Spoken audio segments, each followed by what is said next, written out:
performances so far this season. His form has attracted the interest of other teams, including the two who tried but failed to sign him for this season.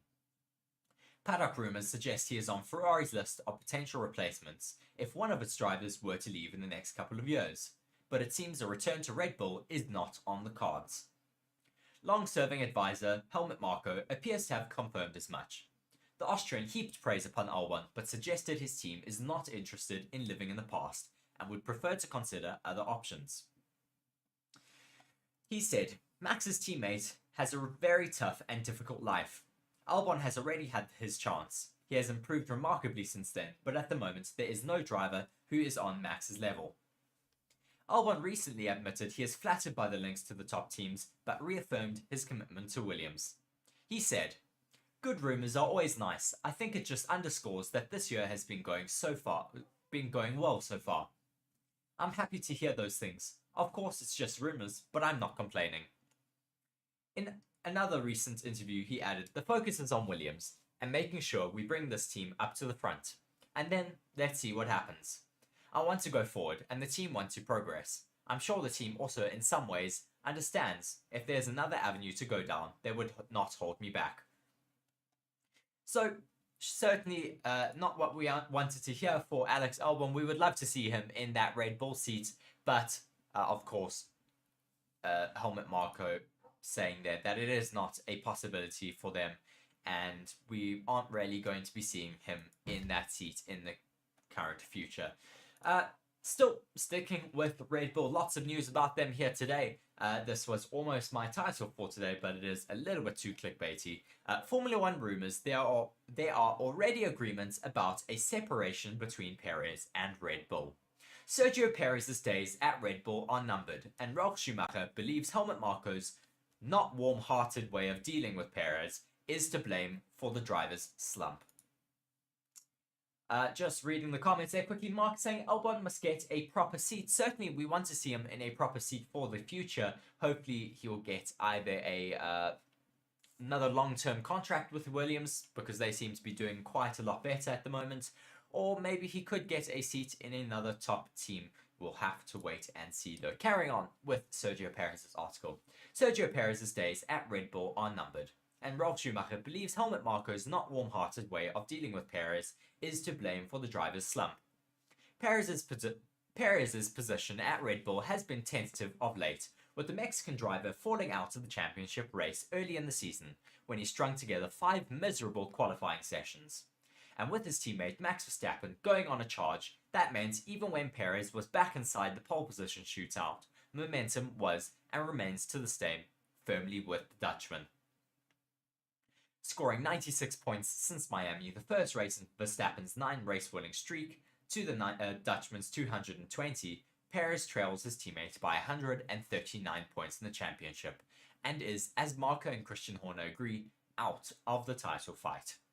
But that's all they agree on, as Horner has insisted Perez will be our driver in 2024. Well, while Marko says nothing is 100% certain in Formula 1, and that there are always performance-related situations somewhere that need to be discussed. And it's the Red Bull Motorsport advisor's comment that Schumacher is leaning towards as fact. Sergio Perez once again made a mistake when he drove into the barriers at the entrance to the pits, and this action also resulted in a penalty that cost him second place in the end. The 6-time Grand Prix winner wrote in his post-race Sky Deutschland column, I think his days at Red Bull are numbered. Dr. Helmut Marko is not exactly known for his warm-hearted way of dealing with Perez. I think that Perez as a guy can't deal with that so well.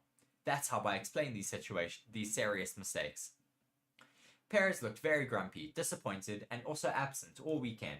I think that there were already agreements about a separation after the end of the season. This would certainly be against what Sergio Perez, Christian Horner and Helmut Marko have been saying. They all do believe that he does have still a race seat for the end of the season and next season, but we never really know what is going to happen in Formula 1.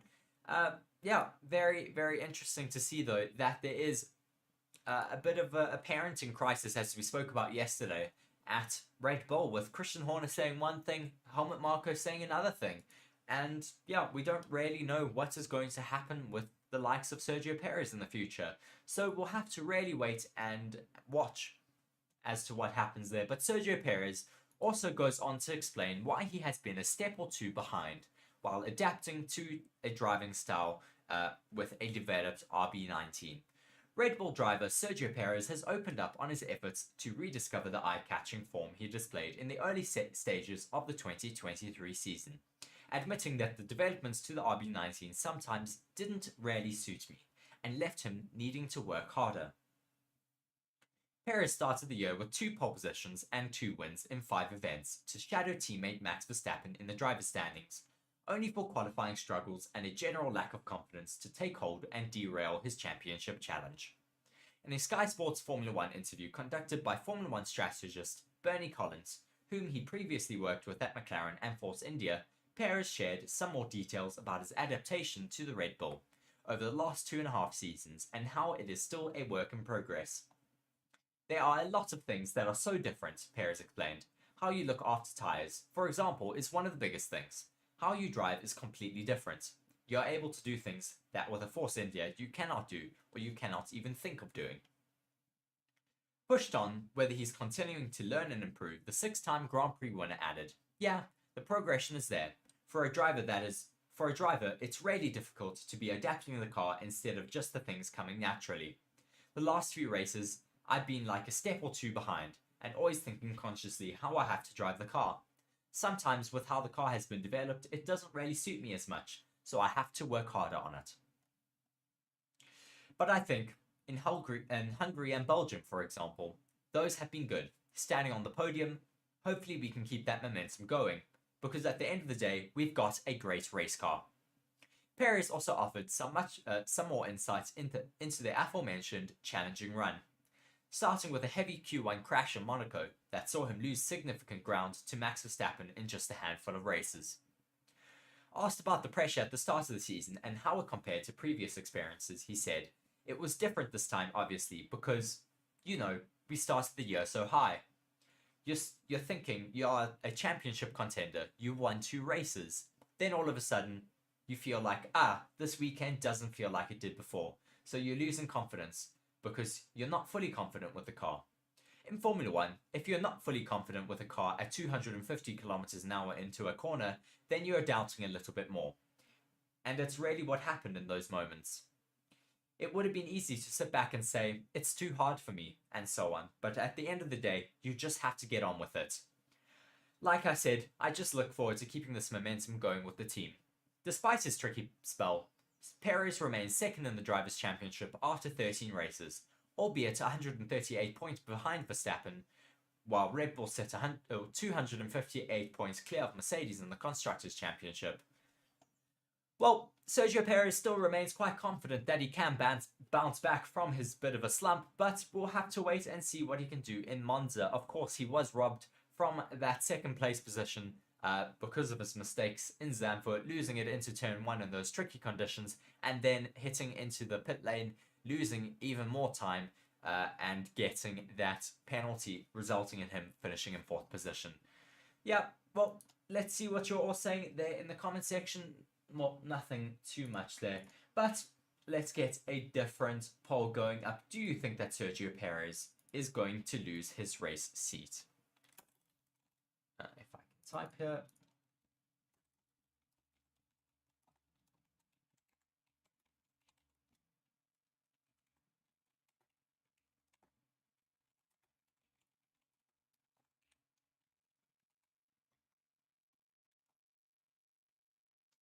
There we go.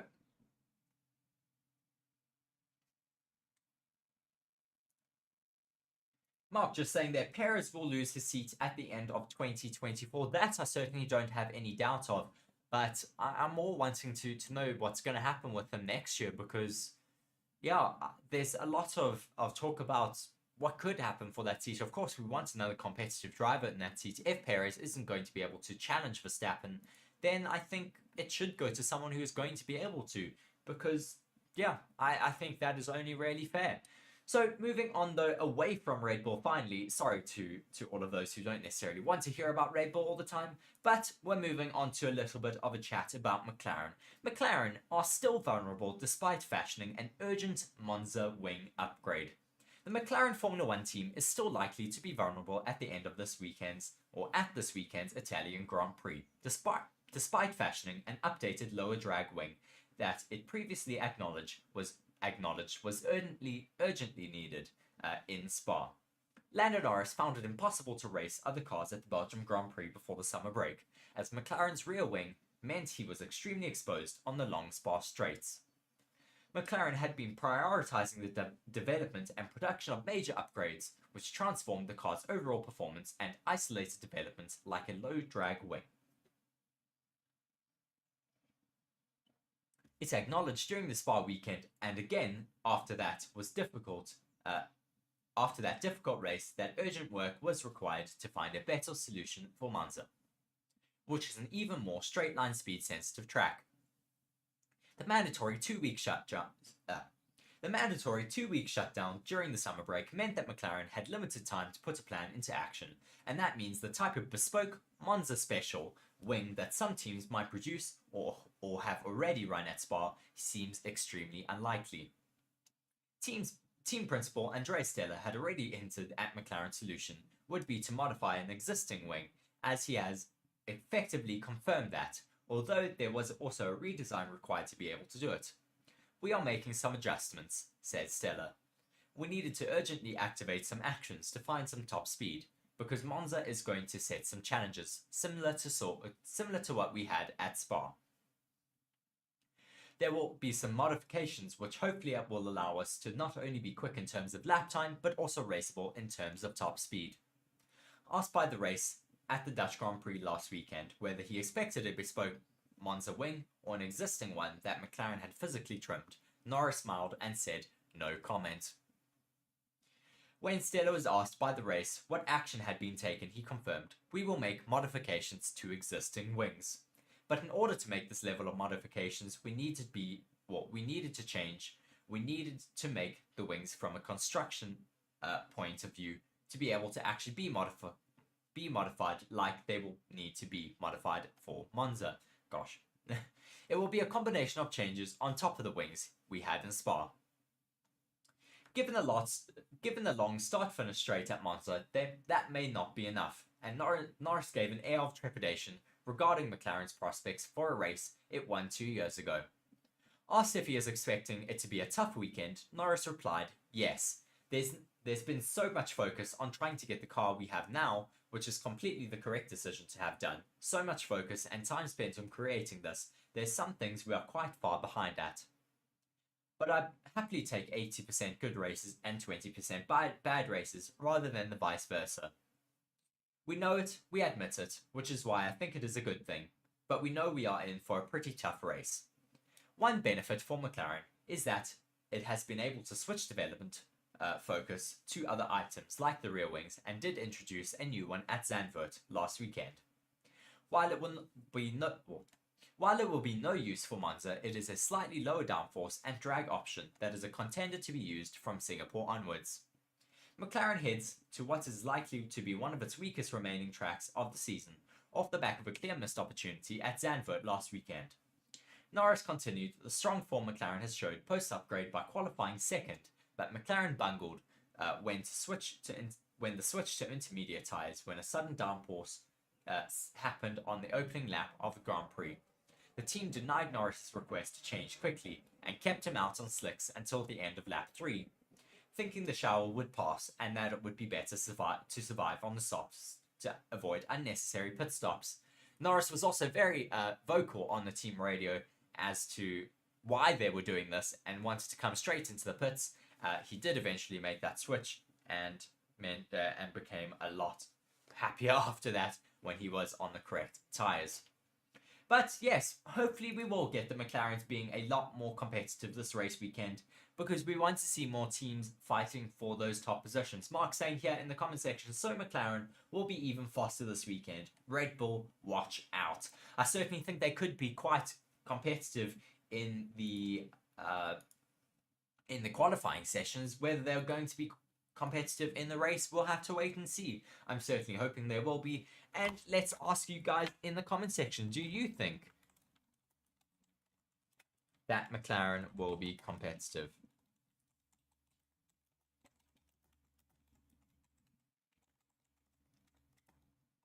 I almost said Spa. We are in Monza, not Spa.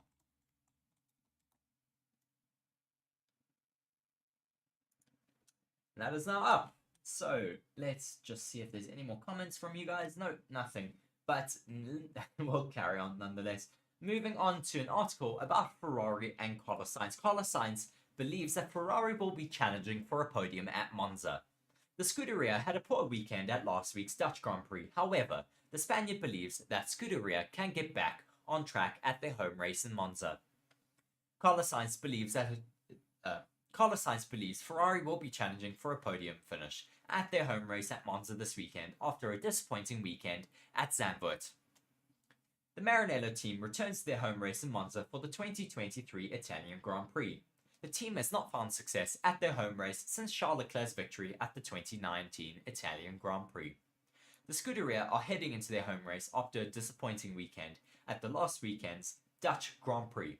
Carlos Sainz managed to reach the checkered flag in fifth, whereas Leclerc had to retire his car due to floor damage. Both drivers complained about the unpredictability of the SF23, with Leclerc crashing in qualifying, as both drivers complained of having zero idea of how the car behaved when on the limit. Ferrari reserve driver Robert Schwartzman even complained about the loose rear end of his Ferrari SF23 in practice 1 session when he filled in for Carlos Sainz. Changes to the Ferrari car for 2024 are in the pipeline, with the Scuderia having regressed a lot from the start of the season due to the regulations. They were fighting for victories against Red Bull at the start of the 2022 season. However, since then, the Maranello team has not been able to develop their car efficiently compared to their rival teams. Ferrari have made it clear, though, that their 2024 car will be a completely new concept, with the Italian team being confident that their issues with the SF23 are fully understood. However, changes cannot be made to the car this year, so the team must persevere with their current car for the rest of the season. Carlos Sainz has spoken to Sky Sports regarding the matter, believing that the team has understood the issues with the SF23. However, he has admitted that the team have to ride it out for the rest of the 23 season.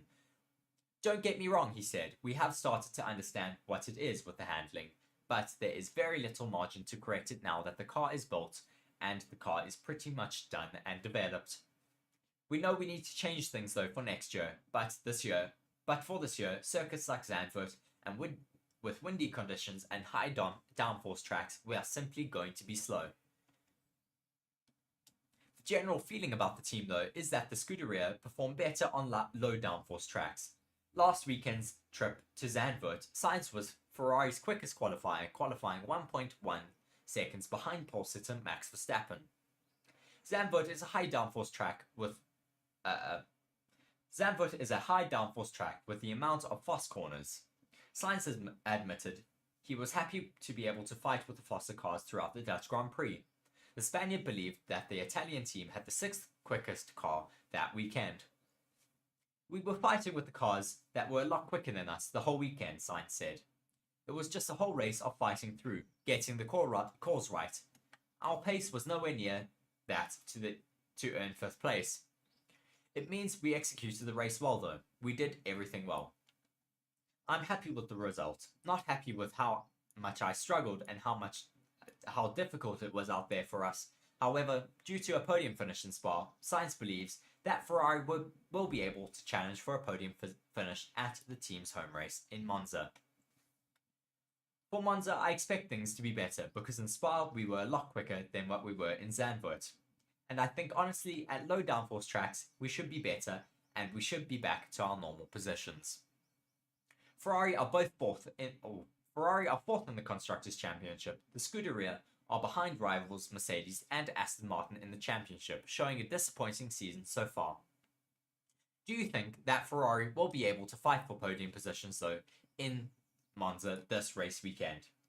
Mark saying Ferrari, challenge. They are quite a challenge, I suppose. Yeah, lots of disappointment and not necessarily any more confidence in Ferrari. I mean, no one really ever believes that they're going to be able to challenge anymore. I mean, it's really sad because we have had a really competitive Ferrari last season. Then they all just seem to lose their momentum going on to the race weekend in I think it was France, and then from then onwards their season just really unraveled, and it's been really disappointing. We want to see them being able to fight it out again, and we want to see them on the back on podiums and race wins. So hopefully we will get them returning to their pace and their form next season, with them hopefully going to a completely different concept. I see though that our McLaren poll has said that they are going to be competitive, and Mark saying Ferrari missed the V10 and V12 engines. I think everyone misses those V10 and V12 engines, to be very honest with you. Moving over to our last three articles now, Alfa Romeo have revealed a striking Formula One livery for the Italian Grand Prix. The Alfa Romeo team have unveiled a special livery for the Italian Grand Prix to celebrate the Alfa 33 Stradale. For those of you who do not know, Alfa Romeo has also released a new road car, a very limited road car, a supercar by the looks of it. We don't know too much about it, but it is an absolute beauty based on their historic 33 Stradale road car from the 90s, if I remember correctly. The striking one-off look featuring gold accents and highlights on an Italian flag tricolore and adorns the engine. The striking one-off look features gold accents and highlights on an Italian flag tricolore that adorns the engine cover. Will be used throughout the Monza weekend by Alfa Romeo duo Valtteri Bottas and Zhou Guanyu. The Sauber Run squad, which has also run a handful of sponsor-led livery tweaks this year, will end its Formula One partnership with Alfa Romeo at the conclusion of the 2023 season. The Italian Grand Prix effectively marking the Alliance's last home race. To celebrate the occasion, the team has opted to pay tribute to the launch of Alfa Romeo's latest car, the 33 Stradale, which has launched at the Alfa Romeo Museum near Milan, 56 years on from the original launch of the car. As we approached our home race in Monza, it's a pleasure to unveil this incredible livery, a true tribute not only to the 33 Stradale, but also to the Alfa Romeo as a whole, and to the country it hails from, Italy. Sauber boss Alessandro Aluni Bravo said, or Bravi. The Formula One team ends its Alfa Romeo partnership at the end of the Abu Dhabi Grand Prix, as it prepares to become the factory Audi outfit when the German engine manufacturer enters the series in 2026.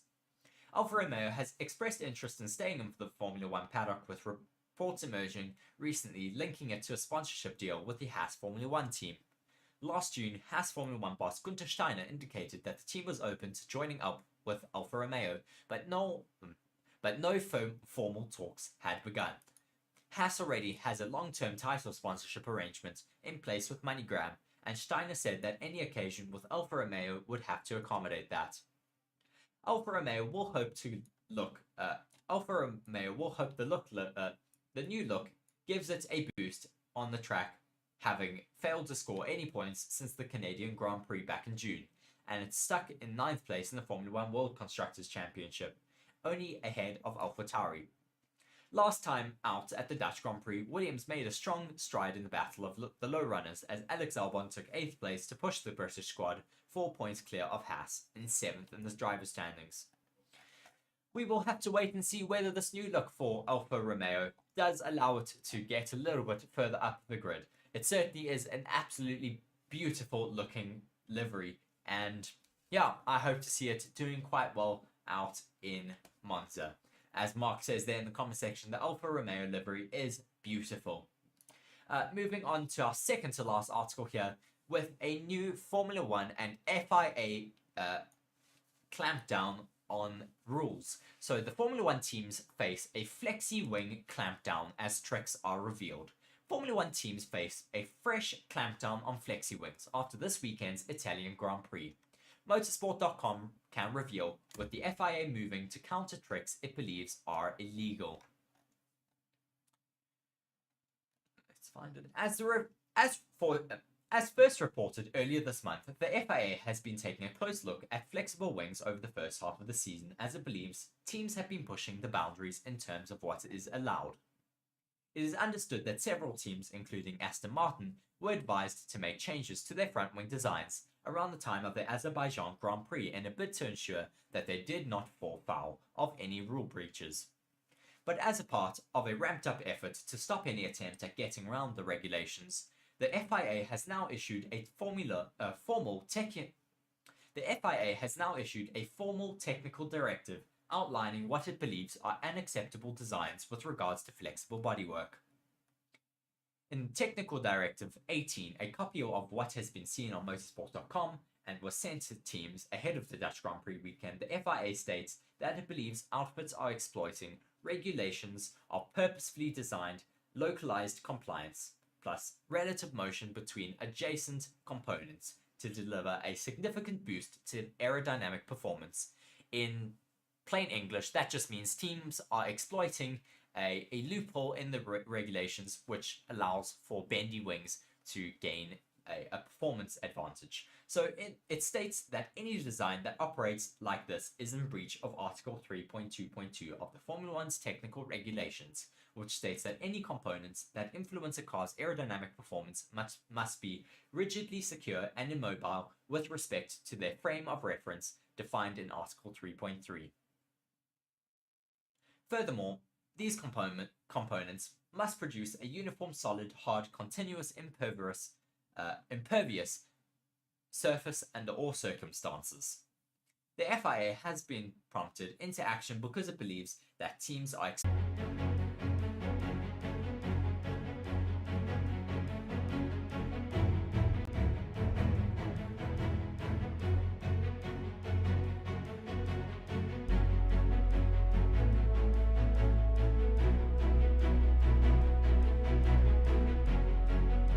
see who would be interested in joining us there. Thank you very much for joining us. Yes, later tonight, Mark says there. Yes, actually for our fan forum, I forgot about that. So we'll be doing our next live session later this evening. So please do be sure to join us for that. Thank you for watching us. Be sure to join us for our fan forum later this evening. And maybe even some of you may be in it. So yes, thank you very much. And it has been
Hello, everybody, and welcome to Forever Motorsports here. You're joined by myself and Reese, of course, and Kyle is one of the fans as well, joining us here today, a Ferrari fan through and through. And we're going to be chatting about the Dutch Grand Prix that just took place over the weekend. So, of course, just to very quickly go over it again, Max Verstappen winning once again, but Fernando Alonso and Pierre Gasly finding themselves on the podium alongside the Dutchman at his home Grand Prix. Sergio Perez just missed out on that due to that 5-second penalty he had for speeding in the pit lane, which is a bit of a shock there. Carlos Sainz in 5th, Lewis Hamilton 6th, Lando Norris 7th, Alex Albon in 8th, Oscar Piastri 9th, and Esteban Ocon in 10th. So immediately, let's just chat about, I think, the dominance that is Max Verstappen. I mean, Kyle, I've heard from Reese already. So, Kyle, I'm going to go straight to you with regards to the dominance that Max Verstappen is showing. I mean, yesterday's race, what do you make of his performance there? I mean, what a machine. He tends to not make mistakes and do so at an incredible pace while making sure that tires are never an issue. It's just, I don't know if it's too early in his career to say, but like, I don't remember any driver being as good at everything at the same time at such a young age. We're definitely witnessing greatness in front of our eyes, and someone who may go down as the greatest of all time. Of course, there's a ways to go. You've got to get the legacy behind you that the likes of Michael Schumacher and Lewis Hamilton and anyone else that is involved in that GOAT discussion, but at any given one point in time, I'm not sure I remember a driver as dominant as this. Well, that's exactly that. I think it's the fact that he's got an equal Sebastian Vettel's consecutive win record now over the weekend. And nobody's really doubting that he could go on to win every single other race this season. And I think, that in itself speaks to the dominance of him in the car. But Reese, you were telling me quite interestingly about a curse that seems to have appeared here in Monza this weekend, which is now, of course, coming up. Now, Max Verstappen's just equaled that record.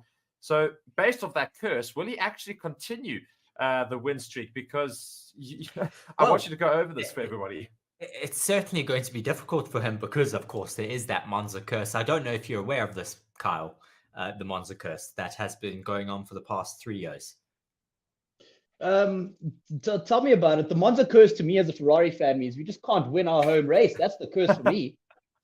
Well, the last time Ferrari won was in 2019 with Charles Leclerc, and that is when the curse started, nonetheless. So 2019, Charles Leclerc won the race in Monza, of course, quite historically there for the Tifosi. 2020, though, the next outing for the Monegasque in Monza, what happened to him? He DNF'd. So Pierre Gasly was the winner that season. Next season after that, he also DNF'd in Monza. Daniel Ricciardo went to win in 2021. 2022, he also DNF'd. Max Verstappen won in 2022. So what is going to happen to him this year? Could the Monaco curse bring an end to his dominance? Or, we'll have to wait and see what happens. Yeah. That's what I meant, by the way. Not obviously... the Monaco, I meant the Charles home thing, but goodness me, let's just hope that the boy gets something good for his confidence. My heart breaks for him every week. It's hard to take. And this week was unfortunately like no other for a Ferrari fan because, Charles Leclerc DNF'd on, I think it was lap 17 of 72 yesterday. 41, 43 around about there, actually. Or was it? It was actually longer than I expected. Yeah, so he was out there for He should have been pulled in earlier, to be honest. The race looked done for him around, maybe it was around 17, Mark, I don't know, but for some reason, I think it was when Liam Lawson decided to overtake. Liam Lawson took Charles Leclerc, and I thought, that's your first major overtake in your Formula One career. And I just had a laugh. I was like, the Ferrari's being overtaken by a rookie driver in a shocking car. And in I was an like, AlphaTauri. Retire that thing right then and there.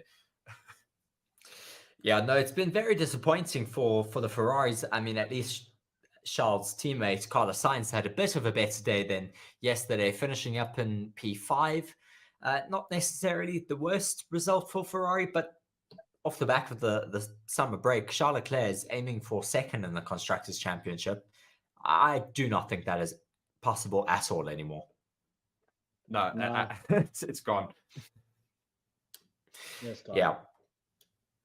I mean, Kyle, just sum up as a Ferrari fan your thoughts of yesterday's Grand Prix. And Carlos Sainz finished in 5th. Was that all right? Yeah, I think he fought well for it, to be fair to him. Showed a lot of heart, showed a lot of defensive acumen, really, especially at the end under pressure. I think Ferrari seems to struggle in bad weather. The car doesn't seem to get temperature in the tires like the others. So perhaps that was a big factor affecting the pace of Carlos Sainz up front. So considering I think he did a good job, I think it was a good recovery where he could have been 2 or 3 places lower. I think that would have been a disaster. The DNF for Charles, I think that's an unlucky one. A slight collision with Oscar and some floor damage somehow resulted from it. And yeah, that sort of ruined the race. I don't think Ferrari were great tactically before anyway. I mean, we saw that absolute dog's breakfast of a pit stop. To be fair, for once I'm actually going to defend Ferrari there for that pit stop, because it wasn't 100% their fault. We saw Red Bull as well quite slow on their pit stop for Sergio Perez there on the first lap. And it was because the drivers decided to come in at the absolute last second. And that's why, unfortunately, they weren't ready. Per se, well, let's say that Red Bull were ready with those tires, then I would be a bit more critical of Ferrari. But it was a very, very late call. And yeah, it was still the right decision from Charles Leclerc to come into the pits then. Yeah, I found it interesting that Alfa Romeo were ready, though. Yeah, but yes, they might have just called it a bit earlier. I just wanted to go to it and say, we knew that the weather system was coming. We knew that was around the corner and that was going to be very, very soon as we started the race. So surely all of the pit crews would have been ready with those intermediate tires just to get them straight onto the cars, knowing that that's going to be a potential thing. So the fact that they were so slow, to me, it's not an excuse that Charles Leclerc came in last minute. They should be waiting. They're knowing that message is coming in the first 4 or 5 laps. They know that's going to be, right, I'm coming in. They need to be ready, surely. I mean, not just a Ferrari, for all of the other teams as well. I mean, it shouldn't have been that slow.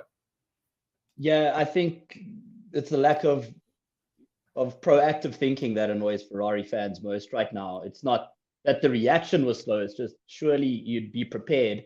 And even when they were slow, Reese mentioned when Red Bull were slow with Checo in a similar instance, they still ended up doing it 6.5 seconds quicker, even when they were unprepared. So even when you have a look at the same situation in 2 teams, the same thing happening, then Ferrari are still worse at that by quite a margin, which was a stat that ruined my day watching that. The thing that I found a bit unforgivable from their pit stop, though, was the fact that they didn't change Charles Leclerc's front wing. So, I mean, sure, that they didn't have the tires ready, but I mean, they had the car up on the jacks. They'd taken all the tires off. I remember, I think it was Matty from P1 podcast just saying it looked like it was a Formula One game glitch. The fact that his car was up and there was like just no tires there.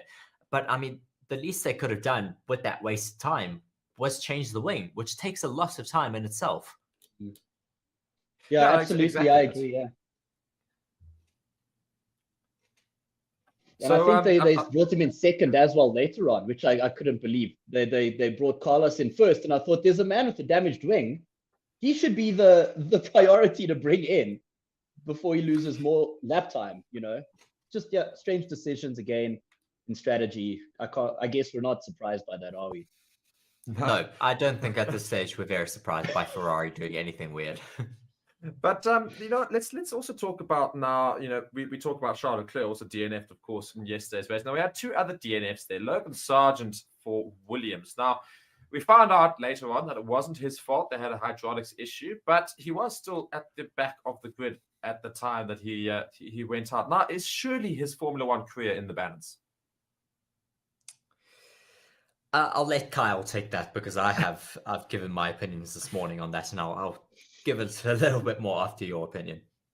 Sorry, Mark, just hit me with that again. My signal just cut out at the wrong time. No problem. Logan Sargent, he obviously DNF'd yesterday. It wasn't his fault, but he was sitting in 20th already at that point and then DNF. Now, is his career looking like it's going to be over? I mean, he was so dejected when he got out of that car. He was in tears, you could basically see, and the entire Grand Prix just could barely show any more emotion that was anything but sad and upset and things like that. I mean, do you think that maybe his career is very much in the balance?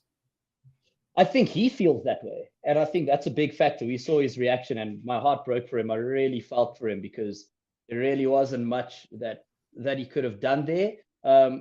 I don't know if there's been any reports that come through of exactly what happened. I know he mentioned that something about the right wheel and it just wouldn't turn. And so, I don't know if Williams has come in with any info on that, but I felt for him, and I think they have. Oh, they have. Yeah. Okay. Yes. It was a What did they- hydraulics reason issue. for- Yeah.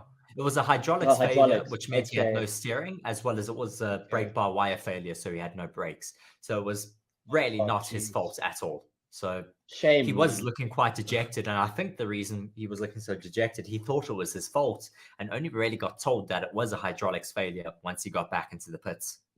And that was Okay, after well, 50 laps hopefully- because there's no service roads. Right. Yeah. No. Well, hopefully that means that he's feeling a bit better about the situation.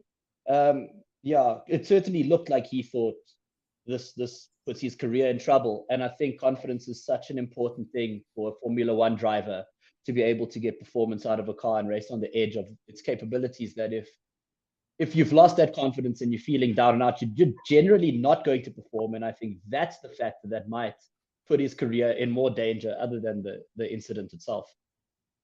And then, of course, Guan Yu Zhou was our last DNF of the day. I mean, George Russell almost joined him, but Guan Yu Zhou did unfortunately smash into the barriers there in turn one, which caused our first red flag in ages.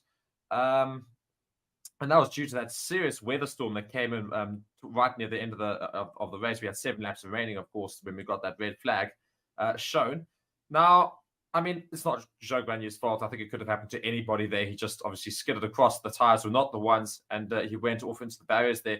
But so many people went into the barriers, of course, afterwards, including the likes of Sergio Perez, which resulted in a lost position to Fernando Alonso. And then coming back into the pits, he also sped in the pit lane. So, I mean, talk about like doing so well, Perez, to get right up to second place and then throwing it all away right at the end there. Yeah, that was crazy. Hey, what a crazy time. That weather was insane. I think absolute correct decision to red flag it. But were we seeing a bit of panic from Checo there? Or I don't know how much was his call or his particular strategist call coming into the pits at that time as well. Yeah, and the speeding in the pit lane, obviously, that's all on him. I remember the commentary mentioning that you have to, slightly readjust your deltas when you're on different tires coming in, with the pit limiter. Maybe that was the error. But I agree with you, Mark. He did everything right to get back up to a podium spot and then ended up losing it. The error that he had actually that caused him to speed in the pit lane was because he locked up and actually hit the wall. So that's why you saw, I don't know if you're watching the live footage, they had to replace his front wing during the red flag conditions. That was because he broke it as he came into the pits there, as well as when he did go off the track into turn one before having to put on those full wets. He actually went into the barriers and damaged his beam wing. So they also had to replace that in the very short red flag session or red flag. Wow. Moment. I actually missed half of that. And then they still ended up being quicker at doing that than Charles Leclerc's first pit stop, which is just crazy. But let's not go back there. I felt for Checo with that penalty, but I mean, you can't speed in the pit lane and get away with it, can you? And it's just another error that's going to mount with his frustration and possibly Red Bull's frustration with him. Well, Christian Horner certainly seems quite adamant at the moment on keeping Sergio Perez, saying even though he is so far behind Max Verstappen in the points, he's still doing a great job. He is second in the in the Drivers' Championship. And I think Red Bull are certainly happy with the job he's doing out there. Do you think that's justified, or do you think someone else should come into that seat who could possibly get a bit closer to Verstappen? Yeah, I think someone else should. And look, I like Checo, I do. But when you have a car that is that dominant, you want 1-2s all over the place, don't you? You want to rival the era of Ferrari's dominance when we knew every race was a 1-2. It was Schumi and Barrichello every weekend. I feel like the Red Bull car should be achieving that. And it's just not happening. I mean, how many 1-2s have they had this year? I don't really know. And I think they should be getting in a driver that can, and I feel like there's many drivers that can bring that element of consistency. We know Checo on his day can be brilliant, but he seems to always have an error in him. I don't think that's the quality of a second driver. The second driver should be there for consistency, right? Yes, I agree. A second driver should be there for consistency, and they should be able to match the number one driver pretty much in all races. We saw in the past how Valtteri Bottas was able to get so close to Lewis Hamilton in races. Of course, sometimes Hamilton would run away, but the majority of the races he was right there with him. And we're not seeing that with Sergio Perez. And maybe it's because he's getting on a little bit in age. I don't necessarily want to put it down to that because he is such a phenomenal driver, even at his age in Formula One. But maybe we should get someone else younger in there. But speaking about the seat, Helmut Marko has said this week that Alex Albon is not in the running anymore for that seat because he's had his chance with Red Bull already. I think that's a little bit harsh because he is really performing so much better at the moment. I think they're really missing out. Yeah, I also think, when you talk about, Alex Albon, I mean, he's doing unbelievable things in a really underpowered car. I mean, he's right up there in 8th position. He started in 4th, obviously, after qualifying there. Had many overtakes during the race. He was done a bit by the, of course, weather system and the strategy calls that Williams made. But nonetheless, still finished on the points there, just behind McLaren's Lando Norris and Lewis Hamilton, of course, in 6th for Mercedes. He still finished ahead of McLaren's Oscar Piastri, though. So, I mean, he's doing unbelievable things in that Williams. So now, if Red Bull and Helmut Marko goes and says, no, we're not going to let him come back because he's had his chance, stupid decision, I think. I think it's a really stupid thing not to look at him. But then surely does the likes of Ferrari not look at him in terms of when Sainz should go off to Audi, if that's of course, the big rumor. So surely Ferrari would say, that's the driver we can back. To be honest, I think there's also a little bit of a debate over who's in charge at Red Bull right now, because Helmut Marko says one thing, and then Christian Horner says another thing. Helmut Marko says that Sergio Perez, his seat isn't safe, and Christian Horner goes and says the exact opposite and says it is safe. So we don't really know what is going on there in the leadership roles of Red Bull. Maybe there is a little bit of turmoil and a bit of infighting there between management. But yeah, I think certainly if Red Bull are not going to look at him, then Ferrari or Mercedes or maybe Alpine, Audi, whoever, that he's a brilliant driver. He should not be overlooked. And I think Red Bull have really missed an opportunity if they're not considering him for that second seat. All right, Carl, would you want Albon in that Ferrari seat if Sainz did leave? No, I wouldn't. And that's no disrespect to him. And we've touched on it on previous shows. Ferrari needs strong characters in the drivers department to work with a team that seems to be unsure of themselves. They need a strong to push development, personality. For sure. Exactly. And I just don't think Alex is that personality, albeit I do believe he deserves a better car. And I hope he gets that.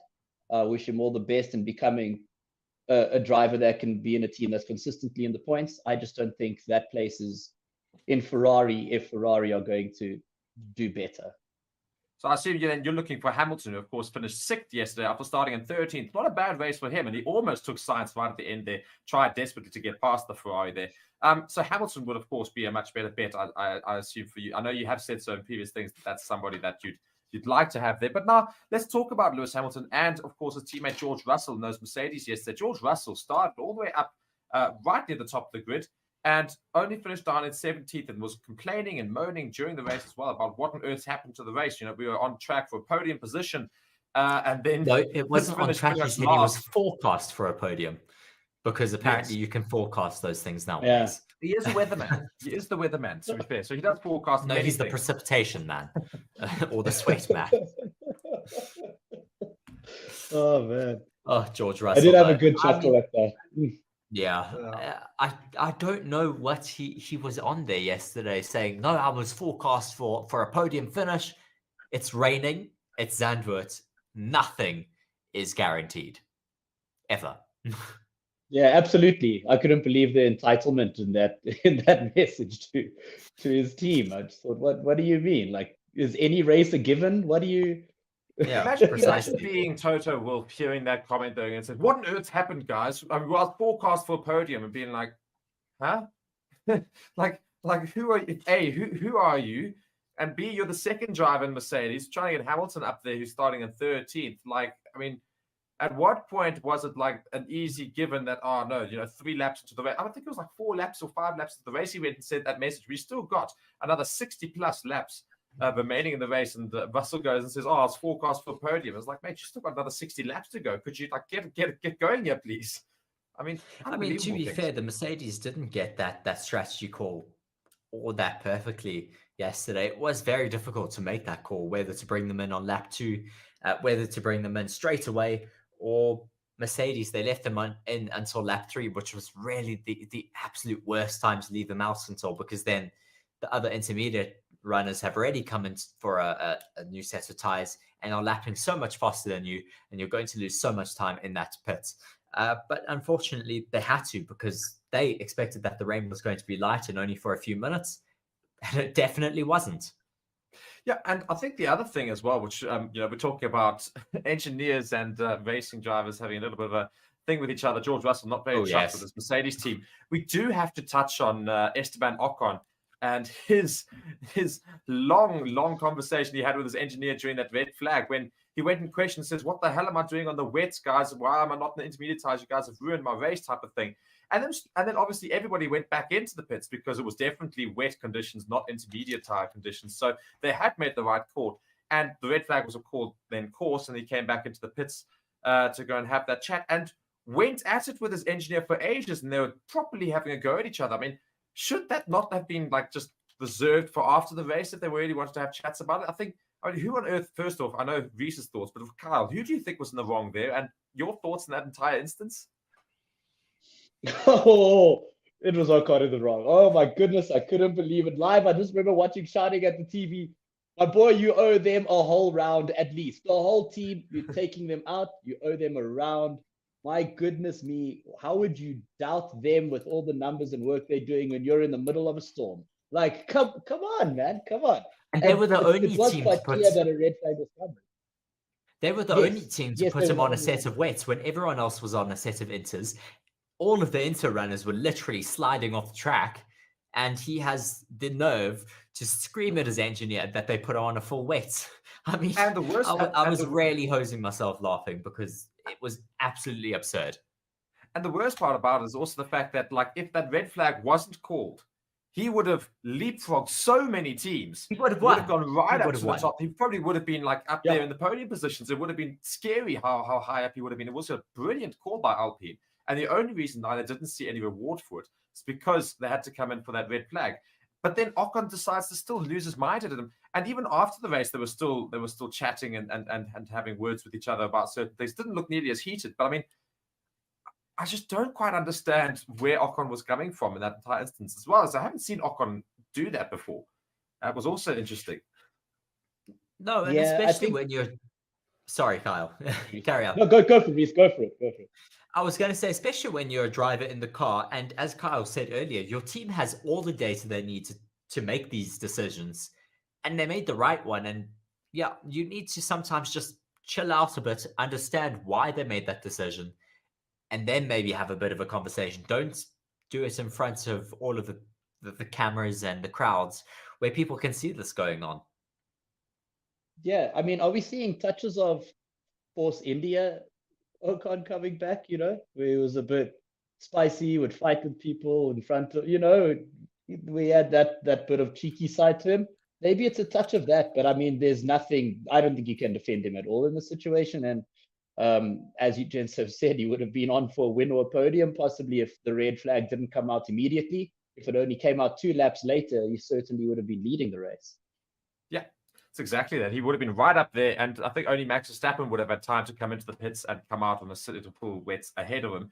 But I mean, I suppose I could only forgive Esteban Ocon if he was in the Ferrari team then having an argument with his engineers, because then I could probably question the decisions made. But yeah, I mean, I feel sorry for Alpine there. They could have done something very good with Ocon's car there, but of course his teammate Pierre Gasly did get on the podium in 3rd position there. I mean, what a race that was, Reese. Yes, I mean, I don't think Pierre Gasly was really expecting that at all. And He looked so chuffed with himself there on the podium, and I think we're all really happy for him. It's his, I think I'm correct in saying it's his first podium with Alpine, which is phenomenal. Of course, it's a French team. He's a French driver. Great for him. Great for his confidence as well. Hopefully, he'll be able to have a good showing out in Monza, because I think the Alpines are going to be fast at that low downforce circuit. The Ferraris, I think, are going to be fast there as well, but we'll have to wait and see what happens. Yeah, I'm really happy for him, and I think it's a good showing for Alpine, who are really struggling at the moment in terms of their managerial issues. So hopefully it does give a bit of a morale boost back at the Alpine factory. Yeah, I was incredibly impressed with him. I'm a big Gasly fan. I think he's a fantastic driver. I think he's one of the best defensive drivers out there. He's so hard to overtake. We had seen him do so well in a much worse car beforehand, in the AlphaTauri, and defend like a lion there as well. So I was very happy to see him get a result that he deserved. And I see on our poll as well, so far he's winning the fan vote there for who impressed most, and I think that's thoroughly deserved. Yeah, and whilst we talk about the poll, of course, we've got Alonso and Albon as the other two drivers. Now, we have already touched on Alex Albon and his coming 8th there. But now, Fernando Alonso yesterday, how was he doing? I mean, it was incredible. Strategy calls from Aston Martin were on point the entire day for Fernando Alonso. Not so much for Lance Stroll, but definitely for Fernando Alonso. And Alonso also just doing exceptionally well in using his experience in the wet weather, of course. That's where it really does help you. And getting that second place, which is so desperately needed for that Aston Martin team, which we were saying during the break, they need points, they need podiums again to try and solidify their place right near the top of the Constructors' Championship. And Fernando Alonso now also, again, letting everybody know that he's still in the running for that second place position in the Drivers' Championship. I mean, did unbelievably well yesterday, Reese. Sorry, I'm busy reading articles. What was the question? Alonso. Yes, Fernando Alonso had a phenomenal race yesterday. That's all the prompt I need there. Fernando Alonso had a really, really great race yesterday. As you said, Aston Martin made all the correct strategy calls, especially at the end where they decided not to pit him when Sergio Perez did. I think they saw that red flag coming. Maybe Perez couldn't have, he was past him already because Perez just went off the track. And yeah, I think they deserve it. It's going to be interesting to see whether they can keep this momentum going. They kind of fizzled out at the end of the first half of the season. Hopefully they can kind of keep the consistency going throughout the second half, because it is going to be very, very difficult. All of the teams are in a race at the moment to see who can develop their cars the fastest. And I think they may get lost a little bit if they continue to do what they did in the first half of the season. I don't want to see that, because it's great to see Fernando Alonso back on the podium. And he just provides such great racing as well. His teammate, on the other hand, not so much. Yeah. No. Yeah, I don't know if we even need to touch on Lance Stroll. Can I give you his finishing position? 11th. I think that says everything. 11th. Yes. But Kyle, Yeah, your thoughts his on teammate was Alonso second. and Aston Martin's calls yesterday and their race in general? Yeah. Certainly from Alonso's point of view, they got everything right, and he had such a good drive. He showed his caliber once more. Showed his racecraft. Of course, no mistakes from him. We've come to expect that.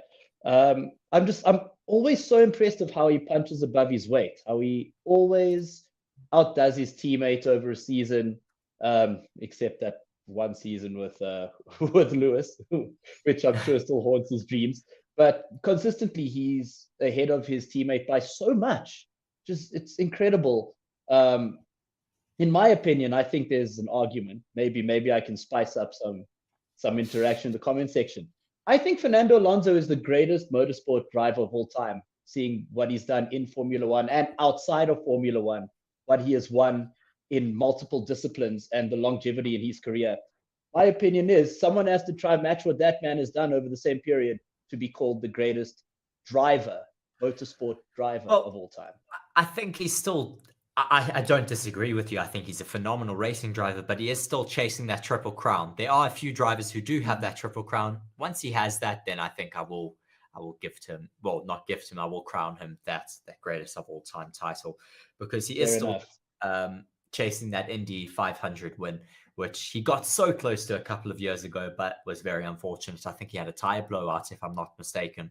But I mean, as you say, he is just a really, really competitive driver in all forms of motorsport, not just Formula One, which is not that easy. I mean, especially going from Formula One, which is a single-seater open cockpit. He went then into IndyCar, which is similar, but then to go and win a World Endurance Championship, that is a completely different ballpark. I mean, that is long stints in the car, like multiple days, and just completely different handling as well. And he still was able to be extremely competitive.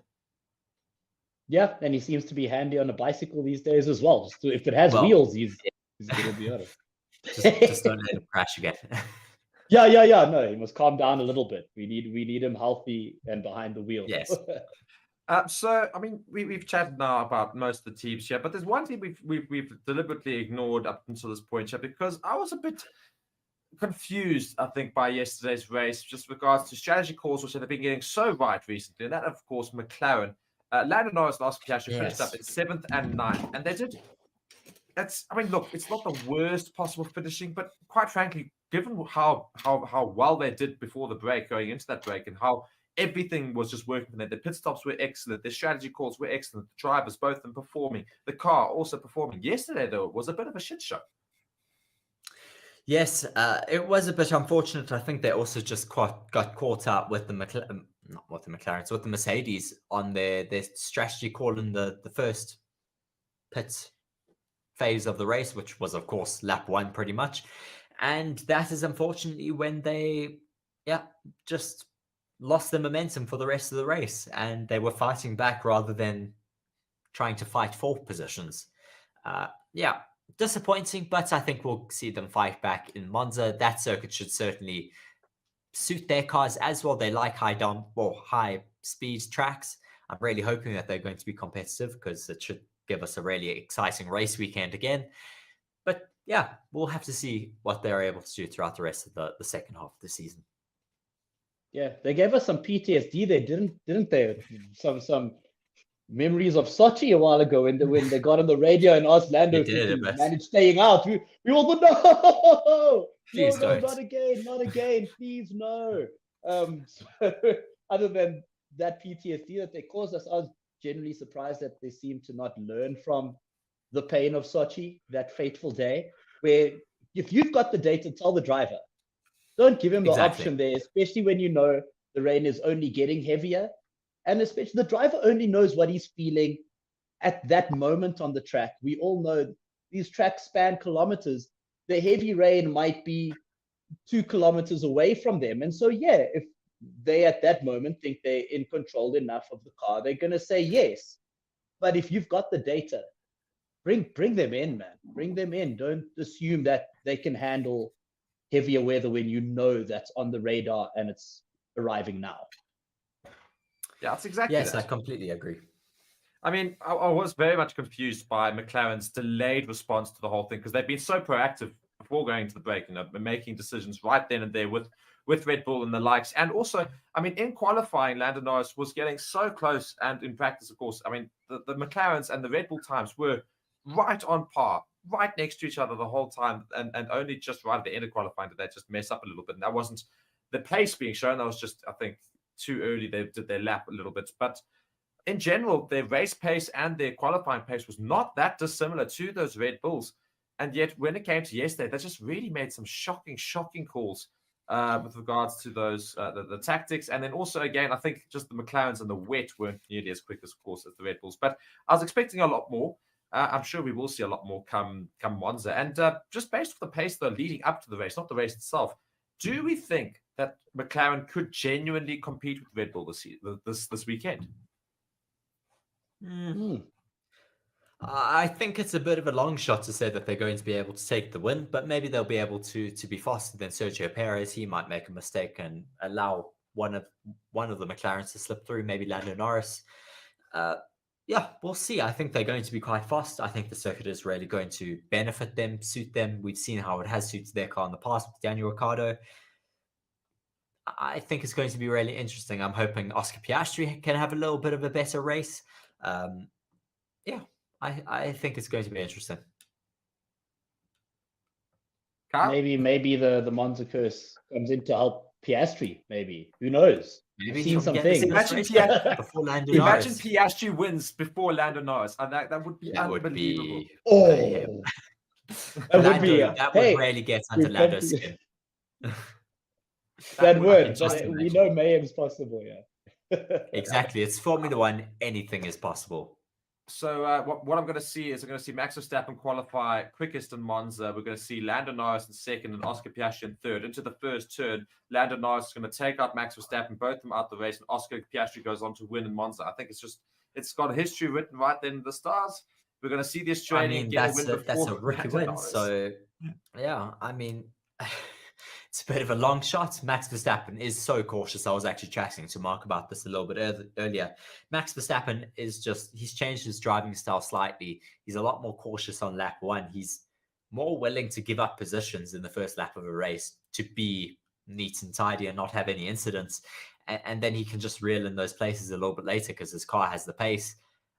It's smarter driving for sure. And that's why I think we haven't seen any incidents with Verstappen this season. Yeah, I agree with Reese there. If something crazy is going to happen, it's going to be because of something that's not Max's fault. Maybe a puncture. Never know. Yeah, I don't think Red Bull is going to see some major things. I mean, their car has been very resilient in most scenarios during the course of the season so far. So it's going to take a hell of a lot for Max Verstappen not to win this weekend. But of course, anything is possible. And also, the weather has been playing a big part in every single race pretty much for this entire season. And I don't think it's going to be any different here in Monza because, of course, it is still European weather at the moment, which is all over the place. So I'm sure we're going to have some more rain here in Monza. It's going to throw the weekend into a little bit of chaos. And the likes of Fernando Alonso and Lewis Hamilton, of course, also benefit a lot when it's rainy weather. They're exceptional in the wet alongside Max Verstappen. That's why we saw Lewis Hamilton make up all those places yesterday. And I think going to this weekend, I think we will probably have a three-way battle for those podiums, at least between constructors, because I do reckon you'll see the likes of Red Bull, Mercedes, and Aston Martin fight out for those positions. I don't know. I mean, obviously, McLaren will also be there. So it's four-way battle. So I don't know how I somehow skipped McLaren, but Aston Martin just with a slight bit of a shout, I think. But it's getting a lot closer after that first place position with Max Verstappen. It's getting, lots of different names in second and third place we've seen so far. And just going to end off more or less, just to start going into the final bits of this fan forum, I suppose. We're going to say, who do we think, if Max Verstappen doesn't win this weekend, what's our top three? What's our top three? Out of absolutely no concept of knowledge of what's going to happen this weekend, just basing off what could happen. Reese, I'm going to go to you first. Who's your top three if Max Verstappen doesn't win? If Max Verstappen doesn't win, I'm going to say Fernando Alonso, Lando Norris, and Lewis Hamilton. Okay. Kyle, have you got reasons and otherwise not for whatever you predict? Yeah, no, look, Reese took the words right out of my mouth. So I guess I'll at least go with one different there. And I'm going to put Checo in the place of Hamilton, just to be different. But I agree with Reese. But it's interesting because we're now just giving those predictions. I was also going to put Alonso in those top three, but I wasn't going to put him first, which both of you did. So are you guys saying that you reckon that Aston Martin has found enough pace to be quicker than McLaren again? I mean, they were think it's super seen. fast in Saudi Arabia. You can't forget that, Mark. And that is a super, super fast circuit. So it's possible. I think it's possible at Monza. Yeah, I guess we'll also see weather dependent. If it's very Precisely. Yeah, it's exactly it. Now, I suppose just rounding off the show here, of course, yesterday's Grand Prix. Where would you rank that out of all the Grand Prix we've had so far this season? I'd give it it's one of the better ones. I believe it was exciting with all the weather changes, strategy calls, overtakes, like Reese was saying before we started the stream, the record for overtakes in a Formula One race, I believe, Reese. So I'd Yes, say I'll it's give you the stat 8 out now. of 10, It's you know. 100. Yeah, so that stat for this race weekend is a new record for Formula One. It's the most overtakes ever in a Grand Prix, and that is with 186 overtakes throughout that entire race, which is absolutely incredible. Fernando Alonso performed the most overtakes with 13, going to himself. 59 of them were only broadcast live, and yeah, it was certainly a very good race, with the previous record being held by the Chinese Grand Prix in 2016 with 170 overtakes. Speaking of the camera not being on overtakes, and sorry to interrupt the narrative, your Mark, but guys, we all know Max is going to win at the end, right? Was I the only one shouting at the TV wanting to see if Lando was going to pinch that position there? Also. I mean, and it came down to fractions of a second, man. Another 10 meters, he would have snuck up that place. We weren't sure if Carlos was hanging on. And then they just switched to Max doing a victory lap, man. Goodness me. It is so frustrating. It's a habit thing. It's a habit thing that they do, and I've lost it with the directors recently, because it's as soon as it gets to like the last 3 corners, it goes, okay, Max Verstappen's now got about across the finish line. Yeah, we know. We've still got action happening.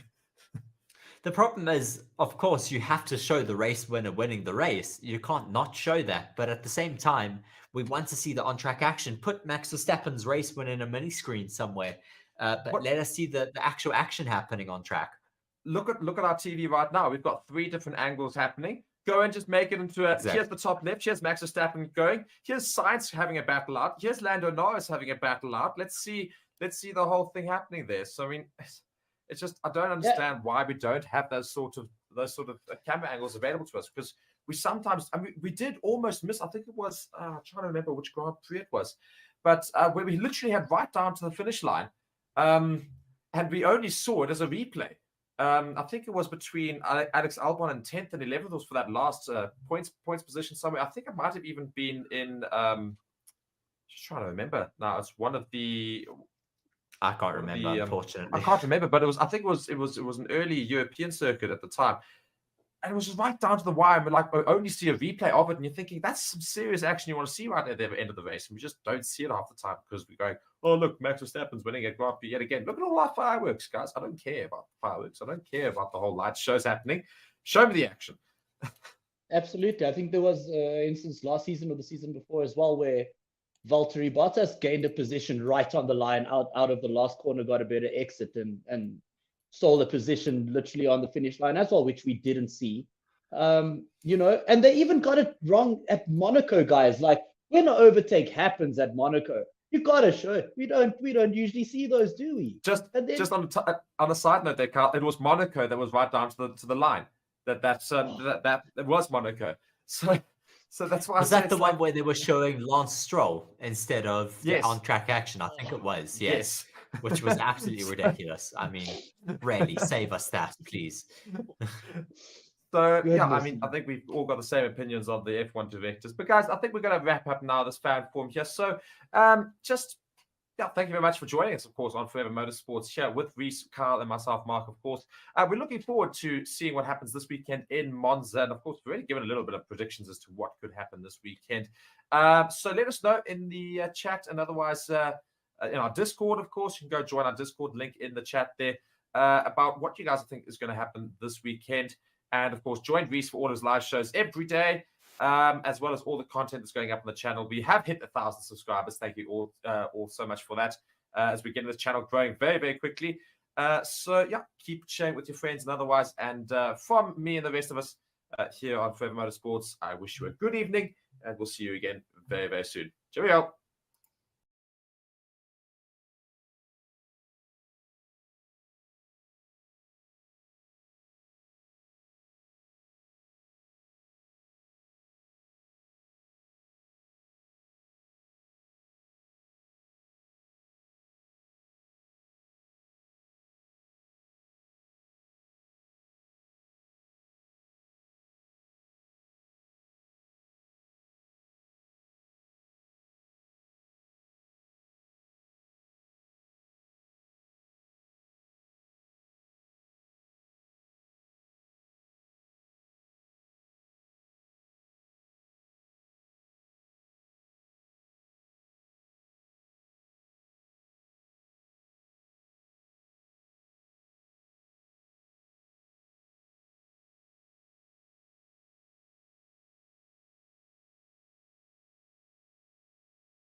Welcome to Monza, home of the Italian Grand Prix.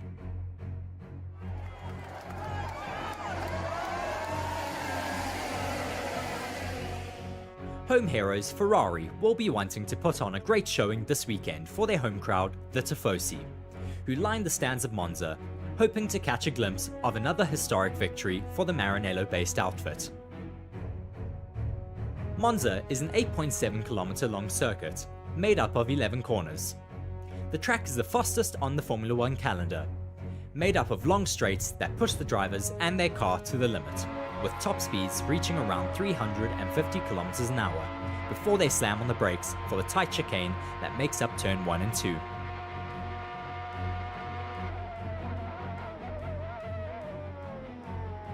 The circuit also has tricky technical sectors that rarely test the driver's limits, such as the Ascari chicane. Monza is one of the longest running Formula 1 races, having been on the calendar since 1921, with the most successful constructor being the home favourites Ferrari, who have won at their home circuit an impressive 20 times, as well as the most successful driver being Michael Schumacher with 5 wins at the Temple of Speed. Watch now as you take a lap around the circuit in the Ferrari World Endurance Championship car.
Be sure to like the video and subscribe to the channel for more Formula 1 content, and we hope you'll join us for our coverage of the Italian Grand Prix.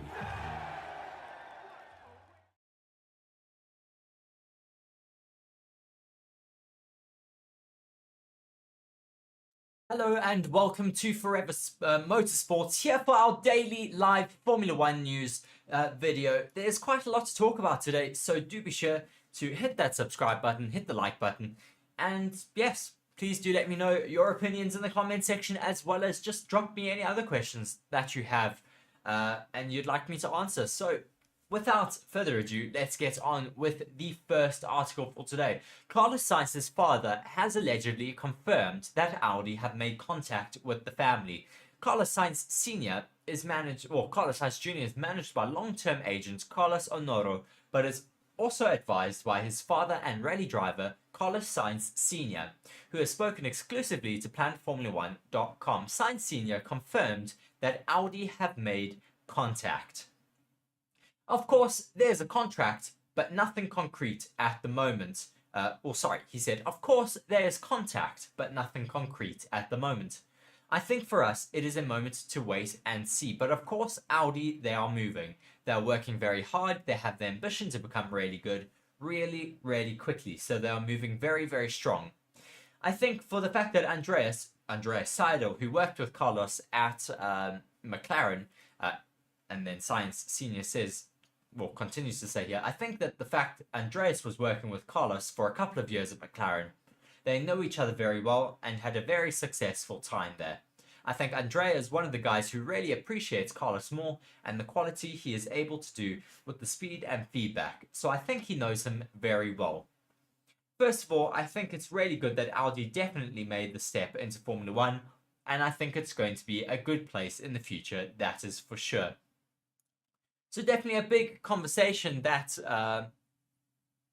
Carlos Sainz could go across to Audi, and then of course the conversation moves to who will take that second seat in Ferrari. Of course, silly season has been a little bit boring so far. We haven't had any driver moves as of yet. We're still waiting to hear what happens with Charles Leclerc, with not with Lando Norris, with Lewis Hamilton, with Carlos Sainz. It's just a massive unknown at this point. Who is going to be moving where?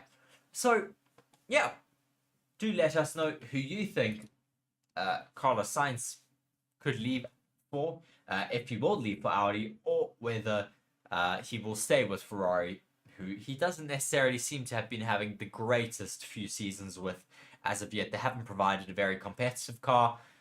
Yeah, and it's been a bit unfortunate, but it can happen, unfortunately, in Formula 1, where you do join a team and just have no luck. So that I will end the first poll, because that just deals there with Carlos Sainz. And let's move on to the next one. Lewis Hamilton has said he expects his challenger to be closer to Max Verstappen and the Red Bulls in the next race out in Monza. So, Lewis Hamilton will excite Formula 1 fans with a bold claim for the next Grand Prix. And let me change this poll here.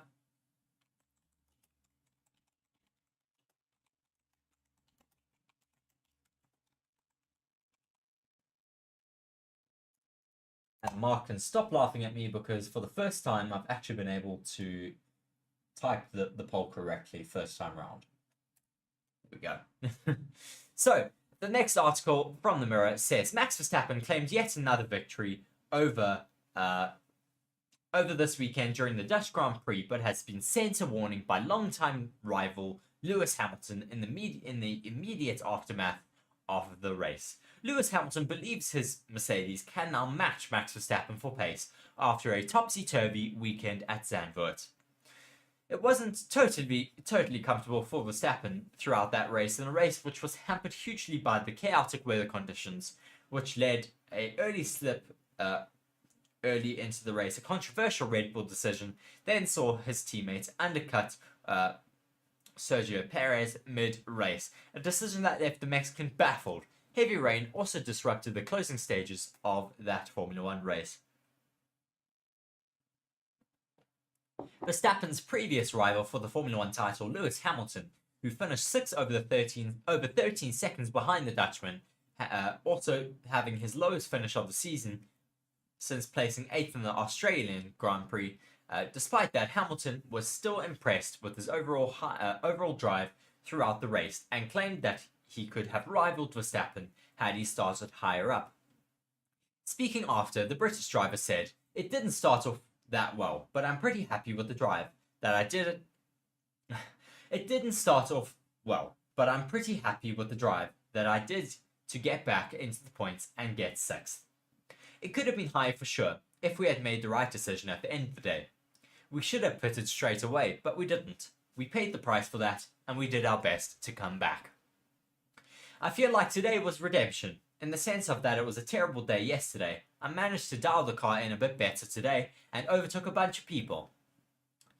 So, interesting to see that Lewis Hamilton does believe he has a bit more pace. He continues to say there, "To start 13th, I was dead last at one point, to get back up to 6th. I'm happy with that. I think today I had the pace for the podium. I was on pace with Max Verstappen in the race, but we were just out of position." Verstappen now has a comfortable lead over the top of the Formula 1 standings, with Hamilton sitting in 4th overall. That would represent an improvement on last year's finish after a tricky campaign. The Mercedes star finished the season in 6th, having gone toe-to-toe with Verstappen for the title the year prior. Hamilton will be aiming to prove his claim next weekend at the season as the season continues. His next port of call is the Italian Grand Prix in Monza, where he finished last season in 5th position, with Verstappen claiming victory. So we'll have to wait and see whether this will allow Lewis Hamilton to be closer a little bit at the end of next race in Monza, because we don't necessarily expect them to be as close as they claim to be. Of course, we expect maybe the likes of McLaren to be a bit faster, maybe Aston Martin as well. We'll just have to wait and see what happens, because Monza does seem to suit a lot of different teams. I think it could also suit the Williams, who like low downforce tracks, high speed tracks. Yeah, we'll just have to wait and see who does have the pace to challenge those Red Bulls in Monza. I have now just closed one of the wrong articles because it froze a little bit. Let me get that other one up. But nonetheless, we'll move on to our next articles here once I get that up again. Let me just find it.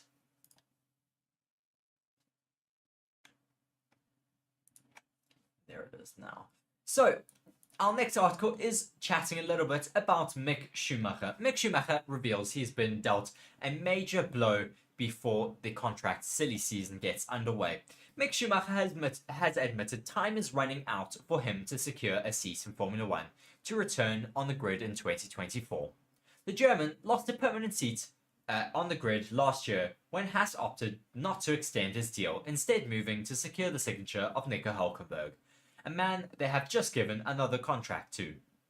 Facing a future out of the sport, Schumacher took up Mercedes' offer of a reserve role, but has been itching to get back to a full-time Formula 1 seat. Mick Schumacher has admitted that his time is running out and it is going against him for another race seat in Formula 1.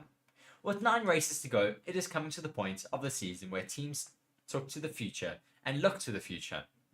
Ahead, already many constructors will be parking their development of their 2023 car, instead focusing on next year's contender. But it is not just future Formula 1 cars that need to be sorted out.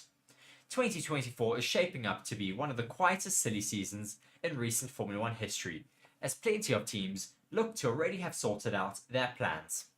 Haas have confirmed both Hulk and Kevin Magnussen would remain with them for the 2024 season, while Red Bull, Alpine, McLaren, Aston Martin and Ferrari have drivers contracted until at least the end of next season.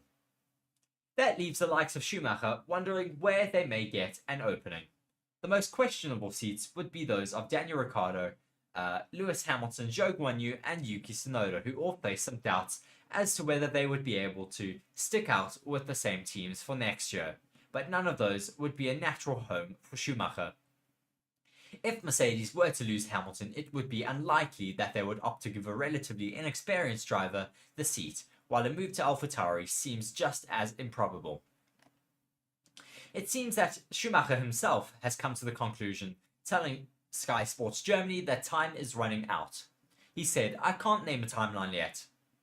I'm still working, time is running out a little bit, but I have to take my time."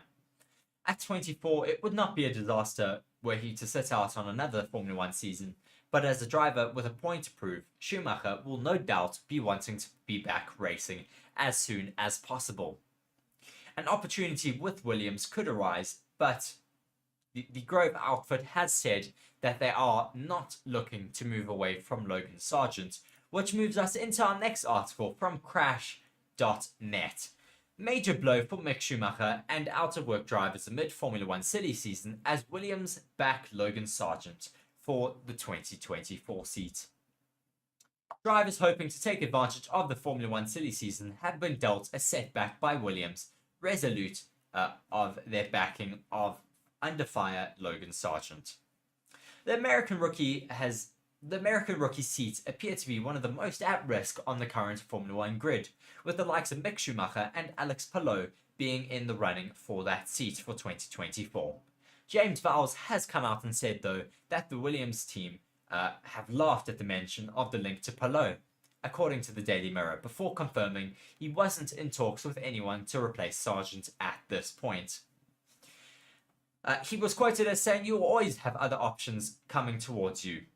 That's just the nature of the sport. It would be foolish to hang up the phone immediately. It is fair to say I have contact with nearly every driver on the grid, but that doesn't mean there are any active conversations. There are no conversations for the seat that is here. That is the way I can summarize it. One of the things I have always done, whether that was at Mercedes or here, is I have a good relationship with pretty much most of the drivers here and about 4 in IndyCar as well, just because they're really good peddlers and deserve a chance one day. But our focus at the moment is on Alex and Logan and making sure that we absolutely create an environment to win. Vowles has insisted that Sargent's early retirement from the Formula 1 Dutch Grand Prix was a team error and not that from Logan himself.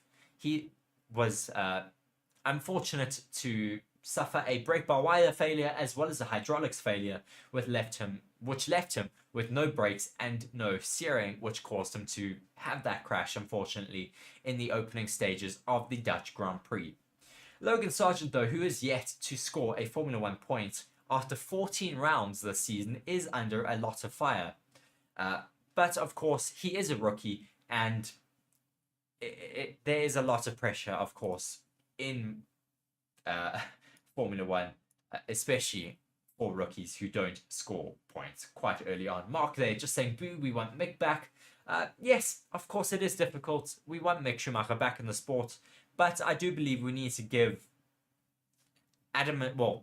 adequate amount of time to Logan Sargent to at least get an opportunity to score points. I think this weekend would have been an opportunity for him to get into the points, but it was very unlucky with the fact that he did have those hydraulic and brake-by-wire failures. Carrying on with the article, though, James Vowles has continued to say, we keep forgetting that these guys and girls are in their young 20s. That's it. They're composed, educated individuals who know they are going to have to deliver. In Logan's case, he knows that there's a mediocrity.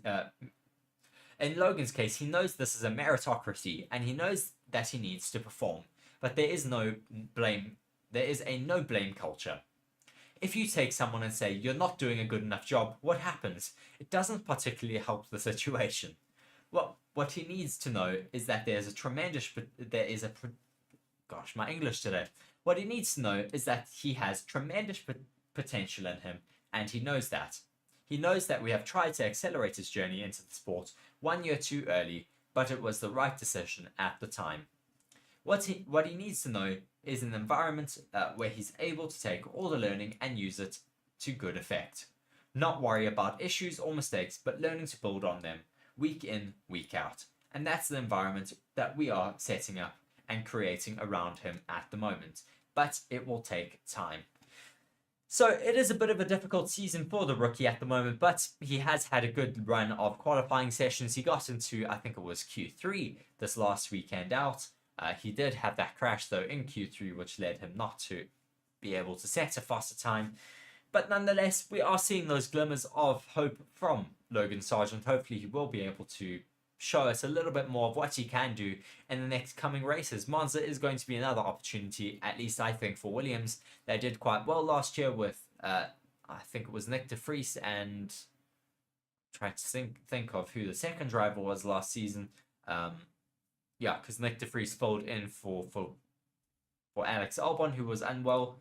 But yeah, hopefully they'll be able to have a good race weekend. Hopefully Logan Sargent will finally be able to get up into the points. Let me know if you think Logan Sargent will be able to stick out with that team, or whether Williams are going to have to look elsewhere for their number 2 driver. Let's just end this poll speaking about speaking about Mercedes, and ask, do you think Williams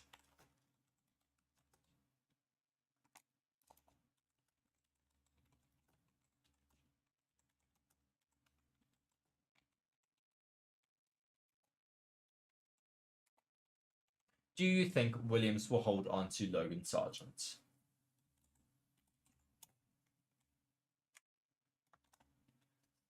There you go. So, just moving on to our next article now. Ferrari have gone and unveiled special race suits for the, I want to say Monaco there, but for the Monza Grand Prix. Their home Grand Prix at Italy, not too far away from their factory.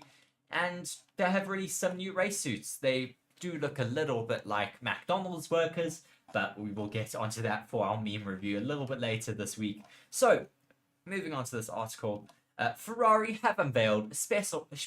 Gosh, I really cannot speak today. Ferrari have unveiled special race suits for the 2023 Formula 1 Italian Grand Prix in Monza. The on-track results achieved by Ferrari in 2023 are unfortunately not what the fans of the prancing horse would hope for, and the beginning of the season, and the beginning of the second part of the season after the long summer break has not been memorable for the Maranello team at all.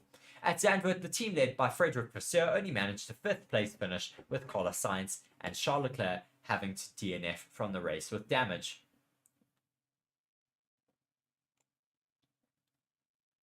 Despite the less than ideal mood surrounding the Ferrari world, many fans are still eagerly awaiting the arrival of the next weekend, when the Italian Grand Prix will finally take place.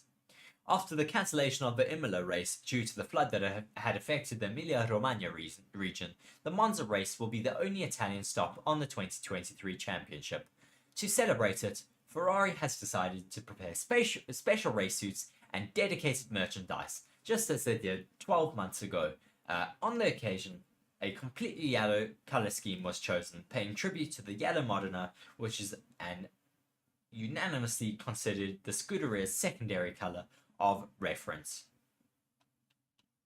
This time, however, the choice has fallen on a much more diverse mix that combines the 3 historic most used Ferrari colours, red, yellow and black.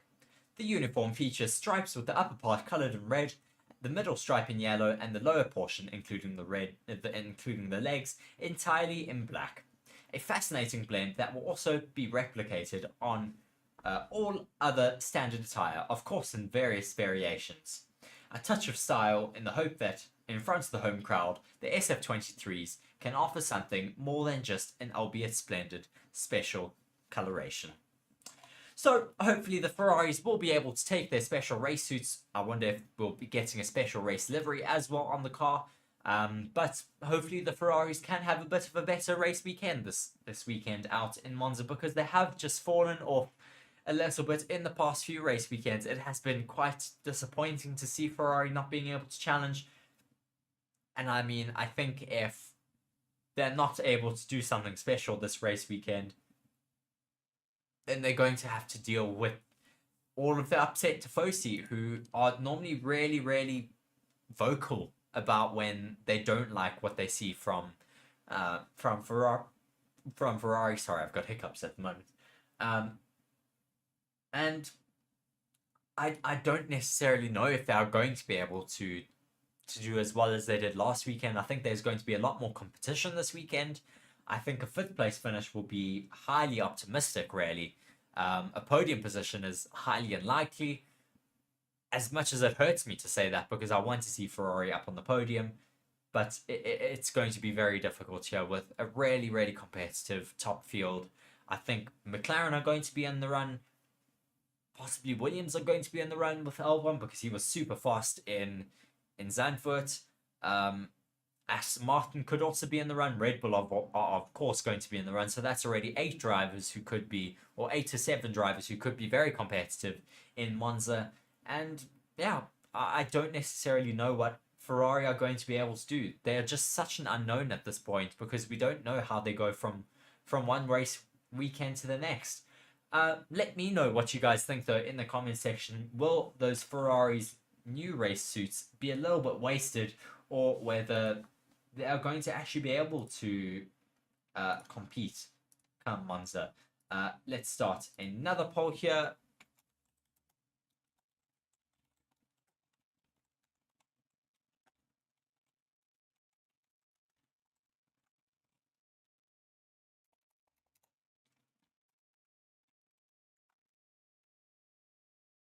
There we go.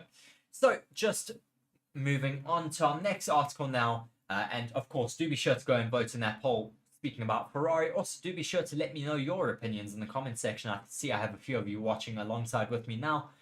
It's always helpful to chat alongside with you guys and hear all of your opinions and answer any questions that you guys also have about Formula 1. So moving on to our last few articles here. We'll be speaking a little bit about Liam Lawson, the rookie, who was stepping in for Daniel Ricciardo. Of course, we spoke about Daniel Ricciardo yesterday and the fact that he has broken his wrist. He has had surgery now on that, but will be out for possibly the next Grand Prix and possibly the one after that as well. We're still waiting to hear whether he will be able to be back in the car for Singapore, but it is looking highly unlikely, of course, with Daniel Ricciardo just needing to rest and recover from that surgery. We don't want to get him in the car a bit too early and have him not able to get up to his racing ways. So moving on to this article, Liam Lawson to be AlphaTauri F1 replacement until Daniel Ricciardo is fit. Liam Lawson will return to drive for the AlphaTauri team at this weekend's Italian Grand Prix as Daniel Ricciardo continues his recovery from a broken hand. The Australian has been sidelined by injury 3 rounds into his Formula 1 return after crashing in second practice at Zandvoort. He locked his front wheels into the bank turn 3 to shunt into the barrier. The steering wheel then moved violently upon impact to result in a broken metacarpal in his left hand. Ricciardo underwent surgery and metalwork in Barcelona on Sunday and is believed to be treated by renowned MotoGP doctor Dr. Xavier Meur. On Monday, AlphaTauri confirmed that Lawson will deputise for Ricciardo until he is fully fit. Lawson made his Formula 1 race debut on Sunday, having previously taken part in 3 Formula 1 free practice sessions with Red Bull and AlphaTauri last season. The Super Formula title challenger, who sits second in the standings, finished the Dutch Grand Prix in 13th, ahead of teammate Yuki Tsunoda in 16th. In a statement, the team said, "We are delighted that Daniel's surgery went well, and that he is now on the road to recovery. We hope to see him at the track again very soon, but until he is fully fit, we can confirm that Liam, who did a good job in difficult circumstances in Zandvoort, will continue to drive alongside Yuki, starting from our home race this weekend in Monza." AlphaTauri boss Franz Tost told Motorsports on Sunday that Lawson would be sent to undergo simulator work this week ahead of the Monza Grand Prix round. Ricciardo's injury comes ahead of the congested... let me just find my place again.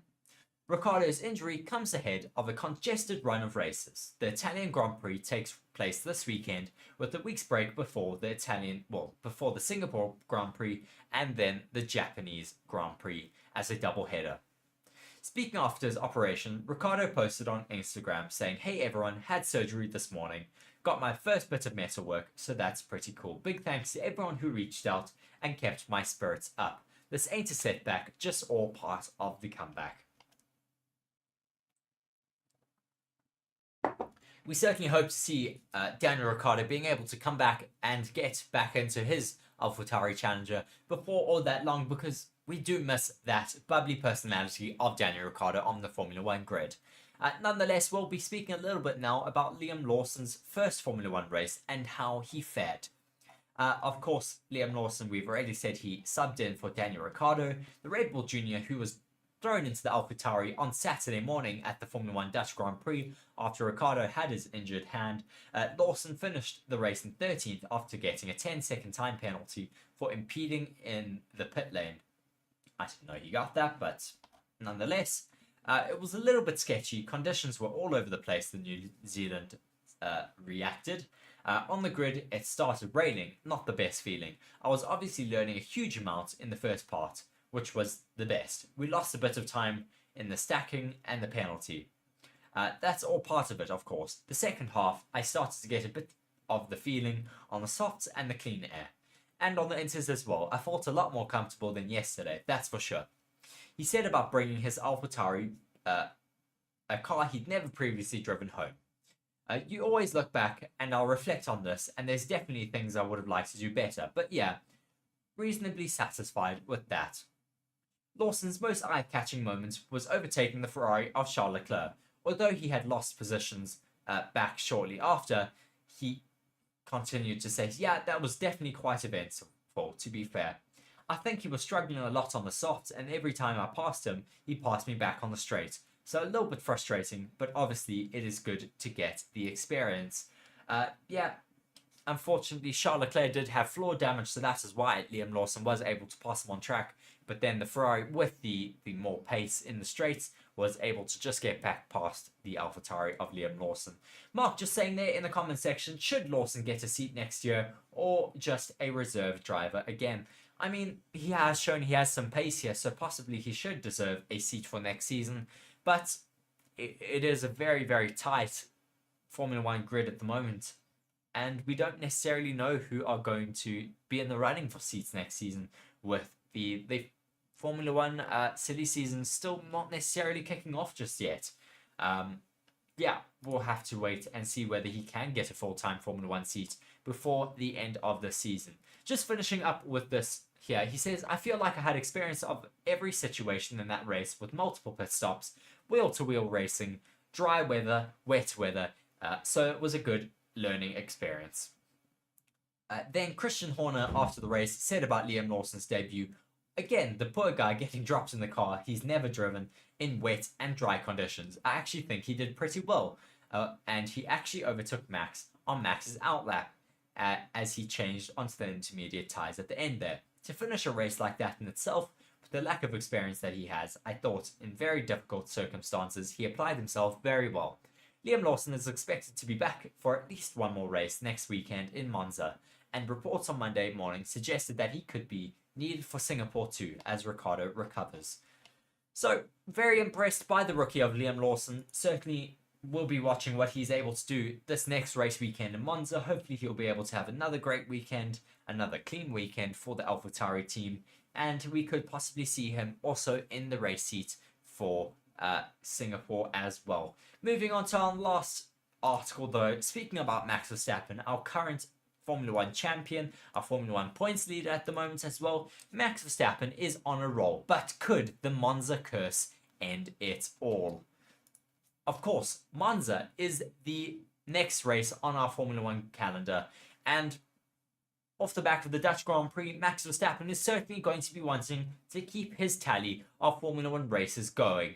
But by winning the Dutch Grand Prix, not only did Max Verstappen win his third consecutive home Grand Prix, also his ninth consecutive race this season. Heading back to Monza next weekend, the two-time defending world champion will look to win a record-breaking 10th consecutive Grand Prix. However, a dark cloud looms over that Italian circuit, with the Red Bull Racing Daily revealing that 3 winners before Verstappen have fallen victims to the curse of Monza. And could Max Verstappen be the next victim to that curse? For those of you who don't know, what is the Monza curse? First things firstly, the Monza curse is only a fan-fed theory, but one that has gained credibility by each passing year. The theory suggests that the driver who wins the race one year fails to even cross the finish line the following year. In 2019, Charles Leclerc won the Monza Grand Prix after an epic showdown with Mercedes' Valtteri Bottas. However, in the following year, the Monegasque driver suffered a horrific crash, making a turn at the iconic Parabolica. With Leclerc out, Pierre Gasly in AlphaTauri grabbed his maiden Formula One win in 2020. The next year, though, Pierre Gasly could not even go halfway through the first lap as he crashed into the barrier after the first couple of corners. The crash gave way to a third winner in 3 years in Italy, with Daniel Ricciardo securing P1 while driving for McLaren. As one would expect by now, Ricciardo too did not finish the race in 2022 after suffering an engine failure mid-race. Thus, Verstappen won the race, putting him next in line to face the Monza curse. So, could Max Verstappen face the biggest challenge of his Formula One season? Not only did Verstappen's win in Monza mark his 5th consecutive win of the bygone season, but it also marked his first ever Formula One race win in Italy. Although a finish behind the safety car put a dampener on the win, the Red Bull car was still the fastest throughout the weekend, with his team believing he deserved the win under any circumstance. Having defeated all the challenges so far, Verstappen now faces potentially his biggest challenge this season. Given he crashed in Italy 2 seasons ago, the biggest question on race day will be whether he can reverse the curse that has haunted past winners with no clear challenge from opposing teams, or even the weather conditions. Only time will tell if the Monza the only time will tell if the Monza curse will stop Verstappen, or whether Verstappen will be able to break that curse this season. Yes, it's going to be interesting whether that curse will be able to come back and bite Max Verstappen. As Ashke Diman says, their curses don't work on Max. We'll have to wait and see, though, this weekend, if that is true. Of course, Max Verstappen will be hoping that curse will not come back to bite him, because he will be wanting to take a new record of race win tallies in a row. Yeah, it has been a very exciting season, though, so far. Whether we will get that curse coming to bite Max Verstappen, maybe we'll get a different winner then for a race, because it has been quite some time since we have had a different race winner for a Formula 1 race. But as Ashke says, their curses don't really work on Max Verstappen. We'll have to wait and see if that is true, though, this next race weekend. Thank you very much, though, for joining me here on Forever Motorsports for my daily Formula 1 news roundup. It has been a very busy day here today. Please do be sure to go and check all of our links in the description for all of our social medias. I do post on TikTok, Instagram, Twitter as well. And I do also post a lot of shorts videos here on YouTube. Thank you very much, though, for watching me here on Forever Motorsports for our daily Formula 1 live news video. I have been Reese. Thank you very much for watching.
Hello and welcome to Forever Motorsports, here for our daily Formula 1 live news roundup.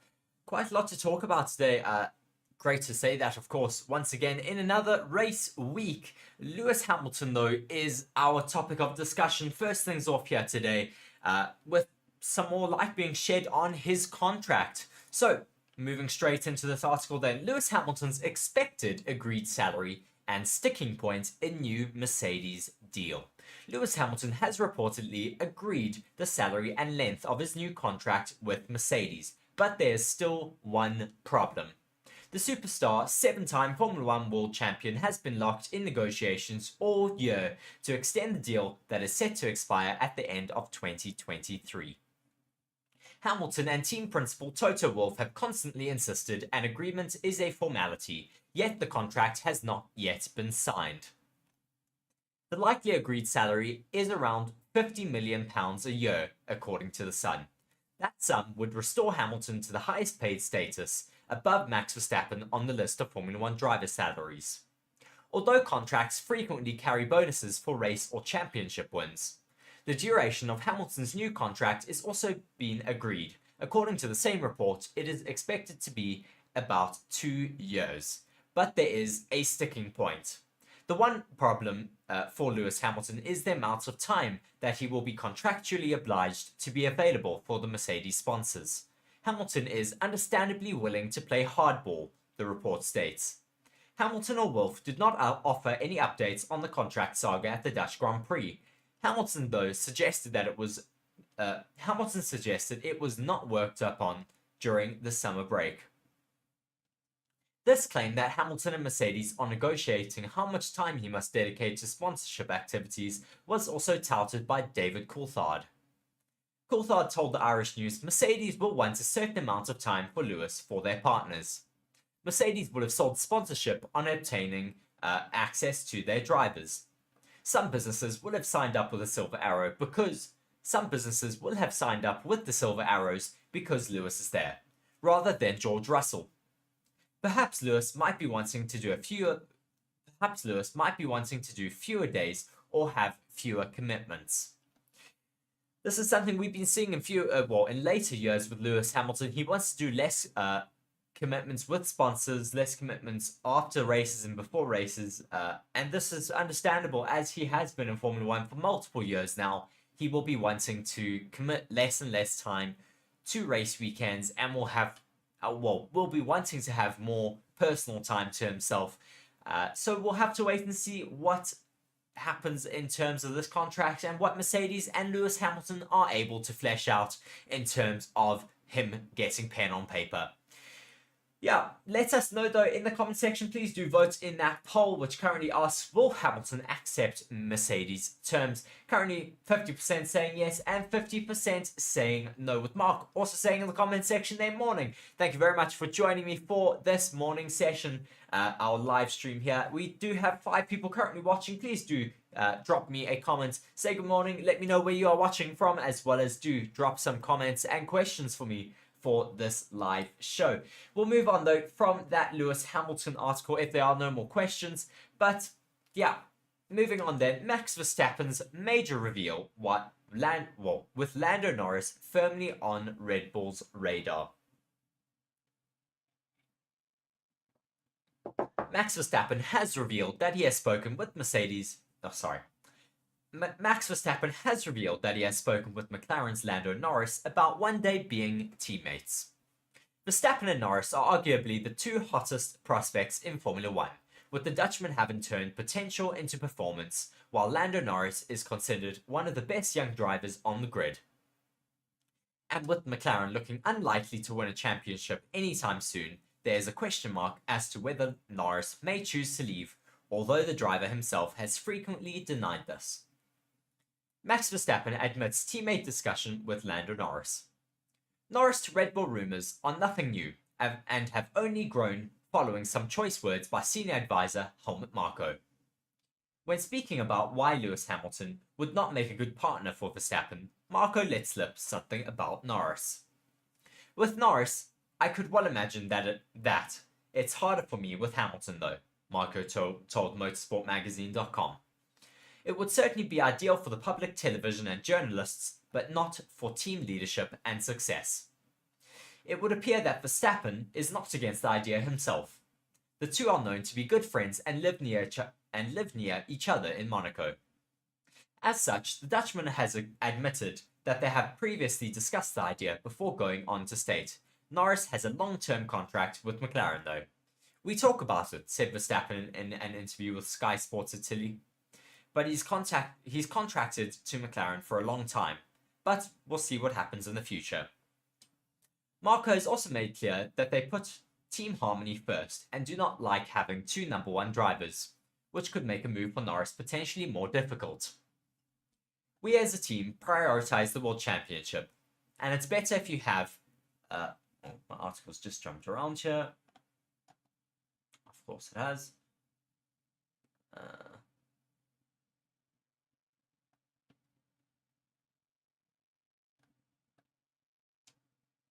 Marco has also made clear that they put team harmony first and do not like having two number one drivers, which could make a move for Norris potentially more difficult. We as a team prioritize the World Championship, and it's better if you have a certain hierarchy, said Marco. I don't want to say a number one driver, but that is certainly who is faster. The atmosphere in the team cannot suffer. If we look at something like Ayrton Senna and Alain Prost, you'd have two superstars who only look at each other and put the team in second place. Norris is contracted to McLaren until 2025 and has frequently stated his desire to stay with the team that he has spent his whole career at. Certainly very interesting to see whether we'll have McLaren and Max Verstappen as teammates in the future. I think they'd work quite well as teammates. We can ask some of you, though, in the comment section. Mark's there saying, do you think Hamilton wants to take the contract, Reese? I certainly think Hamilton will want to stay with Mercedes for the long-term future because, as I said already, he is very comfortable with the team. He knows them quite well. He's comfortable with their dynamic.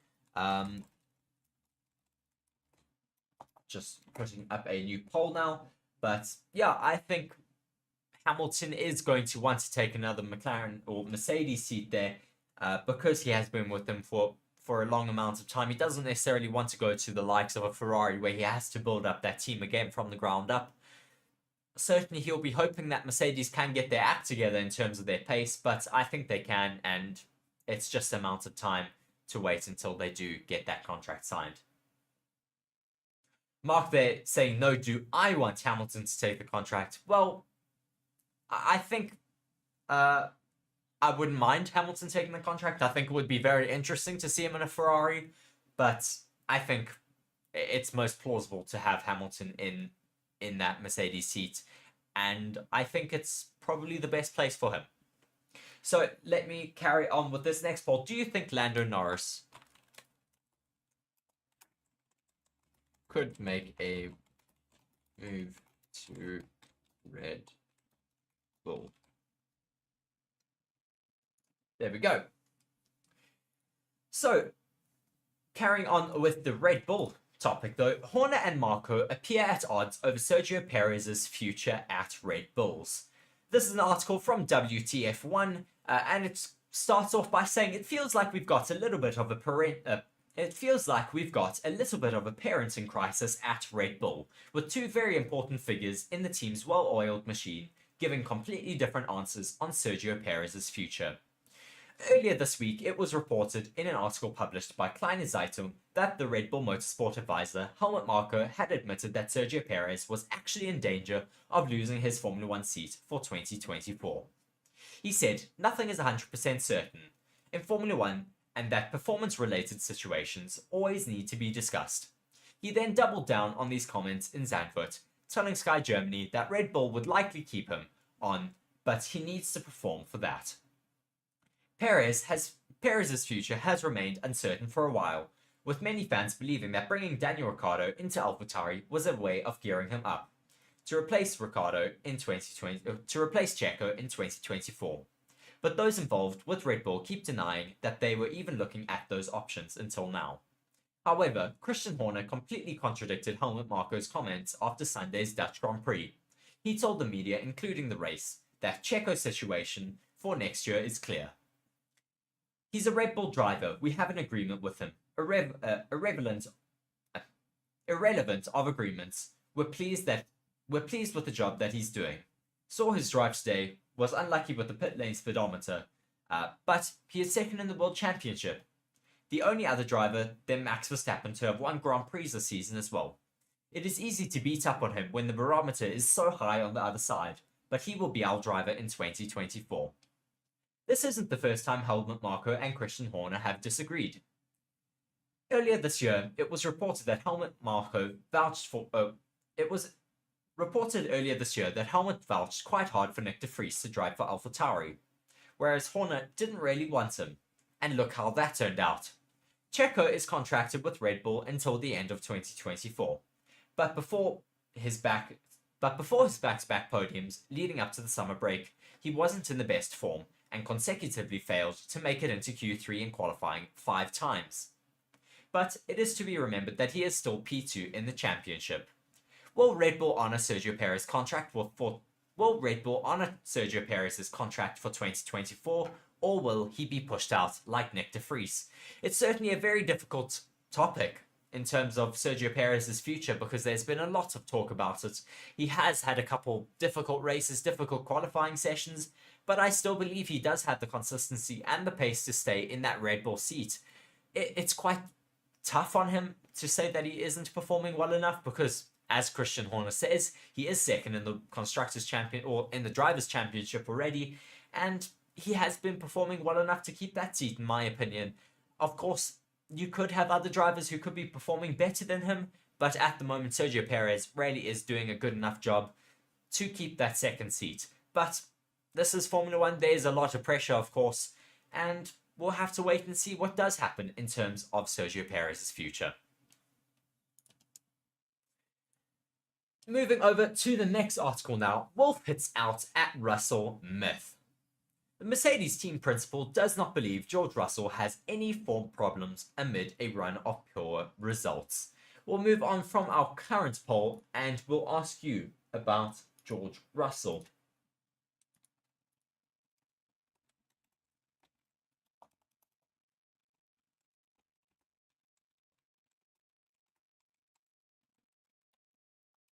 Do you think that George Russell has struggled this season? Is going to be my question. Do be sure to go and vote in that poll that is going up in 2 seconds once I finish spelling everything correctly.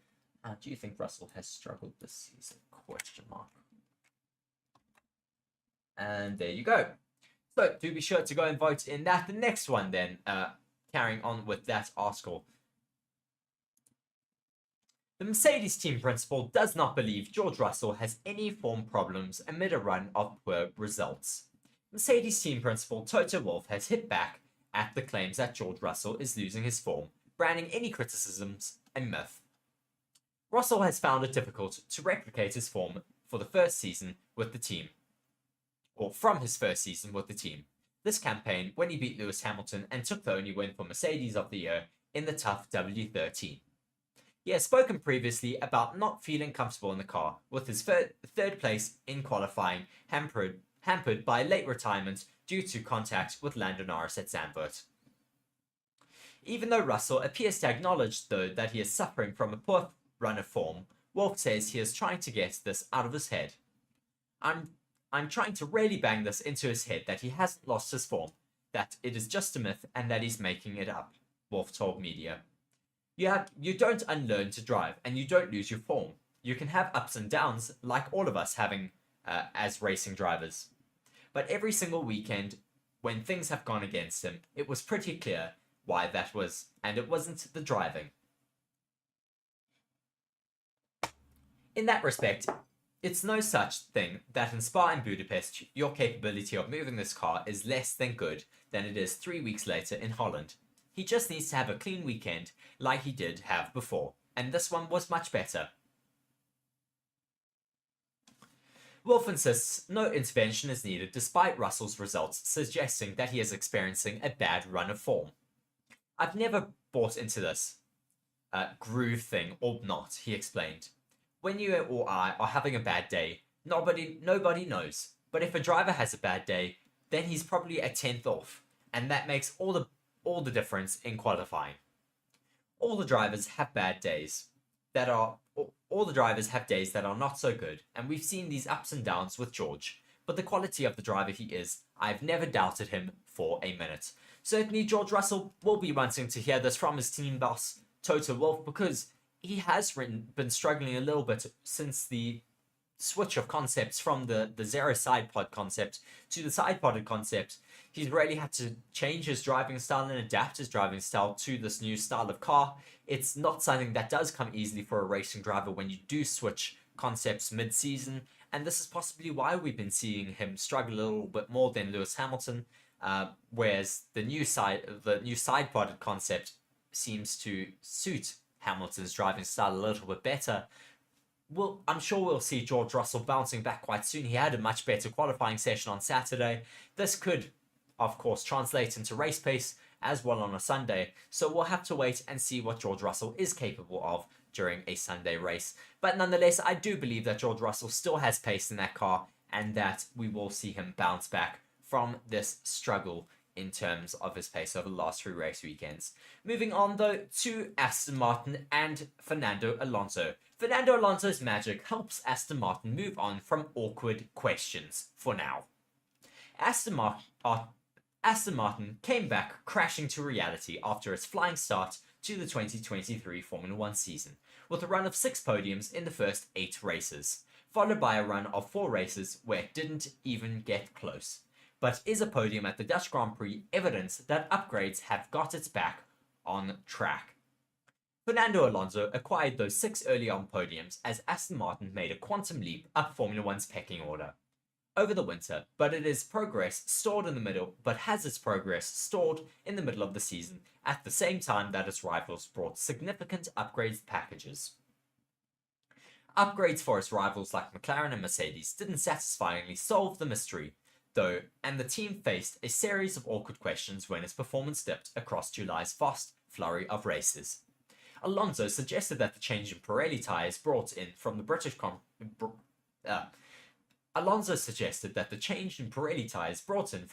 Grand Prix contributed to Aston's disappointing form, but his team found no huge differences between the different specifications. There was also speculation over the summer break that Aston had made changes to its front wing to meet the FIA's flexibility tests, a theory that the race's Scott Mitchell mom asked Aston Martin performance director Tom McLaughlin if there was any truth to. We did change the front wing's philosophy a little bit from the start of the year and to during the year, McLaughlin replied at Zandvoort.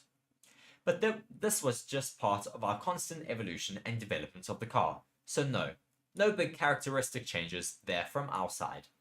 A definitive answer over its performance dip is still up for debate though, but the new question is whether floor updates brought to both Spa and Zandvoort have helped Aston Martin to reverse its decline, or whether its latest podium was simply its star driver doing what he does best. Terrific was Mark Hughes' assessment of Alonso's drive on the Race F1 podcast. A lot of thought went behind it. The move on the inside of George Russell had its roots in practice, just things like as well as the genuine driving brilliance. Some of the moves he's doing on the opening lap and when he's putting the car and how twitchy it is. How he's getting away with it, but he's completely on top of it. You just realize you're watching something very rare. He's still absolutely at the top of his game, and it was a wonderful performance all round really. Albeit red flag assisted, Alonso put himself in position to have half a sniff of a victory in the closing laps of the Dutch Grand Prix. Something he was willing to go fully all in for, rather than playing it safe, as he looks to the inside of race winner Max Verstappen at turn 1, and then at turn 3, after the red flag restart showed.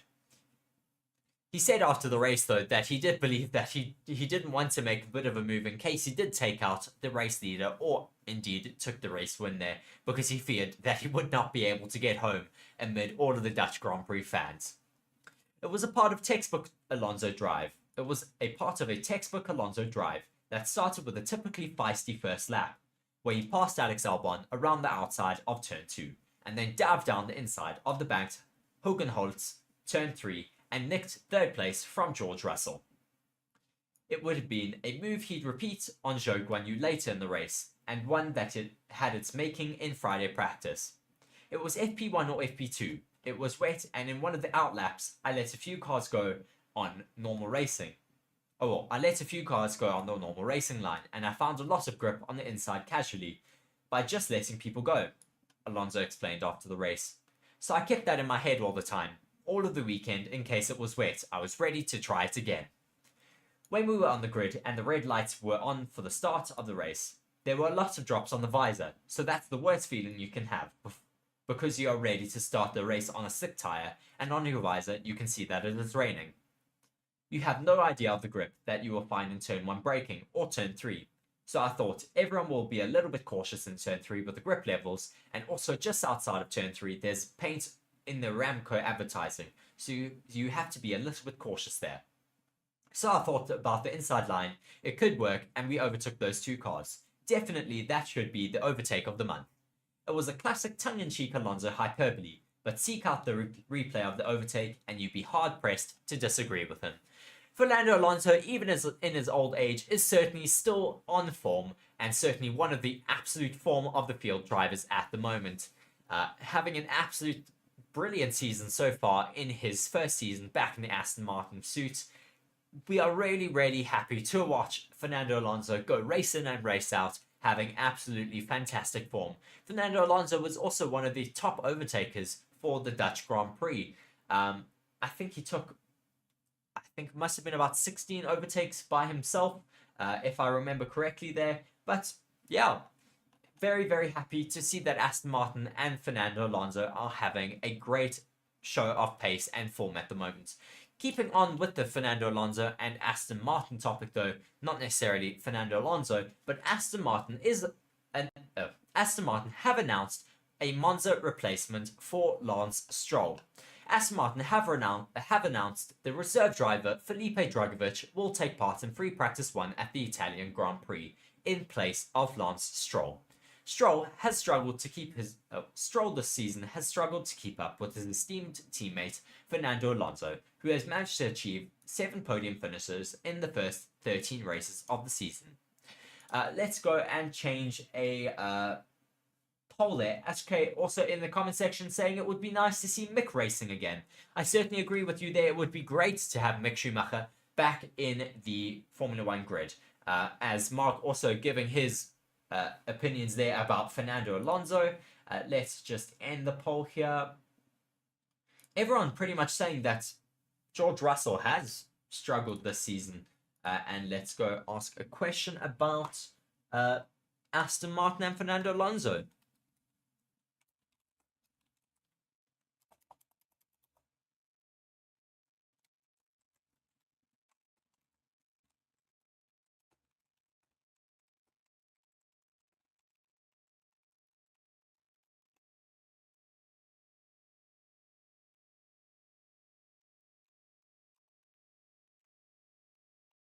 I'm putting up another poll for you now. So how much longer do you see Stroll staying in Formula 1? Option 1 is he's leaving soon to go and play tennis.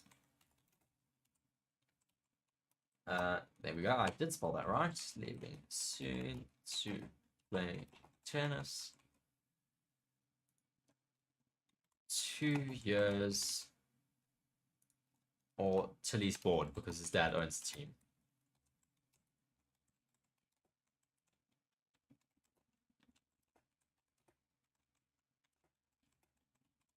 And there you go. So option 1 is he's leaving soon to go play tennis. 2 years is the middle option. And the third option is until he's bored because his dad owns the team. Oh,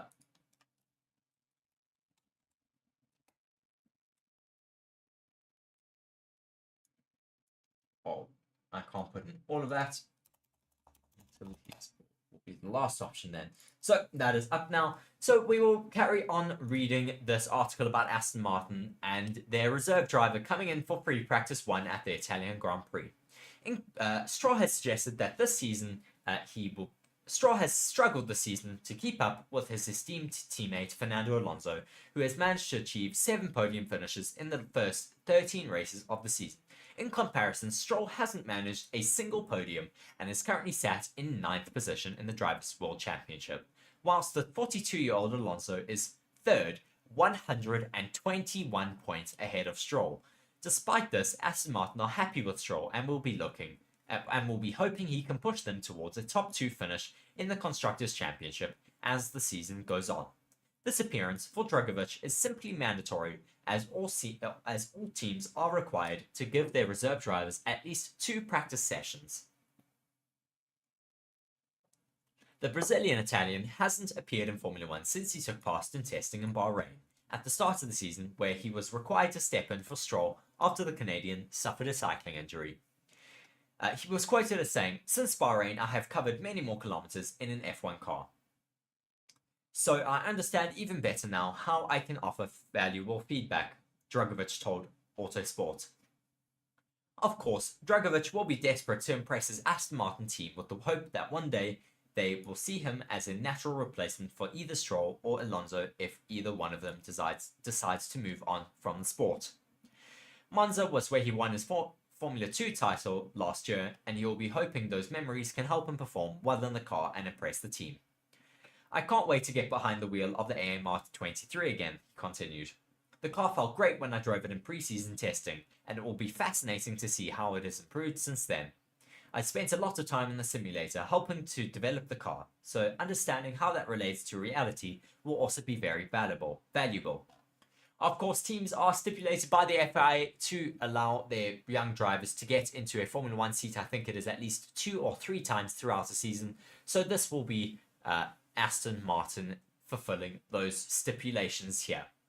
Moving on though to our final 2 articles, getting on with our friends who all support Ferrari, and hopefully that this won't be bringing them too much tears, but Ferrari will be bringing back their yellow.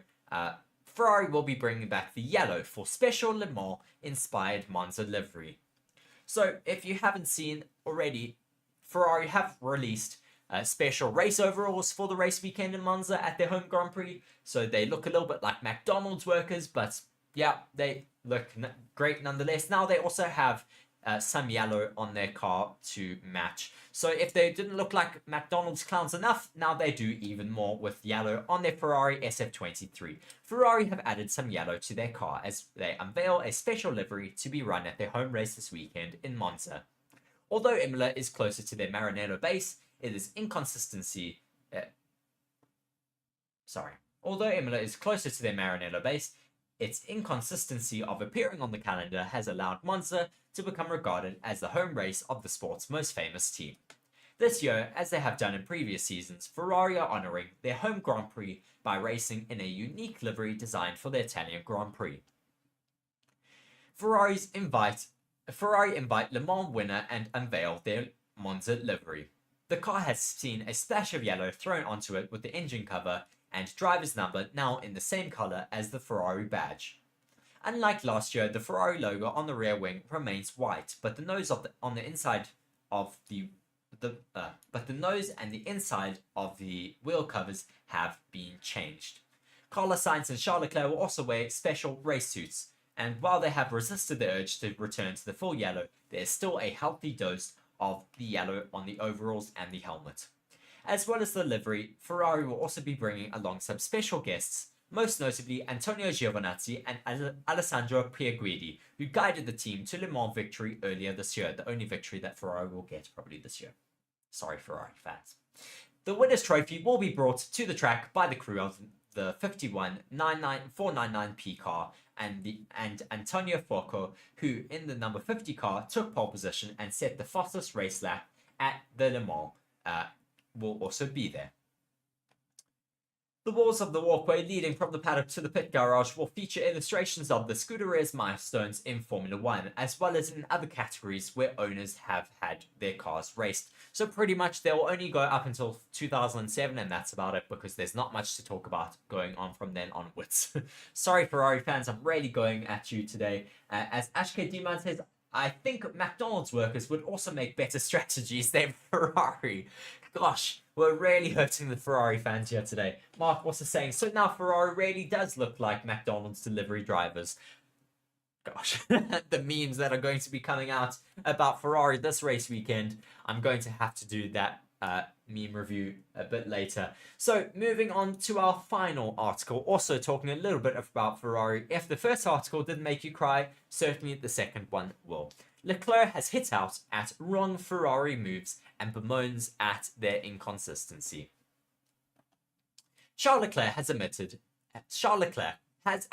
that he does not understand what Ferrari are doing wrong after he endured a nightmare Spanish Grand Prix, stating that his car behaved erratically during the race. It's a bit of an old article, but this is not the one that I wanted, but he actually has been speaking about it again recently. Pretty much just saying that he is not really enjoying the way that this car is handling at the moment. He's really struggling to understand. He doesn't understand, or he can't predict when the car is going to have understeer or oversteer. There is just no predictability in the car. And when you have a race car that is doing this, it really, really does not help you. So he continues to say, I don't understand what we are doing wrong, but we are doing something wrong. I went from a first hard tyre to a second hard tyre in the last stint. I don't want to hear about their strategy. We have to understand and work, but it's been a few races now where we are struggling with conditions or having a really peaky car, and today is no better. It did feel better, but the limitations were the opposite, he added. Yesterday I could not drive. I had a rear that was super loose and strange. We will analyze all of this at the factory.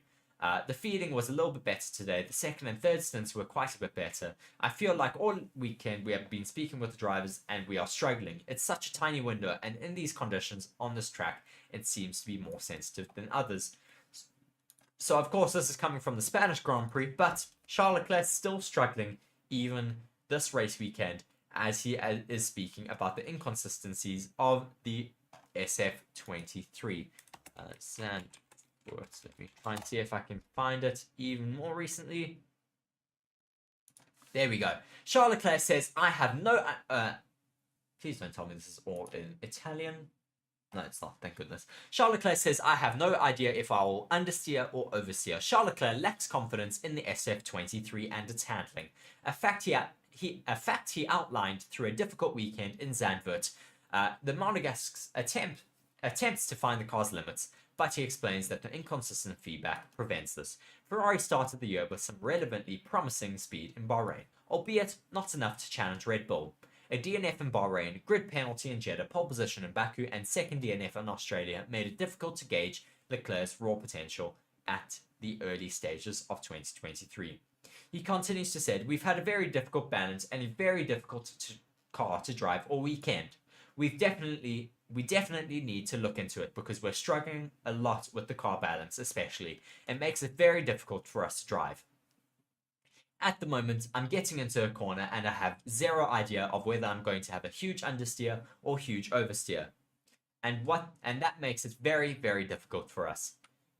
A completely new package has been promised by Ferrari for 2024, with technical director Enrico Cardile hoping to correct the inherent weakness from this season. There will be a few upgrades to the SF20. Gosh, I'm really struggling. There will be a few upgrades to the SF23 in the next 9 rounds, but a significant overhaul over the winter will be required to make a drastic step forward. This is certainly not what Ferrari fans would be wanting to hear going into this Monza race weekend, because they would be wanting the Ferraris to have a little bit more pace and be wanting to challenge possibly for podium positions, but it certainly does not seem very likely at this stage. So, very disappointing to hear that Ferrari are still struggling with their upgrades and with their package, and we'll be hoping that they do get to the bottom of this before next season, because we want to see them being able to challenge for a title fight. Nonetheless, though, that is it from me here today for my live daily news roundup. Thank you very much for watching me here on Forever Motorsports. Do be sure to like the video, subscribe to the channel. We are so close now to 1,000 subscribers. And we do appreciate every single one of you for watching alongside with us. Thank you to Ashke and Mark for being in the comment section. I don't know who else was watching alongside with us. We have 6 of you all watching alongside with us concurrently. Please do be sure to drop a comment and a like in the comment section. Yeah, thank you very much for watching. I have been Reese.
Welcome to Monza, home of the Italian Grand Prix.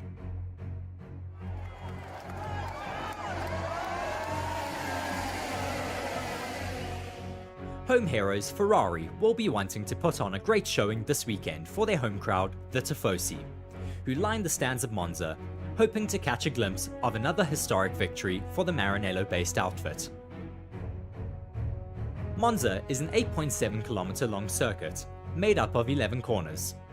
The track is the fastest on the Formula 1 calendar, made up of long straights that push the drivers and their car to the limit, with top speeds reaching around 350 kilometers an hour, before they slam on the brakes for the tight chicane that makes up turn 1 and 2.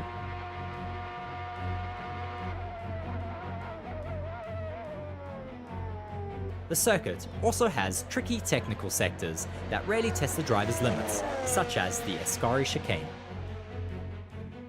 Monza is one of the longest running Formula 1 races, having been on the calendar since 1921, with the most successful constructor being the home favourites Ferrari, who have won at their home circuit an impressive 20 times, as well as the most successful driver being Michael Schumacher with 5 wins at the Temple of Speed. Watch now as you take a lap around the circuit in the Ferrari World Endurance Championship car.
Be sure to like the video and subscribe to the channel for more Formula 1 content, and we hope you'll join us for our coverage of the Italian Grand Prix.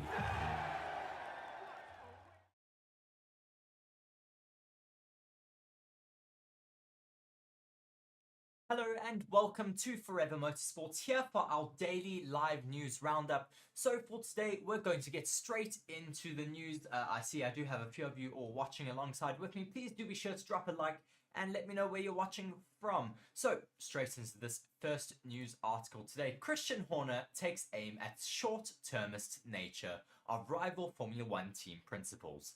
Christian Horner has said this generation of Formula 1 team managers are more short-termist than their predecessors, focusing only on their little area rather than the sport as a whole. Having been in Formula 1 for 18 years, Horner has shared the paddock with a number of different team principals and the many personalities that they bring. Starting at the time with the likes of Bernie Ecclestone, Max Mosley, Jean Todt, Ron Dennis, and Flavio Briatore, with big names in the sport.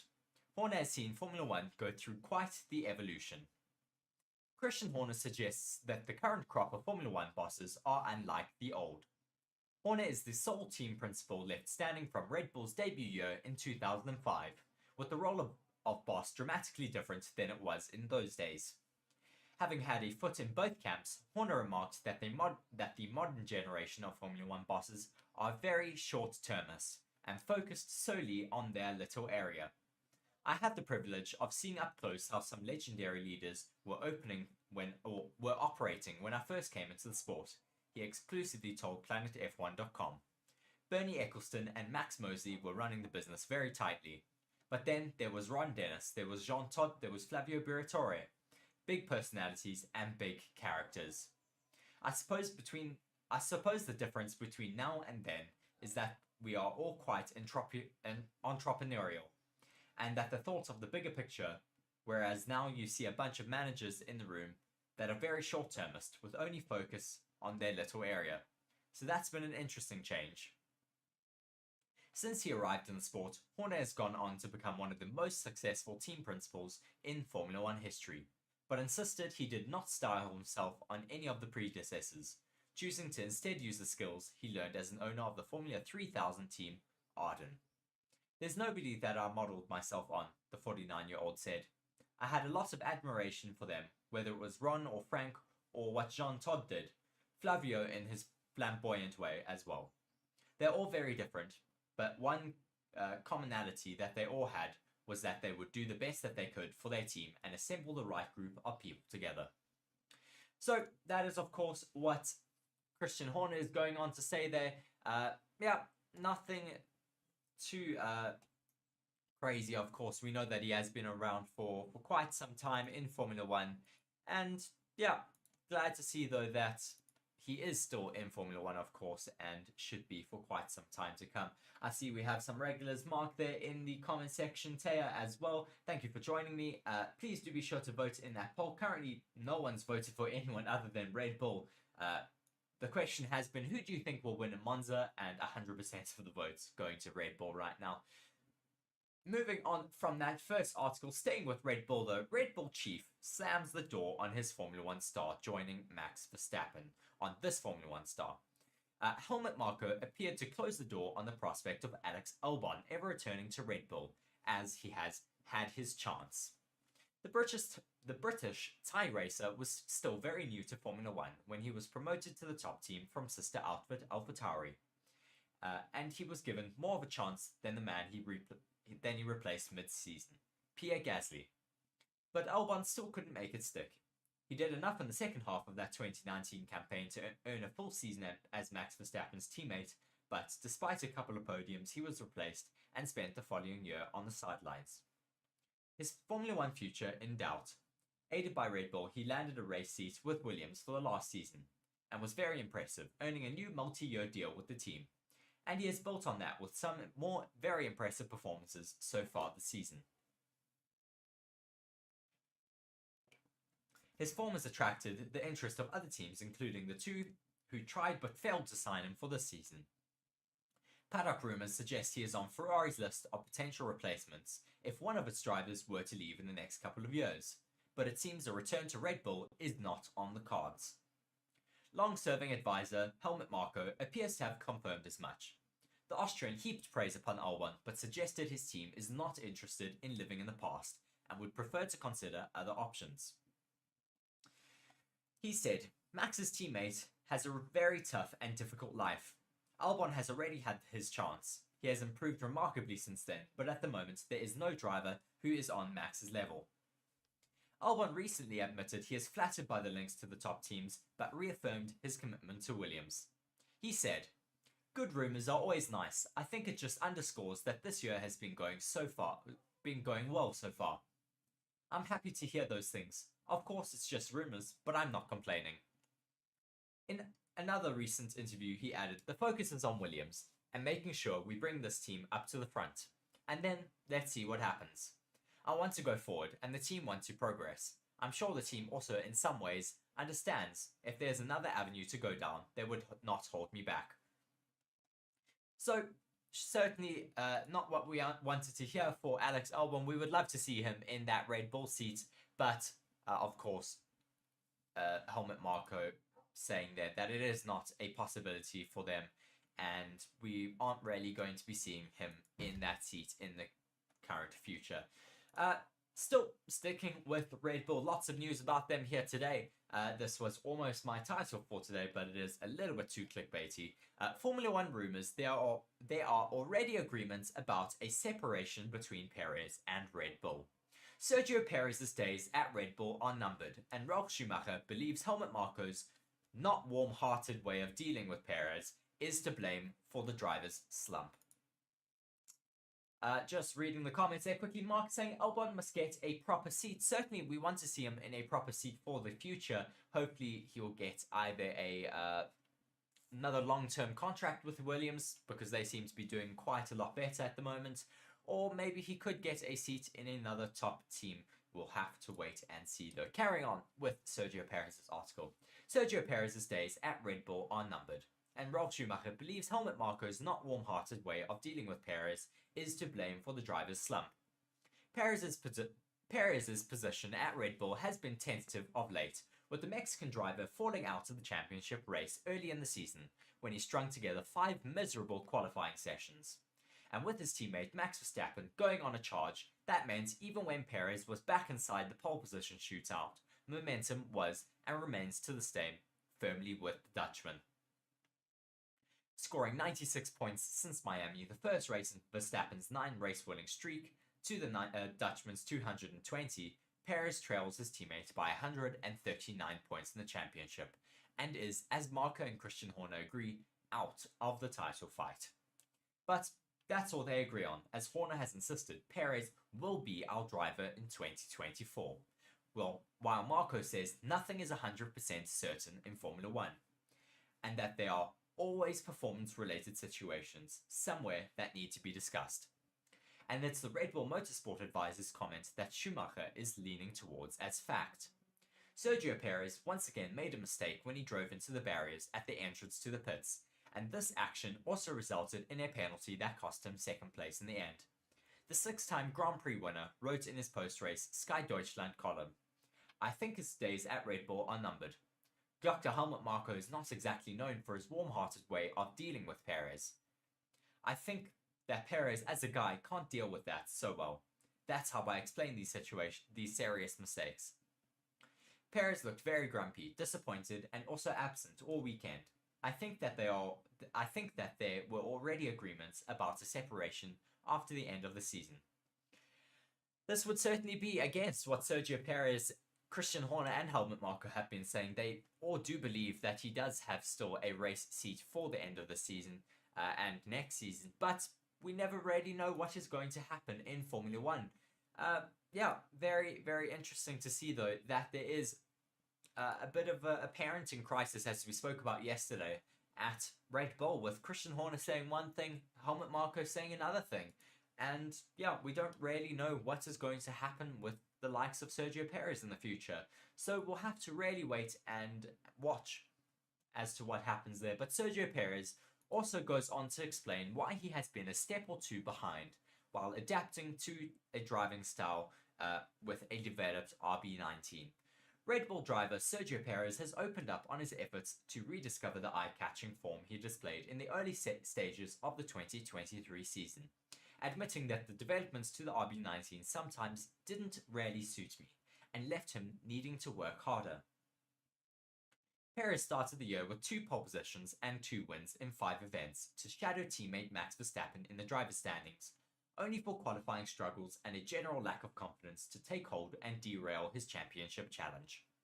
In a Sky Sports Formula 1 interview conducted by Formula 1 strategist Bernie Collins, whom he previously worked with at McLaren and Force India, Perez shared some more details about his adaptation to the Red Bull over the last 2.5 seasons and how it is still a work in progress. There are a lot of things that are so different, Perez explained. How you look after tyres, for example, is one of the biggest things. How you drive is completely different. You are able to do things that with a Force India you cannot do, or you cannot even think of doing. Pushed on whether he's continuing to learn and improve, the 6-time Grand Prix winner added, "Yeah, the progression is there.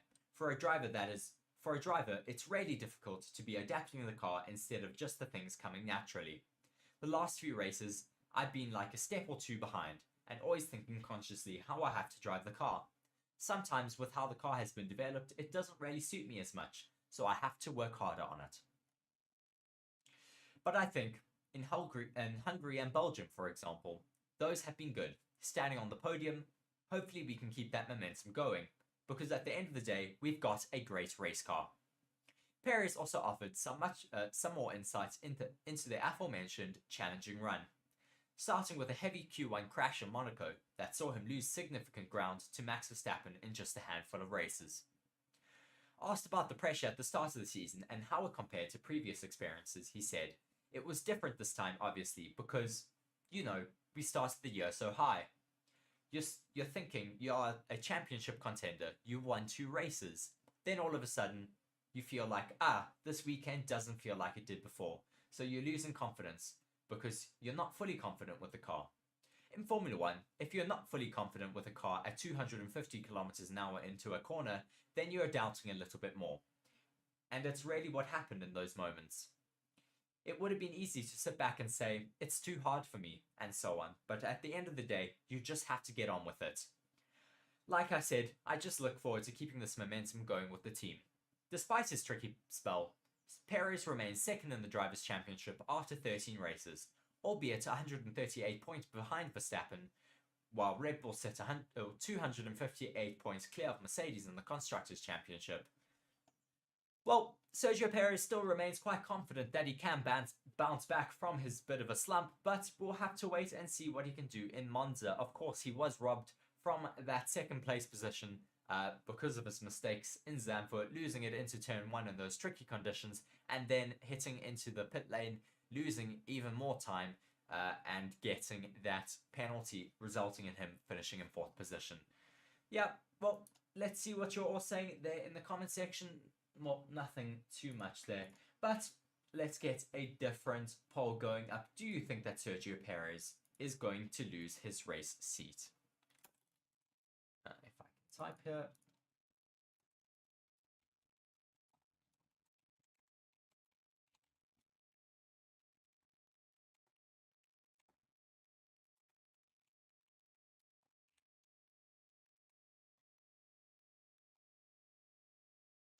There we go.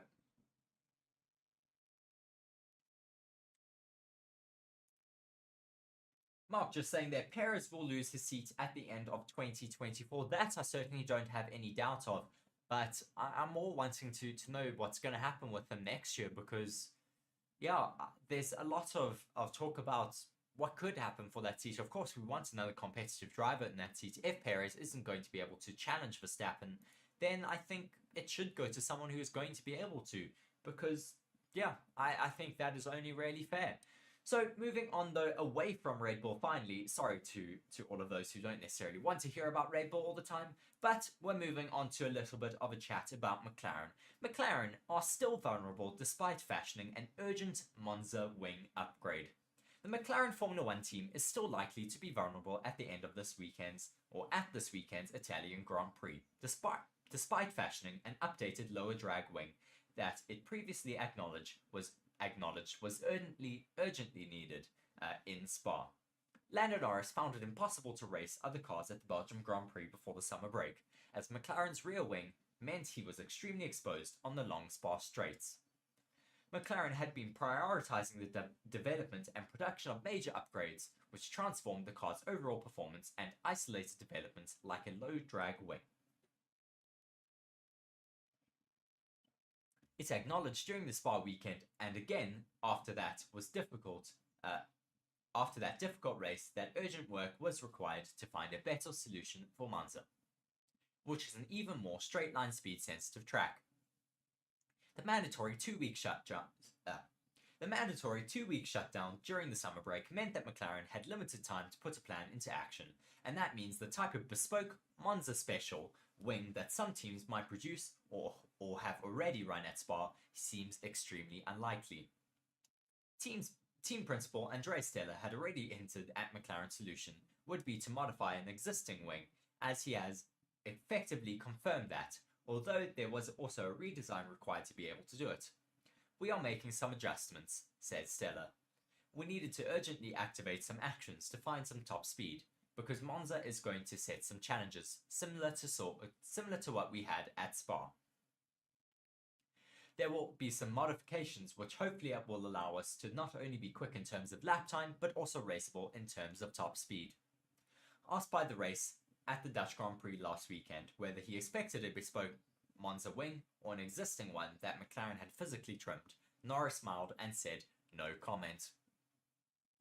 When Stella was asked by the race what action had been taken, he confirmed, "We will make modifications to existing wings." But in order to make this level of modifications, we needed to make the wings from a construction point of view to be able to actually be modified like they will need to be modified for Monza. Gosh. It will be a combination of changes on top of the wings we had in Spa. Given the long start-finish straight at Monza, that may not be enough, and Norris gave an air of trepidation regarding McLaren's prospects for a race it won 2 years ago. Asked if he is expecting it to be a tough weekend, Norris replied, "Yes. There's been so much focus on trying to get the car we have now, which is completely the correct decision to have done. So much focus and time spent on creating this. There's some things we are quite far behind at. But I'd happily take 80% good races and 20% bad races rather than the vice versa. We know it, we admit it, which is why I think it is a good thing. But we know we are in for a pretty tough race." One benefit for McLaren is that it has been able to switch development focus to other items like the rear wings and did introduce a new one at Zandvoort last weekend. While it will be no use for Monza, it is a slightly lower downforce and drag option that is a contender to be used from Singapore onwards. McLaren heads to what is likely to be one of its weakest remaining tracks of the season, off the back of a clear missed opportunity at Zandvoort last weekend.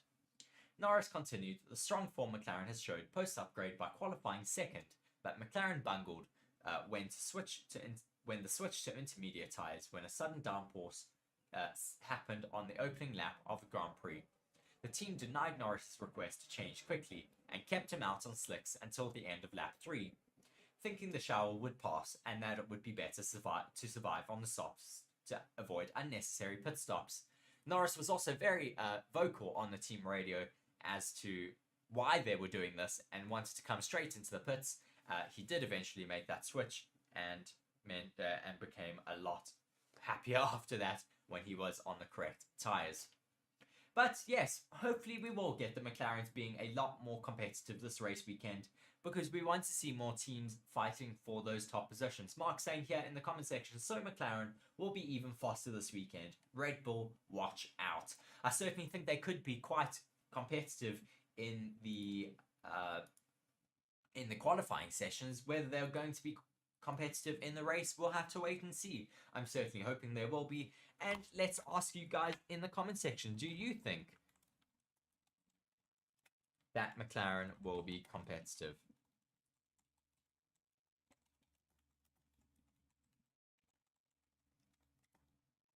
I almost said Spa. We are in Monza, not Spa.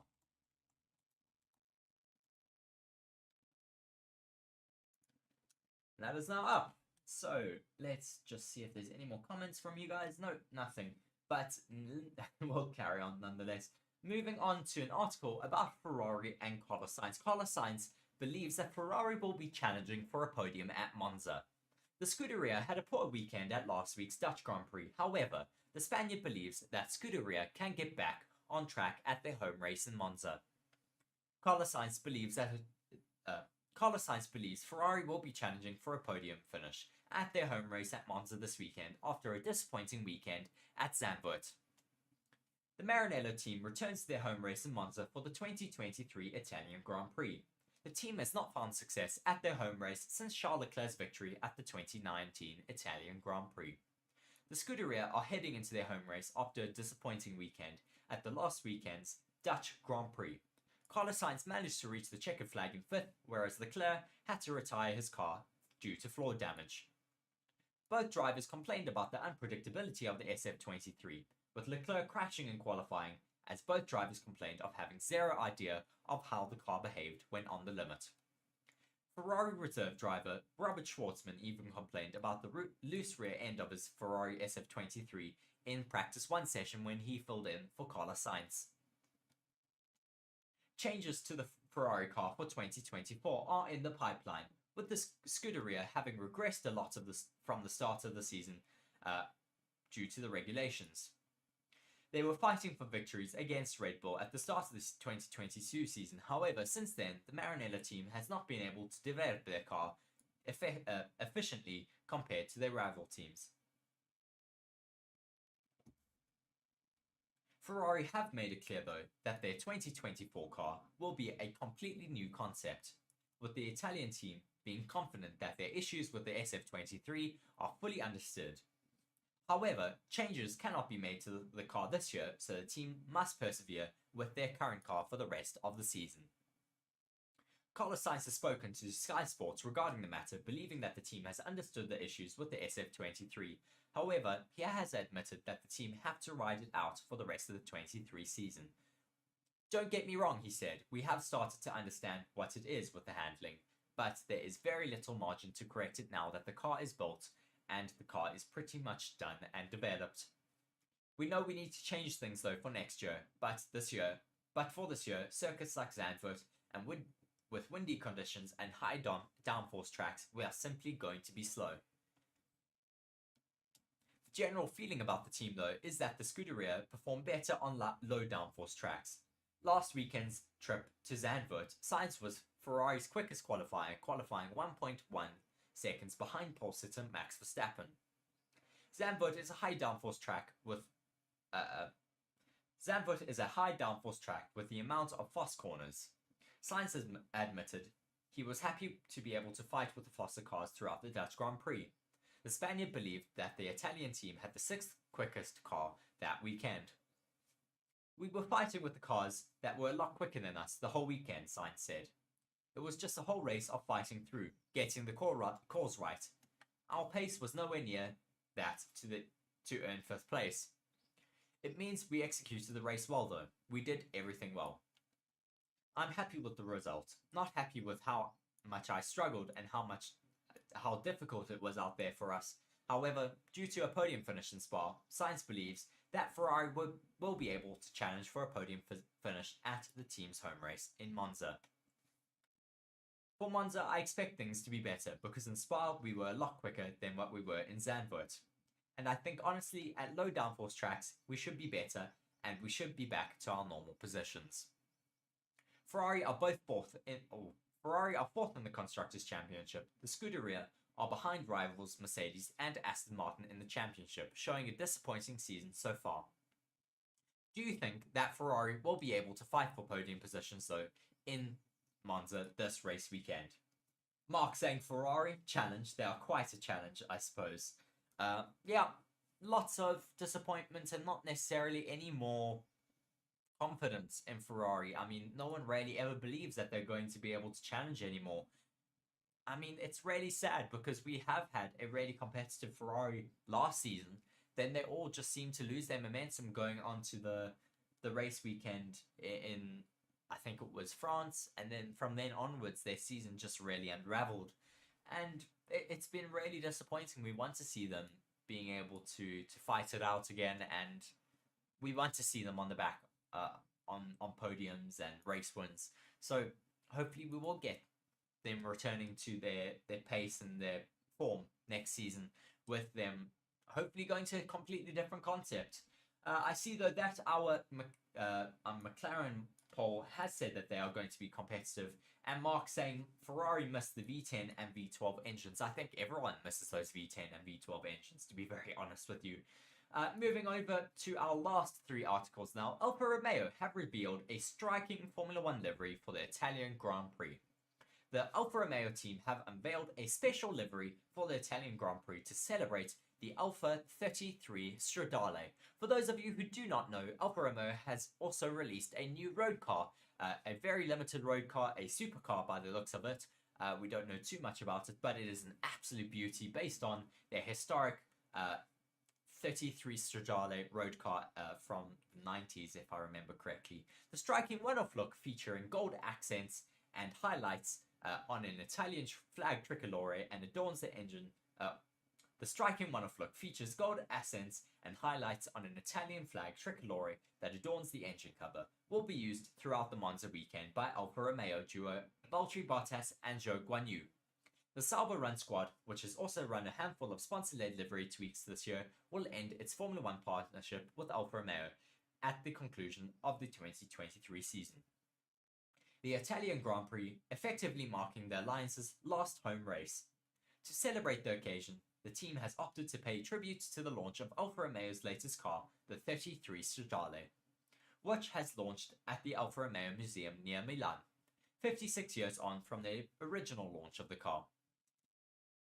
As we approached our home race in Monza, it's a pleasure to unveil this incredible livery, a true tribute not only to the 33 Stradale, but also to the Alfa Romeo as a whole, and to the country it hails from, Italy. Sauber boss Alessandro Aluni Bravo said, or Bravi.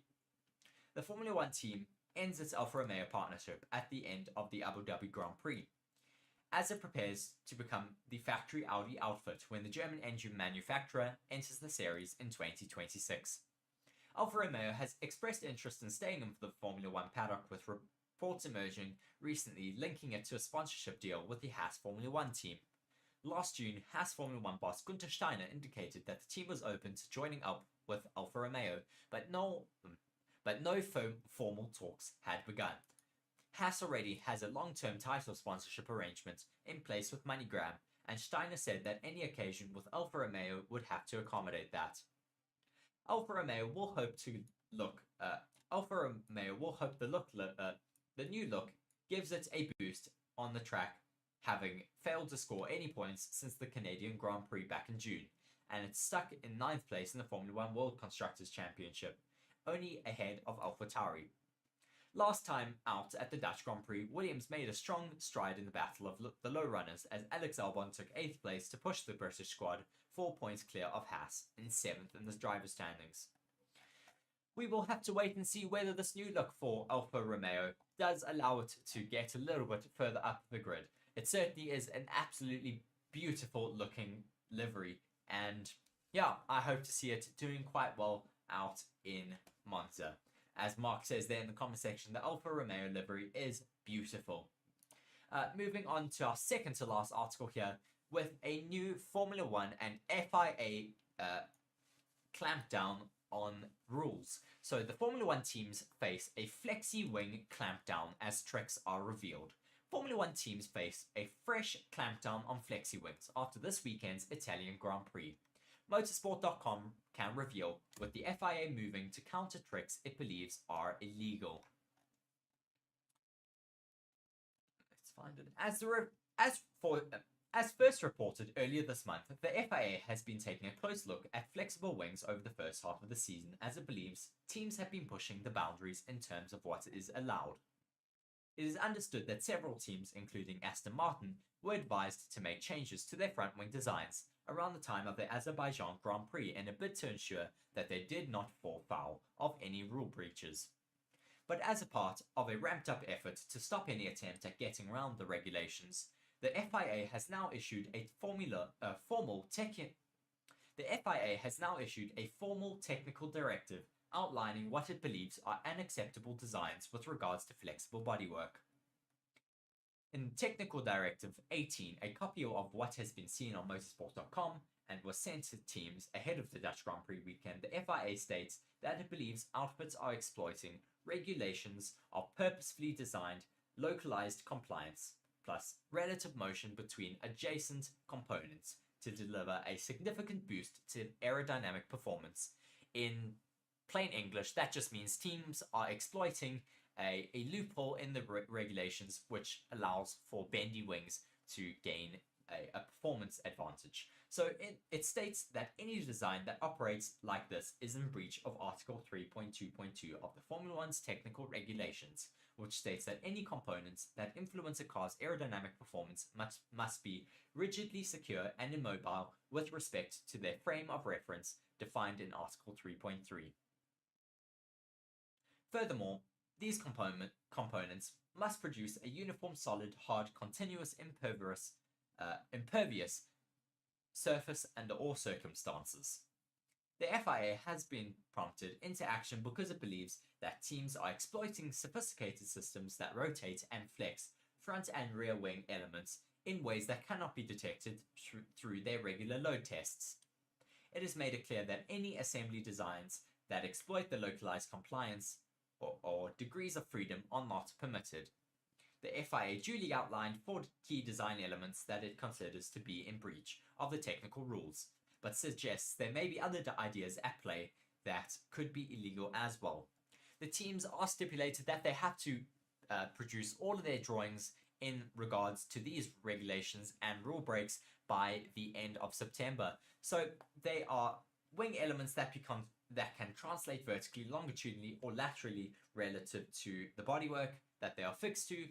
Number 2 is wing elements that can rotate relatively to the bodywork that they are fixed to, such as rotating around one fixing, designs that utilize elastomeric fillets, compliant sections of the wing profile, or thin flexible laminate at a junction that can either distort, deflect out of plane, or twist to permit localized deflection relative to the bodywork the component is attached to, and it just goes on and on and on, and I'm sure all of you do not want to keep hearing all of these technical regulations.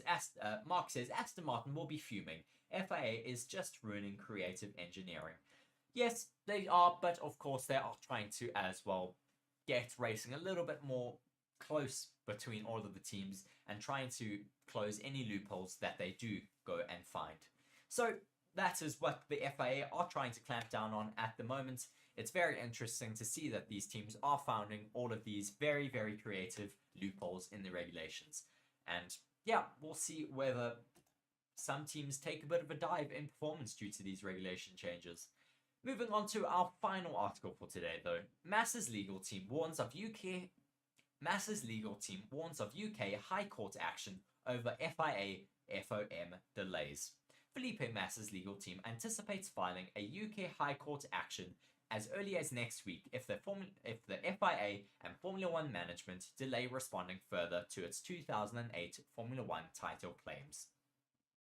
As originally reported by Motorsport.com, Massa's lawyers wrote to the FIA president Mohammed Ben Sulayem and Formula One management CEO Stefano Domenicali earlier this month with a letter, before setting out the details of the Brazilian driver's legal pursuit to rectify him losing the 2008 Formula One World Championship.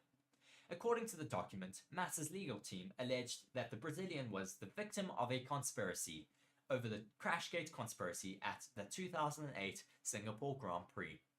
It urged that the FIA and Formula One management deliberately acted to avoid a scandal over what happened in Singapore, despite being told of the cheating affair early enough to have taken action. Massa's push for legal remedy was prompted by both an interview with Bernie Ecclestone claiming that the matter was brushed under the carpet and an archive chat with the former Formula One race director Charlie Whiting, who revealed he was told about Nelson Piquet Jr.'s deliberate Singapore crash at that year's Brazilian Grand Prix season finale. It was suggested that Massa's losing the championship as a result of what's happened in Singapore had cost him millions in income as well as morale and reputational damages. Motorsport.com has learned that both the FIA and Formula One management have responded to Massa's original letter, but both have indicated that in the wake of Formula One summer break period, with personnel being away, it was impossible to provide a formal response to the individual claims in the short term, so needed more time. The stance has not gone down well with Massa's team, who have ramped up the urgency to get answers from the FIA and Formula One management over the matter. Motorsport.com can reveal that Massa's legal team has now replied to both the FIA and Formula One management and told them that it does not consider a potential 3-month delay for the matter to be dealt with as responsible or reasonable. The letter copies of which have been seen by Motorsport.com argue that work on a response should have been done promptly upon receipt of the letter before claim, and summer absences should not have prevented that.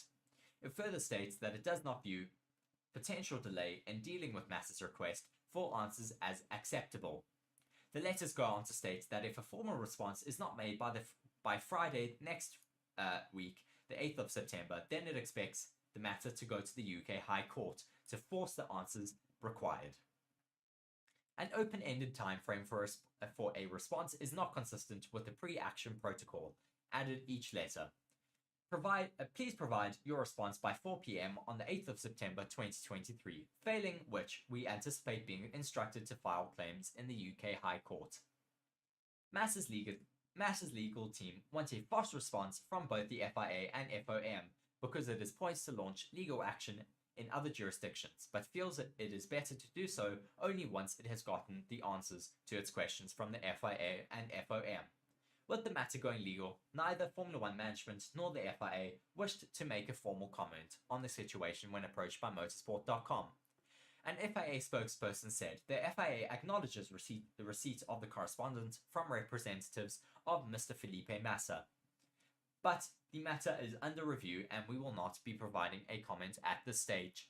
Things are certainly turning ugly with Felipe Massa and Formula One possibly going into legal action over the 2008 title scandal there. So we will have to wait and see what does happen with this scandal, and I'm sure that it could end up in court if the Formula One group does keep delaying their response to Felipe Massa's legal team.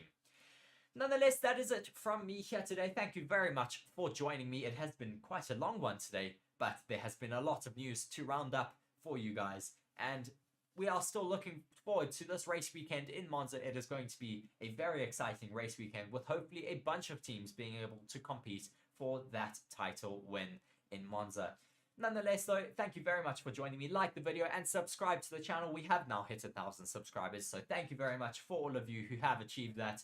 I have been Reese. Ferrari have gone and unveiled special race suits for the Monza Grand Prix, their home Grand Prix at Italy, not too far away from their factory, and they have released some new race suits. They do look a little bit like McDonald's workers, but the Monza race will be the only Italian stop on the 2023 championship. To celebrate it, Ferrari has decided to prepare special race suits and dedicated merchandise, just as they did 12 months ago. On the occasion, a completely yellow color scheme was chosen, paying tribute to the yellow Modena, which is an unanimously considered the Scuderia's secondary color of reference. This time, however, the choice has fallen on a much more diverse mix that combines the three historic most used Ferrari colors, red, yellow, and black. The uniform features stripes with the upper part colored in red, the middle stripe in yellow, and the lower portion, including the legs, entirely in black. So hopefully the Ferraris can have a bit of a better race weekend this weekend out in Monza. Hello and welcome to Forever Motorsports for some breaking news. Lewis Hamilton has extended his contract with Mercedes until the end of 2025. Lewis Hamilton has signed a 2-year contract extension with Mercedes to remain in Formula One until the end of the 2025 season. After months of speculation over his future, which included being linked with a move to Ferrari, the 7-time world champion Lewis Hamilton has committed to a deal that extends his racing relationship with Mercedes. Hamilton, who is now 38, is currently 4th in the 2023 drivers' standings, 183 points behind runaway champion leader Max Verstappen. Mercedes also officially confirmed that Hamilton's teammate George Russell will remain with the team until the end of 2025. We dream every day of being the best, and we have dedicated the past decade together to achieving that goal, Hamilton said, as Mercedes announced the extension ahead of this weekend's Italian Grand Prix. Being at the top does not happen overnight or over a short period of time. It takes commitment, hard work, and dedication, and it's been an honor to earn our way into the history books with this incredible team. After beginning his Formula One career with McLaren in 2007, Hamilton moved to Mercedes at the start of the 2013 season, and they have gone on to be the most successful driver-team combination in Formula One history. The Briton has won 6 of his 7 world titles with Mercedes, while the Silver Arrows claim 8 consecutive Constructors' Championships from 2014 to 2021. Hamilton has picked up 82 of his record 103 wins at Mercedes and also claimed 78 poles with the team. Hamilton's extension continues his quest to claim one of the few Formula One records he does not hold outright: World Championship wins. He is currently tied with Michael Schumacher on 7, having seen the 2021 title snatched from his grasp at the final moment before Mercedes' failure to successfully grasp Formula One's new technical regulations saw him out of championship contention in 2022 and again this year. The 2022 season was the first in Hamilton's Formula One career that failed to claim a race victory. the most recent coming in the penultimate race of 2021, the Saudi Arabian Grand Prix. We have never been hungrier to win, Hamilton added. We have learned from every success, but also every setback. We continue to chase our dreams, we continue to fight no matter the challenge, and we will win again. I'm grateful to the team who have supported me both on and off the track. Our story isn't finished. We are determined to achieve more together, and we won't stop until we do. So, very exciting to see that Mercedes and Lewis Hamilton have agreed to continue their relationship till 2025, and we certainly hope to see Lewis Hamilton and Mercedes being able to challenge yet again for Constructors and Drivers' Championships. But whether that is possible, we will have to wait and see. But nonetheless, very exciting to have Lewis Hamilton committed to staying on the Formula 1 grid till the end of 2025. Welcome to Monza, home of the Italian Grand Prix.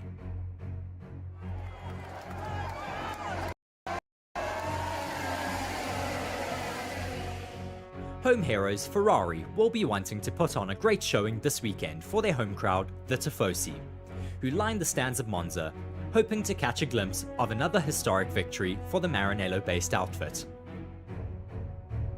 Monza is an 8.7 kilometer long circuit, made up of 11 corners.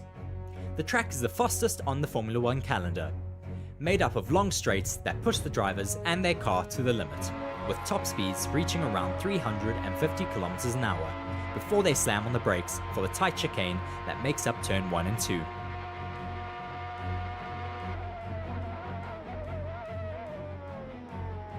The circuit also has tricky technical sectors that really test the driver's limits, such as the Ascari chicane. Monza is one of the longest running Formula 1 races, having been on the calendar since 1921, with the most successful constructor being the home favourites Ferrari, who have won at their home circuit an impressive 20 times, as well as the most successful driver being Michael Schumacher with 5 wins at the Temple of Speed. Watch now as you take a lap around the circuit in the Ferrari World Endurance Championship car.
Be sure to like the video and subscribe to the channel for more Formula 1 content, and we hope you'll join us for our coverage of the Italian Grand Prix.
Be remote.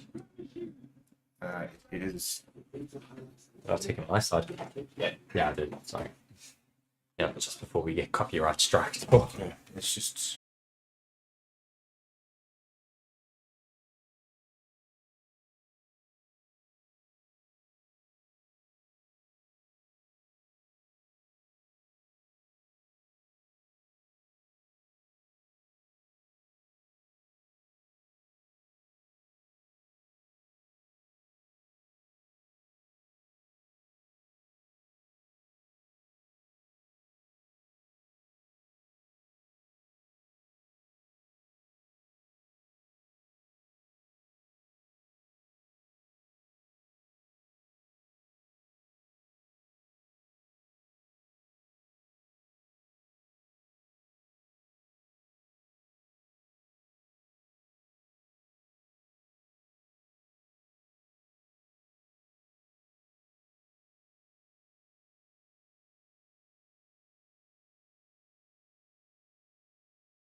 Yeah, James,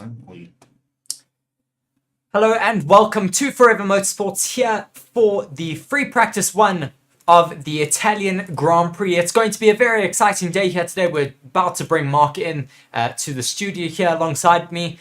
But it's going to be a very exciting day here in Italy. Of course, this is Ferrari's home track. If you've gone and watched my track guide, you would have learned a little bit about this track. So it has been on the Formula One calendar since 1921 and still going very strong as one of the fastest Formula One races on the Formula One circuit. It is certainly one of my favorite tracks that we go to in a year, and it's just super fast and super technical in certain sectors as well.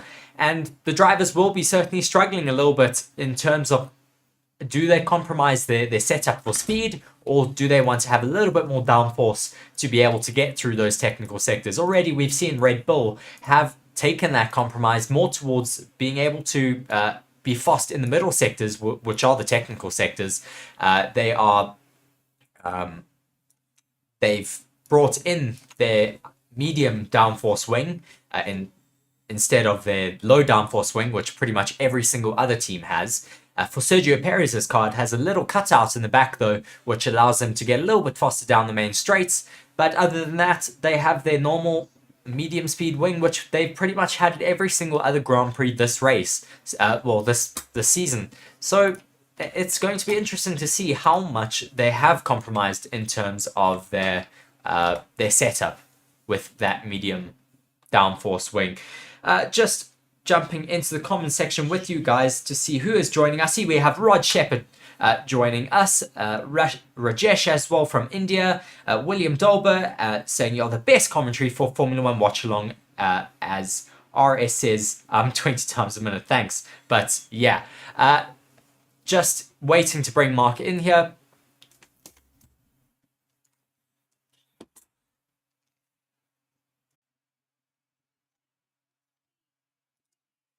Just looking at some stats about this circuit here. This is the 15th round in the 23-round race season.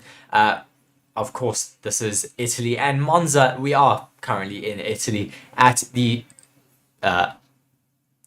fastest race circuits on the calendar. Now looking at some stats for the circuit though. Track distance is 5.7 kilometers with full throttle at 75% of the track, with a track lap record by Lewis Hamilton with a 1:18. Top speed around the circuit is 356.4 kilometers an hour with 11 turns and an elevation of 12 meters. And our compounds for this race weekend are going to be the C5, C4 and the C3 tires, which are the softest of all of the compounds that are available in the Pirelli range that go from C5 to C0. So we do have the softest of compounds here this race weekend. It's going to be a very, very fast track. hopefully we're going to get some good weather. There is a bit of rain predicted for Sunday, but right now the track temperature is 37 degrees Celsius, air temperature 25 degrees Celsius with a humidity of 50%. It is looking nice and clear over there though. Not in the sunshine right now, but hopefully these clouds will move away and we'll get some sun over the Tifosi and the the Monza track here. Just waiting for the cars to get out on track now. 3 more minutes and then the session will get underway.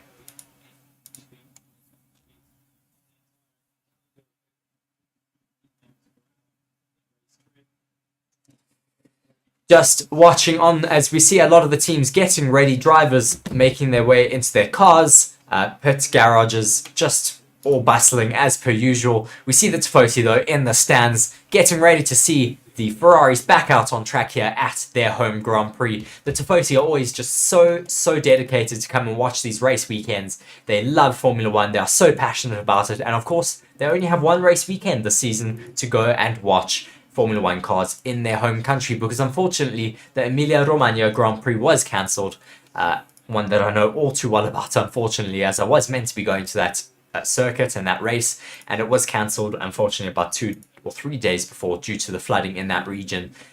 Formula One is speaking a lot though about their sustainability project, which they are working towards for 2026. They're hoping to allow their teams and all of their movements for the sports to be carbon neutral, as we do see now the Ferraris with their special livery for this race weekend. They have special race suits, they have a special livery on their car as well. The drivers both have special race helmets as well, as we see Charles Leclerc's yellow race helmet for this Monza race. Max Verstappen also in his car right now, sporting that number 1, which certainly he has not been putting to shame this season. 339 points is his current lead in the championship. 209 points behind him. 201 points is the amount of points that Sergio Perez has behind him in second place. 139 points is that gap between those two teammates. Mercedes have announced though that both Hamilton and George Russell have extended their contracts and will remain with the team until the end of 2025. Certainly a great talking point there that Lewis Hamilton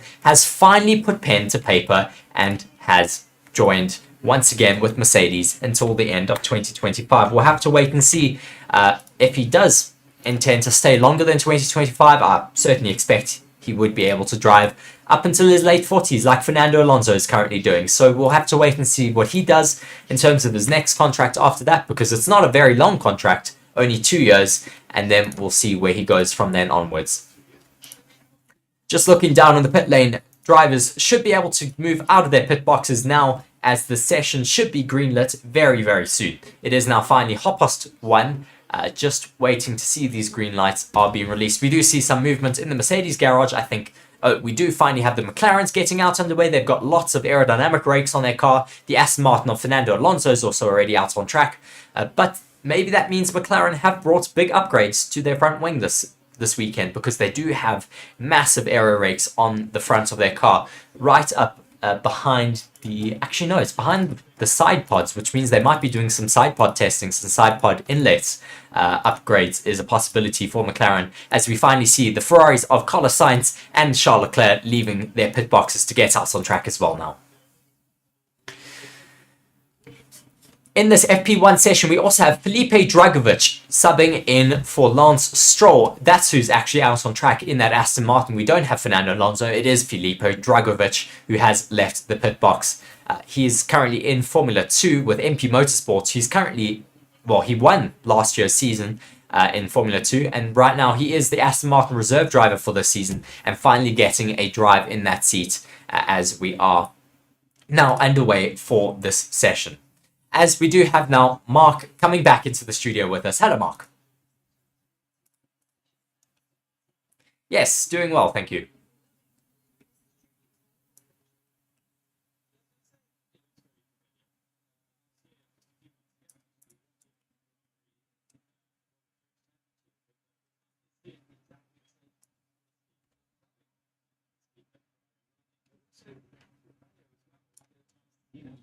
Well, I think the Ferraris are going to be wanting to be competitive this race weekend. Of course, it's their home Grand Prix. They don't want to upset the Tifosi. They don't want to let them down. It's going to be difficult though because they haven't shown great form in the last few race weekends, and as I say, they really do need to pick up the pieces a little bit more because they have really just been dropping the ball over the last few race weekends.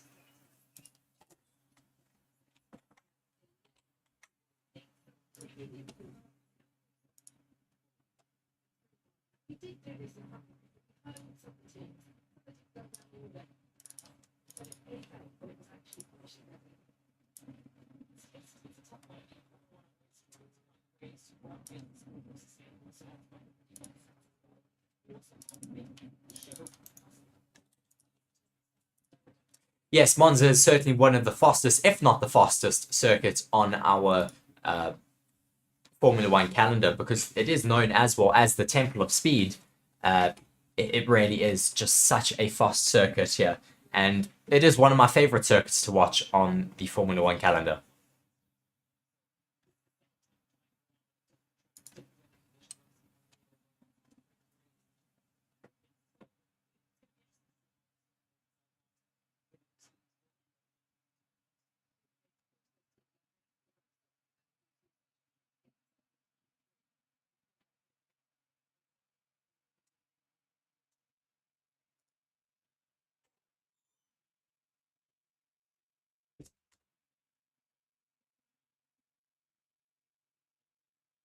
Yes, and speaking of drivers with injured hands, we of course have Daniel Ricciardo is still out this race weekend. Very unfortunate because we would love to have him back in Formula One again, but he is still recovering from his broken hand that he suffered at the Dutch Grand Prix in, I think it was free practice 2 there, Mark.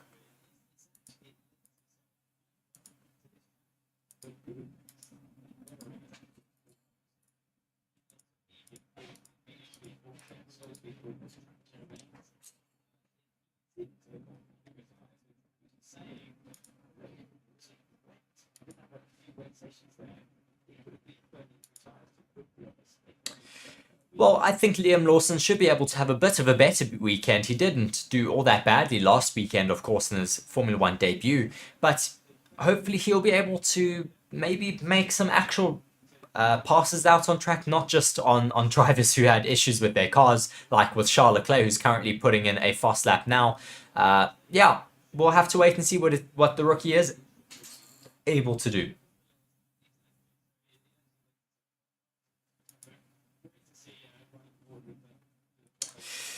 So, just watching what's happening now out on track, just watching the Tifosi all looking alongside the drivers. We currently have, I think this is Pierre Gasly starting a hot lap coming through the Parabolica turn, which is the final turn on this track. Very, very difficult corner out there.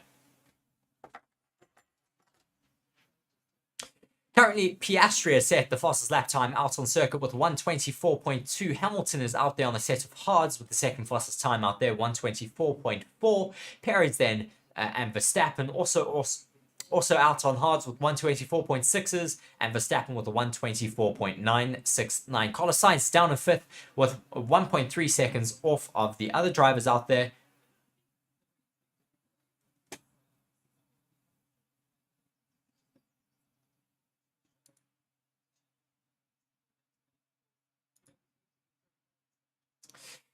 Just watching Piastri or Gasly going out there as well at the moment.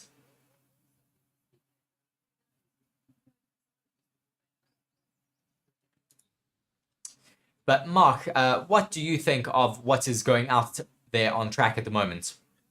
Well, I did see a couple of comments saying that I was on mute, so I'm just You're trying not. to check I have whether or fixed not it now. I have fixed I it. have been Sorry. fixed perfectly. Perfect. Cool. Yeah. So, yeah, struggling to get my stream working properly this side as well. So, if we check our phones, we'll understand why. Piastri currently is first in 1:24.2 on the soft tire, of course. So, we've got a whole lot of different runners right now. Piastri, Ocon, and Lawson have all completed laps on the soft tire, whereas pretty much everybody else is doing race simulations on the hards and mediums. So, yeah, I'm intrigued to see the pace. Have you seen Guan Yu Zhou being wheeled back into the garage right now? What's happening here? Yes, I do see he's being rolled back into the garage now. He is looking great though in that new liveried Alfa Romeo. I love that car so much with that new livery on it. But yeah, just waiting for Valtteri Bottas to get out on track. We don't necessarily know what the issue is there for Joe. Maybe they hadn't buttoned it all up correctly, or we don't necessarily know. But we'll have to wait and see as we're watching Valtteri Bottas leave his pits now.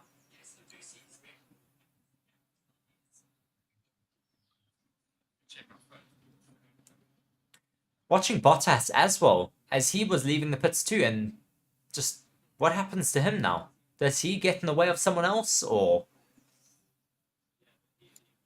just very really weird for the just Alfa a bit of Romeos? problems there from Alfa Romeo. Yeah, just watching that Valtteri Bottas replay, as you say. Verstappen is just now goes taking out the fastest lap time of all with 1:23.4, currently 0.030 faster than Sergio Perez's fastest lap time out there.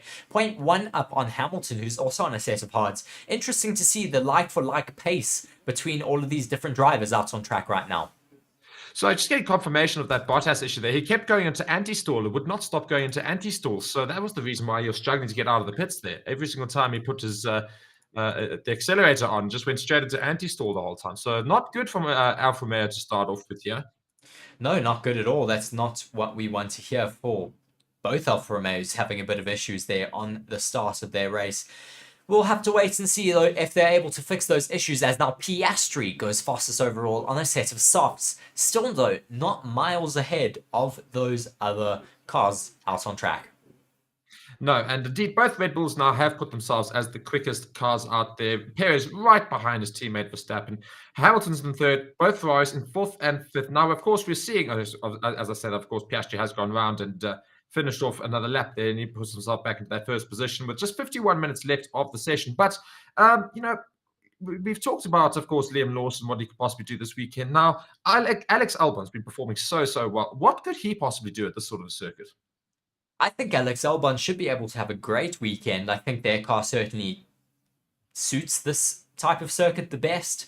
Alex Albon has been performing absolutely phenomenally in the last couple of race weekends. So I think he's really in for a great little race weekend. And I hope to see him in the maybe top 6, I'm going to say. Top 6? I'd love to see him in the top 6, so why not? Top 6 finish for Alex Albon. That's quite a reach, but you know what? We'll back it. I do back my boy. My word, sorry, I've just suddenly got this volume. You can hear the announcer in the stadium, and it sounded like he was like right in the room with me. It was a bit of a weird one. But just following now on board with, I think this is Carlos Sainz. It is indeed Carlos Sainz with that Ferrari. Now, Ferrari are rocking this livery, that yellowish thing with also the McDonald's worker outfits. So yes. What do we make of it so far this weekend? Well, so far at the moment, like for like pace, they're quite far off of Mercedes and Red Bull. Certainly not what we want to see immediately already this session. Yeah, they are not looking like they're great on terms of pace. The car's looking very stable though through both Degner corners. Now coming DRS wide open as he comes through the back straight. Let's see what they can do through the next Ascari chicane, and then I'll give you a bit of a better analysis of this, really. He's up in the middle sector, Mark. I was thinking he's looking quite comfortable there. A little bit of a correction through the second part of Ascari, but now approaching the Parabolica, what can he do through here? This is where you can make up a lot of time, or you can lose a lot of time, depending on your entry and exit through here. Good entry, little bit of a correction as he came out there, but power down very early on. Now approaching that start-finish line, this puts him fastest overall on the hards. Great to see. Yeah, that's very good to Verstappen's see. up in the middle sector, though. Yeah, so I'm sure Verstappen will go and beat that time, as we say. And we'll see these times tumbling throughout the practice session as well, as we'll see some more genuine pace and otherwise genuine speed for more of these cars as the session prolongs further. But if all of you are watching right now, please be sure to go and smash that like button and subscribe to the channel. Of course, we're going to be bringing you practice 2, practice 3 qualifying and the race this weekend. So we'll bring you lots and lots of videos. Still.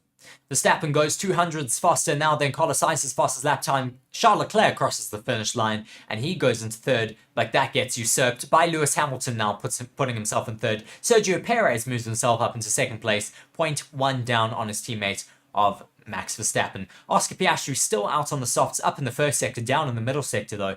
I was wanting to ask you though, Mark, I don't think you heard me earlier when I was speaking about the Red Bulls rear wing, because they have their normal medium downforce wing. They don't actually have a very low downforce wing like everyone else has, yet they're still able to go super fast in those straights. It's just incredible how that car has such an amazing balance of high speed as well as mid corner grip.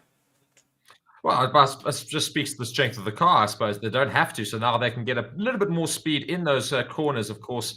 Not very many of them in Monza, but into those corners, I think Red Bull will probably find themselves quite a bit quicker than the rest of the grid, perhaps, as a result of that. And they just back the pace, the raw pace that they have in the straights, even without that changed wing, which, of course, a low downforce wing. So, yeah, it just shows the confidence they've got in that car.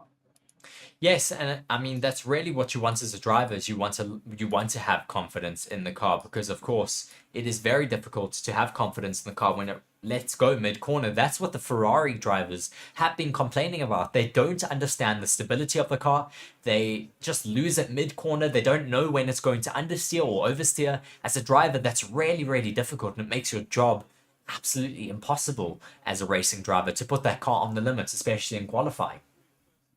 Now, following on board with Felipe Dragovich, of course, not got a time yet, but he's I think definitely one for the future. I almost really was upset. Of course, I mean he's not going to go across to go and fill in Daniel Ricciardo's seat, but I thought Dragovich impressed me right at the beginning of the season when he came in place of Lance Stroll, and I was hoping that we'd see him more in Formula One. So I'm getting a little bit of my wish right now in this practice session. So very keen to see what he can do.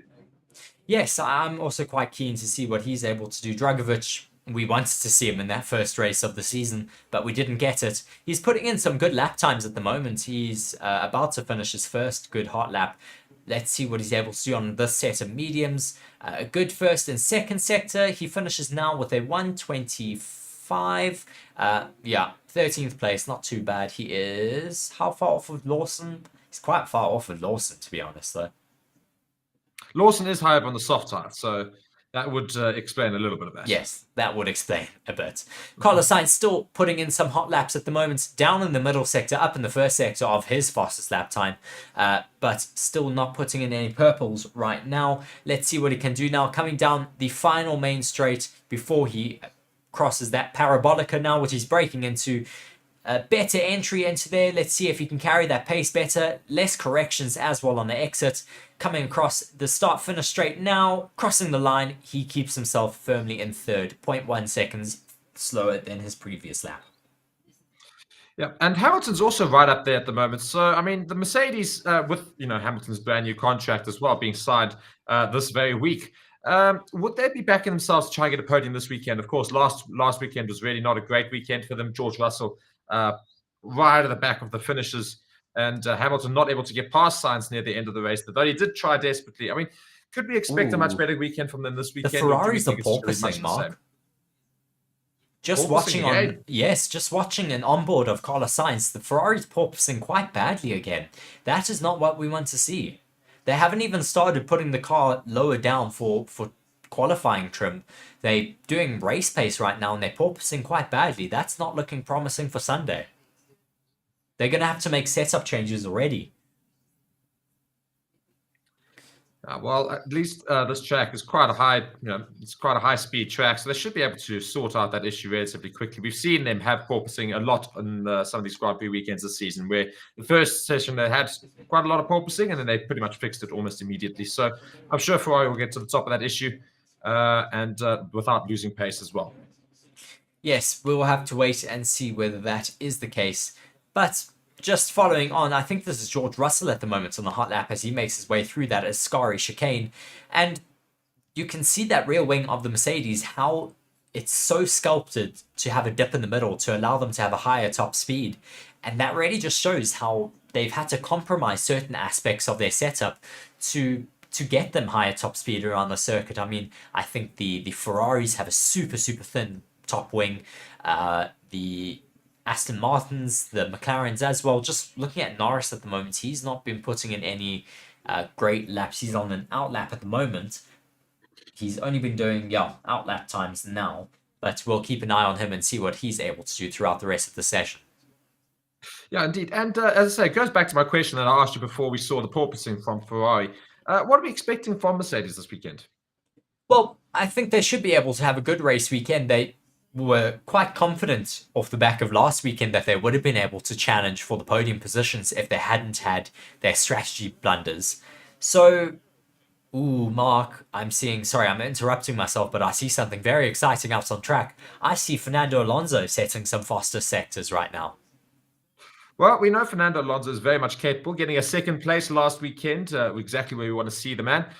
So, yeah, I mean, maybe Aston Martin have got some very good upgrades after that break there, and we'll see it some more in Monza. And, of course, Aston Martin are quite good in high-speed circuits, so I think we could expect quite a bit from them this weekend. Yes, I do think we could expect quite a lot from them. Aston Martin had a great race weekend last time out. They seem to have quite a lot of pace right now with Fernando Alonso out on a set of hards.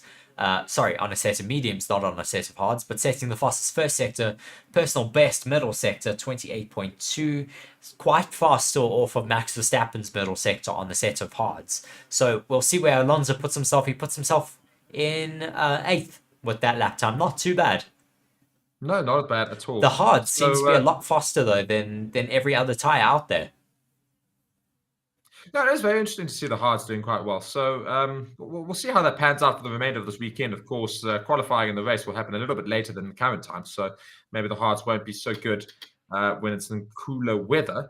But yeah, Alonso doing decently there to get that purple first sector in his lap time there. So, I mean, I'm just looking right now at the chat. We're not seeing much chat, people. So be sure to go and let us know your thoughts about the weekend and what are you expecting from this weekend, and go and participate in the poll as well. And again, like the video as we are continuing on here. Looking at Alex Albon, who's still yet to set a time, who's in that Williams garage. We've got quite a few cars who's yet to set a time. Having said that, Norris has just put it in. We've still got both Williams and both Alfa Romeos without a time to their name. So is there concerns there, or they're just getting some last-minute stuff done before they send them out for the remainder of the session? Well, I think there's still 42 minutes left of the session. It's not like there's only 5 minutes left. They do still have a lot of time to be able to get out there and do some work.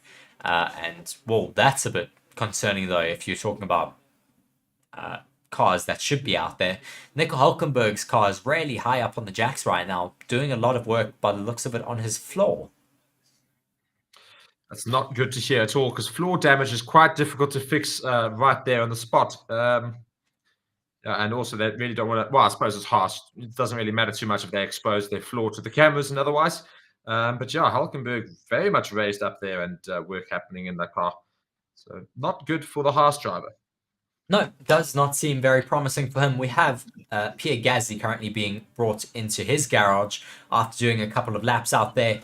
The Alpine has been looking quite promising in the last few race weekends, with them, of course, getting that podium last weekend, with Pierre Gasly benefiting off the back of Sergio Perez's penalty, of course, with him speeding in the pit lane. Currently, the track is quite... Well, I was going to say busy. It's not busy. We have Norris, Lawson, Dragovich, and Alonso out on track at the moment. Dragovich being chased down by the teammate of Alonso. Currently getting a great toe off the back of Dragovich. Let's see what Fernando Alonso can do on this lap as Dragovich dives out the way to allow Alonso to go on a hot lap into turn 1 and 2 now.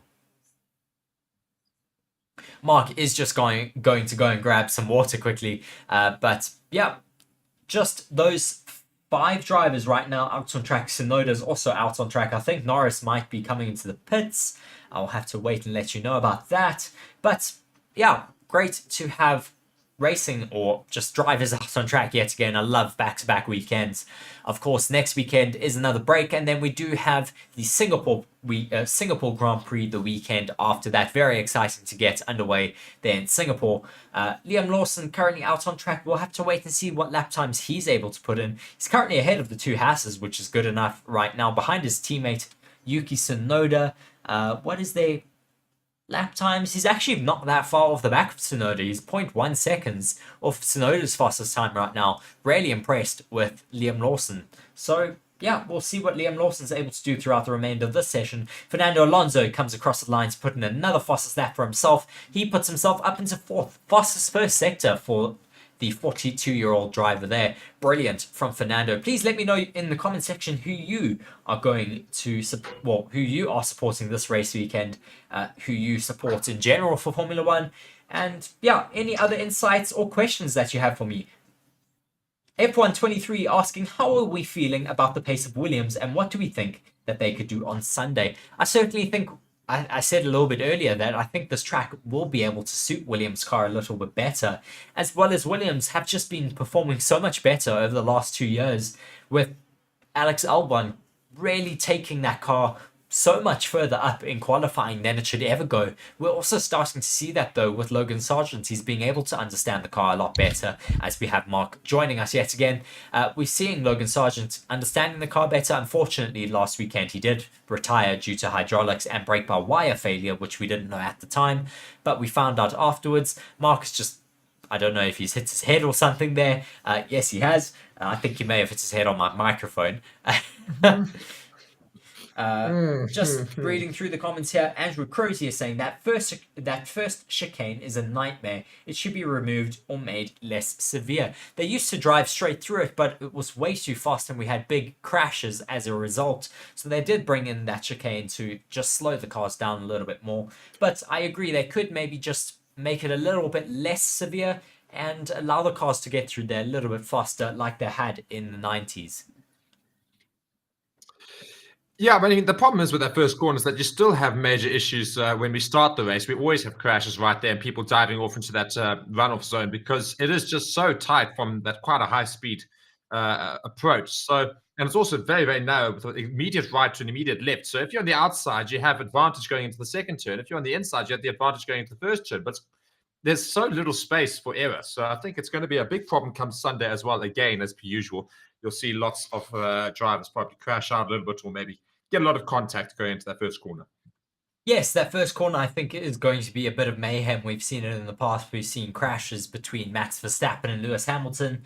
We've seen crashes between Senna and I can't remember who else, but I remember Senna has had a famous crash through there as well. Yeah, I think it's going to be a bit of a tricky first corner for Sunday, but yeah, I think that's one of the appeals of Monza.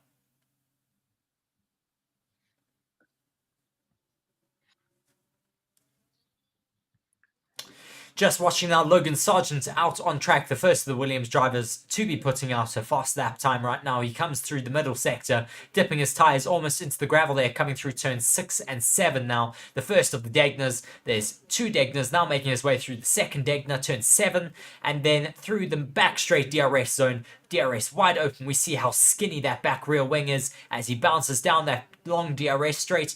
Now approaching the Ascari chicane, breaks into there. DRS closes 1.6 seconds down on Verstappen's time at the moment on a set of softs. Comes through the back part of Ascari, turn 10, now making his way through the long back straight before the parabolica, and then that final start-finish straight.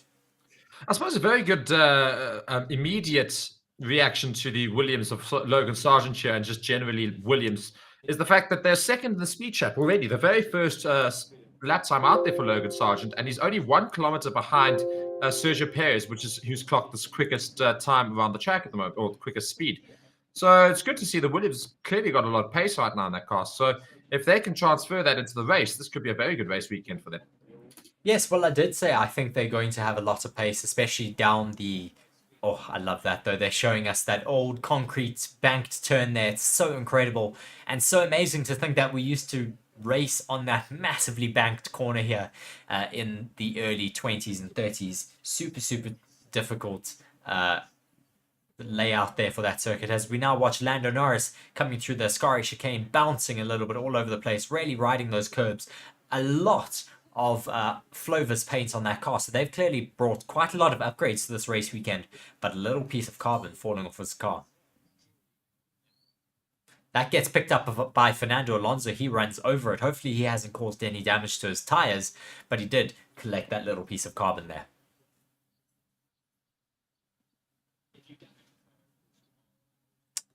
So, Mark, who are you going to be banking for this race win this weekend?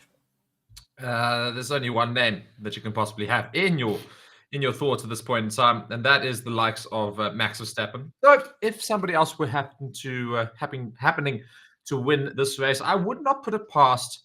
Funny enough, I would not put it past Ferrari to suddenly do something for once at their home circuit here in Monza. Maybe Leclerc goes and snatches a win out of nowhere, but I don't see it. No, I certainly don't see it as well. Sergio Perez is also now putting in another fast lap for himself on his set of hards. Personal best in the first sector, down in the middle sector, now coming through the final sector. Yeah, now approaching that start finish line. He puts in the fastest final sector though, Mark. Brilliant for Sergio Perez, 122.9, 0.2 seconds now behind Max Verstappen's fastest time. The Ferraris are looking quite fast out there, but I don't know. I mean, I'm hoping that they're going to be able to challenge. I think all of the Tifosi are going to be hoping that they can challenge. But it just seems so unlikely in the season that has been Red Bulls. Interesting questions here coming in from Zalish saying, why are the McLarens so slow on the softs? So, Reese, your thoughts on that? I think it's possibly just too hot out there on track at the moment. The hard tires maybe just last a lot better throughout an entire lap because it is very, very long.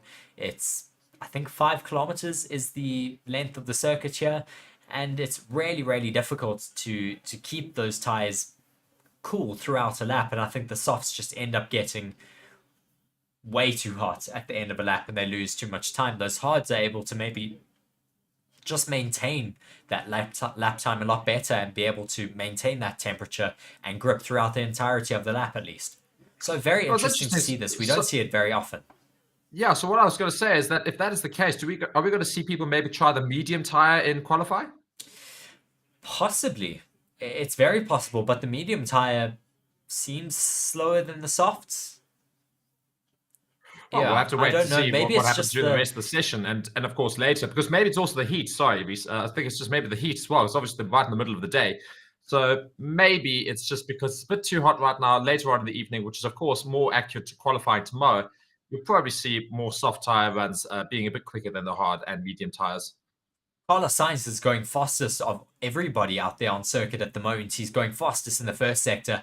Let's see what he can do through the second sector. He comes through the second Degner there. DRS now wide open as he comes down that back straight. Approaching Ascari chicane. Comes through the 300 brake marker board now. 200, 100. He slams on the brakes. 0.055 down on Max Verstappen's fastest lap time. Let's see what he can do now through this final sector. Comes through Ascari. Is on that long straight now, approaching the Parabolica, 320 kilometers an hour though on the speedometer there. Turn 11 now through that Parabolica entry exit, little bit of a twitch on the nose. Comes now through that long start finish straight, approaching the start finish line. Where does he put himself? Only in fourth. Lost a lot of time through the third sector there. Sorry, Reese, I just heard the radio here from it's the Valtteri Bottas, and he's just saying something's wrong with the rear. Every time he's on the straight, it just feels like something's like holding him back almost in terms of speed. So not good to hear again. These Alfa Romeos having a lot of issues in this first practice session of the weekend here. Yes, it's very weird to see that we have, issues for the Alfa Romeos. Also, very interestingly here, Lewis Hamilton is a 5-time Monza winner, currently tied with Michael Schumacher for the most of all time around the circuit. I didn't know that, actually. I was doing my track guide, and I only put Michael Schumacher as a 5-time winner around the circuit. I didn't know that Hamilton was as well. So you can't really discount Hamilton around the circuit either this year.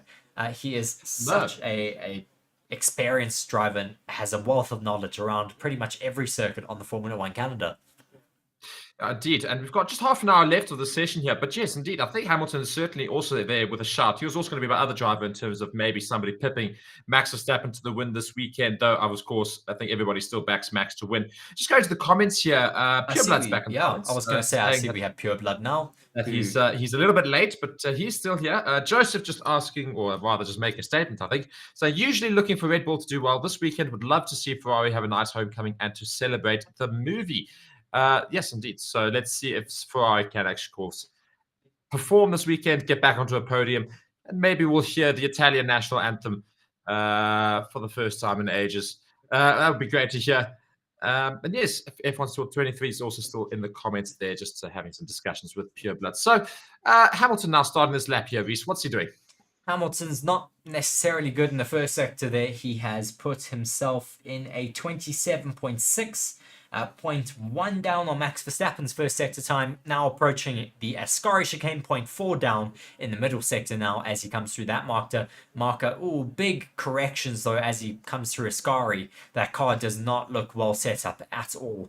As of yet, he does not look very comfortable there, having to make major corrections through the middle of Ascari there. Now approaching turn 11, has to make a correction on the entry there, misses the apex, corrections on the exit. Now coming out of that parabolica, crosses the finish line only in 7th.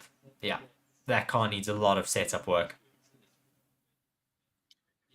Yeah, so F1 KWA in the comments is just saying, I think Q1 will use hards, Q2 mediums, and Q3 softs. No choice, I think. Well, I don't think quite correct. I think they are back to normal this weekend again, as per usual. So softs will pretty much be used in every session, unless I'm mistaken, Reese. That is what should be happening. But as Zarfish says, and we fully agree, or Zarlish, sorry, not Zarfish, means mediums are the best for this race. I think mediums will probably be one of the favorite tires, if not the hards, because the hards are really, really doing quite well. Yes, I think that the hards are certainly going to be looked at for the favourites for the race because they're currently faster than the mediums and the softs. It's very interesting, as I said already a little bit earlier, that those hards are the favoured tyre right now and that they're looking so fast really overall. I did not expect to see that coming into this race weekend. We've normally always seen the softs being the fastest of the tyres out there. Maybe Pirelli have just gone a little bit too soft in their compound choices this weekend. Yeah, maybe it's exactly that. Maybe they've gone a little bit too soft. They should have gone for the slightly harder compounds across the 3. So, yeah, maybe a small mistake there. But also, Reese, don't you have news about tyres regarding Pirelli and otherwise?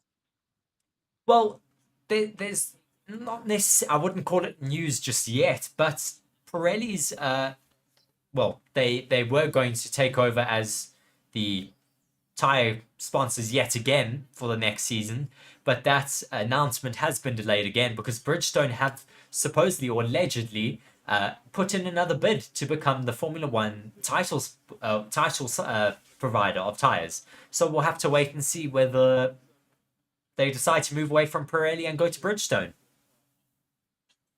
I would love to personally see Bridgestone back, just because I'm a little bit bored of seeing the Pirelli advertising everywhere, and also maybe the tires will be slightly more interesting to watch. I don't know. Maybe the Bridgestone tires will be a bit more durable, which would be, of course, longer stints, or perhaps even better, as Resources says, they could be less durable. In which case, more pit stops, and more pit stops means more problems, or otherwise potential for problems, and that would make for more interesting racing as well. But it would also be good just to see a little bit of some new tires on track, because we have had Pirelli for so many years now. Yes, watching we have had Pirelli for a really long time. Just watching Zhou Guanyu really bouncing all over the place through Ascari, that's not looking very comfortable in that car at all. Bottoming out down the back straight there, that's going to be super, super uncomfortable in this car. They're going to have to fix that. Otherwise, the FIA is going to tell them to sort those porpoising issues out. Carlos Sainz, though, notably has gone second fastest. Now, Tsunoda is fastest in the first sector, though, now, Mark, on a set of softs. Yes. So just listening to Zhou complaining about that, I just could listen to the radio there. It's just really, that Alfa Romeo has just got a serious problem so far this weekend. Really not having fun. I'm just doing some research here for the qualifying format on Sunday to find out for you guys if it is going to be a hard Q1, medium Q2, and soft Q3. Tsunoda comes through the middle sector down, though, on Verstappen's time, 0.3 seconds down. Very comfortable, though, through the Ascari chicane. Will he be able to have picked up some time through there? Lots of traffic, though, coming down those back straights. He gets past that traffic relatively unscathed. Comes through the parabolica there. Also very neat and tidy. No moments through there that I can see. Looks very, very stable as he now crosses the line. Where does he put himself? He puts himself only up into 8th.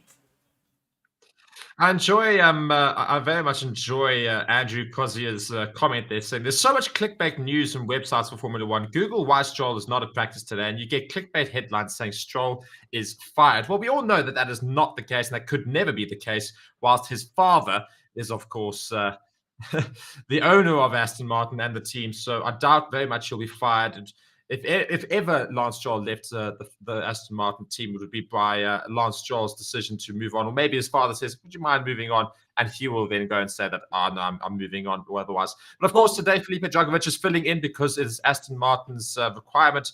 Of course, it's every team's requirement to get some junior drivers time in the Formula One car. So today is Felipe Dragovich's turn, just like it was Ollie Berman's turn last weekend for Ferrari. Was Robert Schwartzman's turn last Sorry. But yes, nonetheless, if you do want some reliable sources of news, be sure to follow the channel, because I do upload every day during the week a daily news video, and I also clip that and upload that in short format. And yeah, so if you want to get some more reliable news, not necessarily just clickbait news, I do sometimes read out some of the clickbait news just for fun, because it is absolutely hilarious, like the one saying that Lance Stroll was quitting to go and play tennis full time. Yes, I quite enjoy that. It would have been quite fun. I think most of the fans of Formula One would have probably backed the decision, but oh well. Just seeing some comments here. Pure Blood saying, "I get a feeling that Lawson will beat Yuki again this week." What do you think, Reese? I don't know. Lawson at the moment is quite far off of Yuki Tsunoda's pace. Lawson down in 18th, Tsunoda up in 8th. I think that's a bit of a shout to say that Tsunoda is going to be outperformed by Lawson. I think he's going to be just fine himself. But just to confirm there, for the qualifying format for this race weekend, we are going to have that trial format of hard in Q1, medium in Q2, and soft in Q3. So that could provide some really, really interesting results in Q1 and Q2.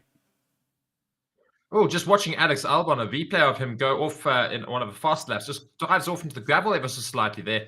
Had to correct quite a lot. Lots of bouncing, went over the curb and into the gravel and picked up a lot of it behind the car there. So, yeah, early little mistake there for Alex Albon on that Williams, but just shows maybe that the Williams has got a lot of pace and is just struggling to contain it as well.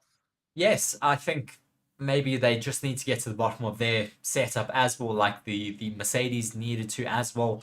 Yeah, they should be fine though. We'll wait and see what they're able to do.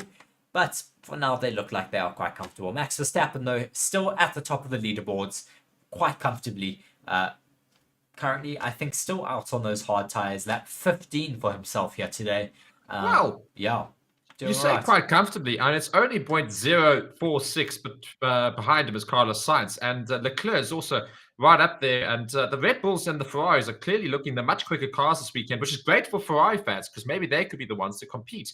But I think Ferrari set that time a lot later than Max Verstappen did, so that was on a much more evolved track. Let's put it that way.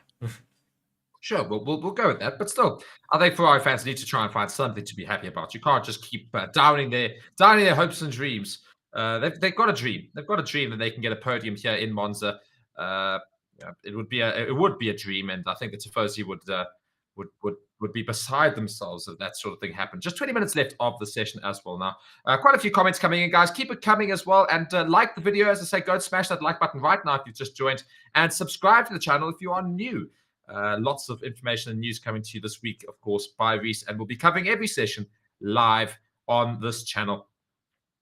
Yes, and do be sure as well to follow all of our social medias. I have a Twitter. There's also a Forever Motorsports Instagram. There's a Twitter, not Twitter. there is a Twitter. It's my Twitter, but there's a Discord now as well. That's linked in the description and in the comment section. Then as well, we also have a TikTok, which I always swore I would never touch, but now I finally have a TikTok. But it's not mine, it's the company's. It's fine. Technically, I don't have a TikTok, but it's on my phone. Yeah, so great to be getting all of you guys interacting with those social medias, and it's really going to be quite interesting and exciting to get to know some of you guys on the Discord. We're hoping to get more of you involved as well in our membership program, which is now live because our channel has finally been monetized. Thank you very much for getting us over 1,000 subscribers from last weekend's racing stream. Yeah, very, very exciting to have all of you alongside with us. And if you aren't subscribed to the channel yet, please do be sure. Just watching, is this Charles Leclerc coming down the pit lane with smoke coming out of his engine, Mark? This was a little bit earlier. I saw that as he left, they just said it might be a little bit of overfill from coming to the pits, so it Okay. should be fine. Is this coming out of the pits, I assume, that you're talking about? Yes. Ooh, Yeah, just so I watching did see that a Albon little go bit through the earlier, gravel so- there as well, as you said a bit earlier, Yeah. with that replay. That is a bit hairy for himself.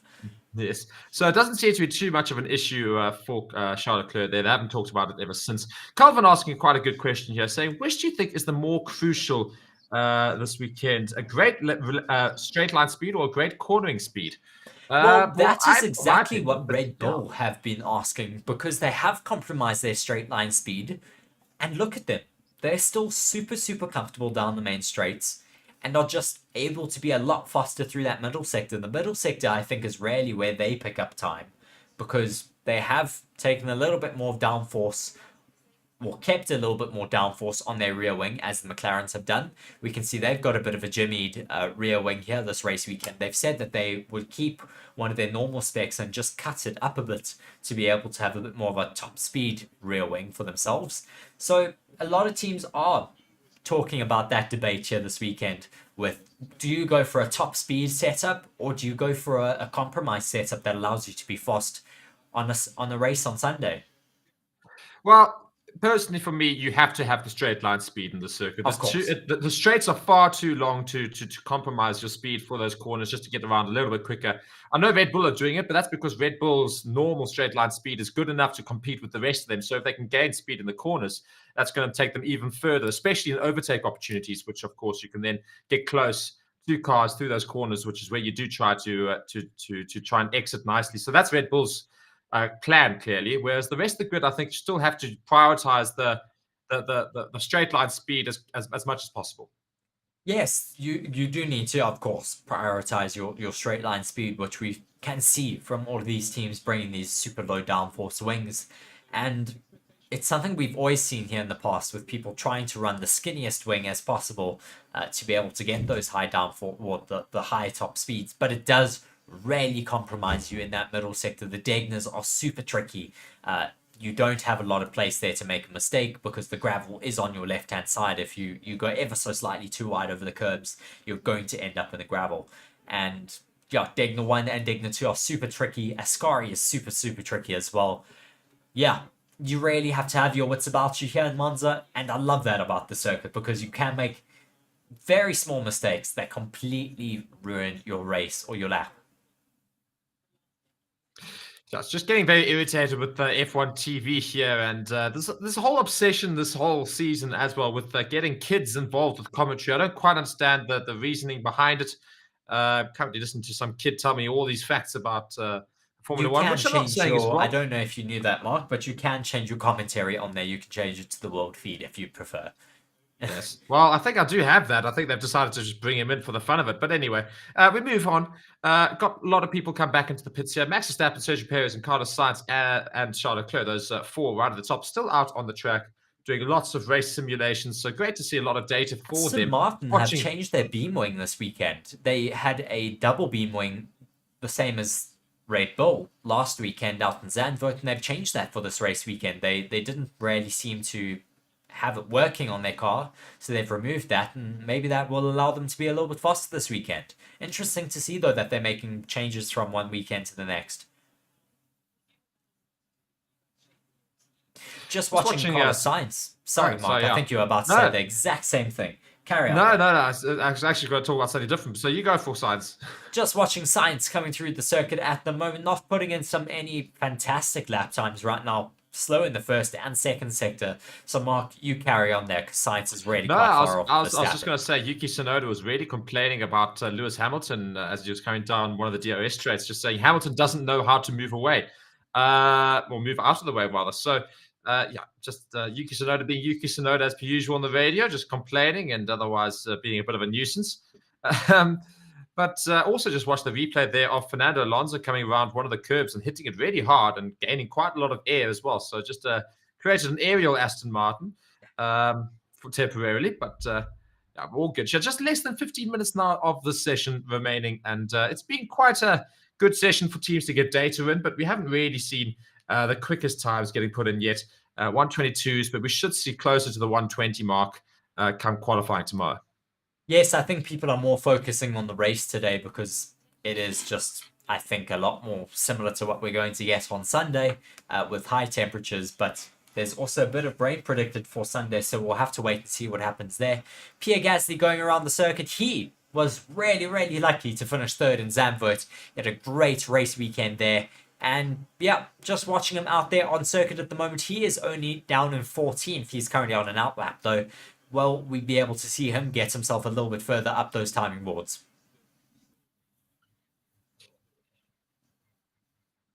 There's lots of comments coming in as well on the channel. And keep them coming in, guys. Ask us some questions and otherwise. And again, be sure to subscribe to the channel if you are new. And like the video as well. Very much go and like the video so we can get some more people joining us. We've currently got more than 230 of you, so great to have you all here. Let's try and get that to 300 if we can before the end of the session. Fernando Alonso still sitting comfortably in sixth with the fastest medium tire drive. The rest of them all on those hard tires. I do reckon for the race, though, we'll see probably medium and hards only being used. Soft's probably quite unlikely on this track. High speed means high tire degradation. Yeah, it's going to be an interesting one. Kelvin asking, is there anyone with engine penalties this race weekend? So far, I do not know of anyone taking engine penalties. Yeah, we haven't been informed of that. We normally know that a little bit closer to qualifying, so we'll find that out most likely tomorrow afternoon before that qualifying session, because that is when they do take their new engines or gearboxes.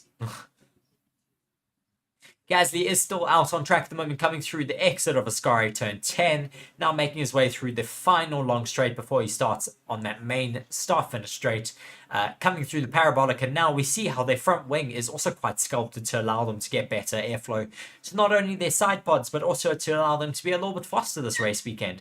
Lots of drivers and teams trying to try different setups and different aerodynamic setups for this race weekend. Carlos Sainz, though, still up in that second position, 0.046 behind Max Verstappen's fastest time. Watching Valtteri Bottas out on track again, on the radio again, saying, being asked, can you confirm that the car is better now? Question. And then responding saying, yes, it is better. So glad to hear that Valtteri Bottas is feeling a little bit more comfortable in his Alfa Romeo vehicle. So it also looks like Charles Leclerc's session is over because he's come into the pits. There's a lot of activity around in that garage there for Ferrari, and he did get out of the car, and it does look like he has ended his session. So Charles Leclerc will no longer be doing laps of this session, but it probably shows the fact that Ferrari are very happy with how the session's gone, because it means they don't need much more data. There's not much more to fix. They don't feel like they have to try and edit some stuff. They said, you know what, we've got the data we need. You can finish up. So good for Ferrari there, I think. Yes, that is quite good for Ferrari there. I think they should be quite happy with their results from today. Yeah, a little bit of work maybe to go into the second session, but other than that, I think they should be pretty all right. Just watching Bottas coming through the middle sector now. A little bit of tyres into the gravel there, I think. But he's looking pretty all right.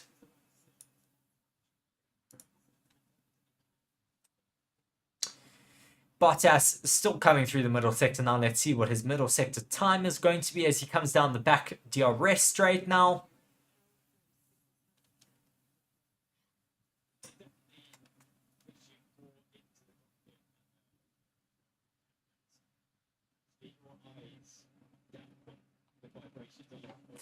Bottas is slightly up on his middle sector though, so glad to see that he's improving on his lap time as we now have 10 minutes left of this FP1 session for today. Mark, though, who has impressed you so far in this session? Well, I think probably Alonso in terms of getting quite a quick time on those mediums in sixth position. Of course, the medium tire not actually currently looking like the fast tire out there, the hard tire at this point in the day, looking like the fastest tire. So Alonso getting quite high up there is probably quite a good thing for Aston Martin. On the hard tire, I reckon they'll go even higher, of course. Dragovich has been disappointing. I was hoping to see more from him. He's all the way down in 17th. Liam Lawson's been decent, though, in 13th on those soft tires. And Alex Albon up in 10th. And Norris, the quickest of the softs, in 7th. So Ferrari generally, though, probably been my most impressive thing. They're right up there competing with the Red Bulls, quite a bit quicker than the rest of the grid as well. Yes, I'm really happy to see that the Ferraris are able to have a little bit more pace this race weekend, because that's what we want to see. We want to see them being a little bit more competitive. And yeah, I'm glad that we are getting that opportunity again. Hamilton, though, coming through the middle sector now through Degner 1, now coming through Degner 2, turn 7, exiting there, going quite wide onto the curbs. DRS wide open. What can you do through this middle sector? Talk us through Hamilton's lap here, Mark. Yeah, well, let's go and see. But he's currently down in that first sector, so not looking particularly quick there. I think you are quite a bit ahead of me as well. So okay, sorry. You might see things happen before I see them there, but not looking, funny enough, as quick as I want them to look. I mean, it's just coming a little bit. Track limits might be a little bit of a problem there for Hamilton coming into that second sector. But yeah, I mean, I was expecting a little bit more pace from Mercedes. Currently 2.2 seconds down at the end of sector 2 to Verstappen as he comes into the final sector here. So goes through those tricky bends quite well, handles that quite well. But the car's not looking as quick as I'd like it to be for Mercedes. I don't know. Maybe that's just me. Well, I think, yeah, I'm kind of in the same boat here. I would prefer them to be a little bit faster, but I don't think we can be too picky at this stage. We've got such a competitive top 6, really. I mean, we've got Verstappen, Sainz, Perez, Leclerc, Russell, and Alonso in that top 6. We've got 4 different teams that make it up. So glad to see that it is quite competitive, at least for the moment. Just watching Fernando Alonso now setting himself up to start another hot lap. He comes his way through he comes now through the parabolica to set himself up to start a lap. Starts now across that start-finish line. DRS is not open, so he is doing some race simulations on a set of mediums.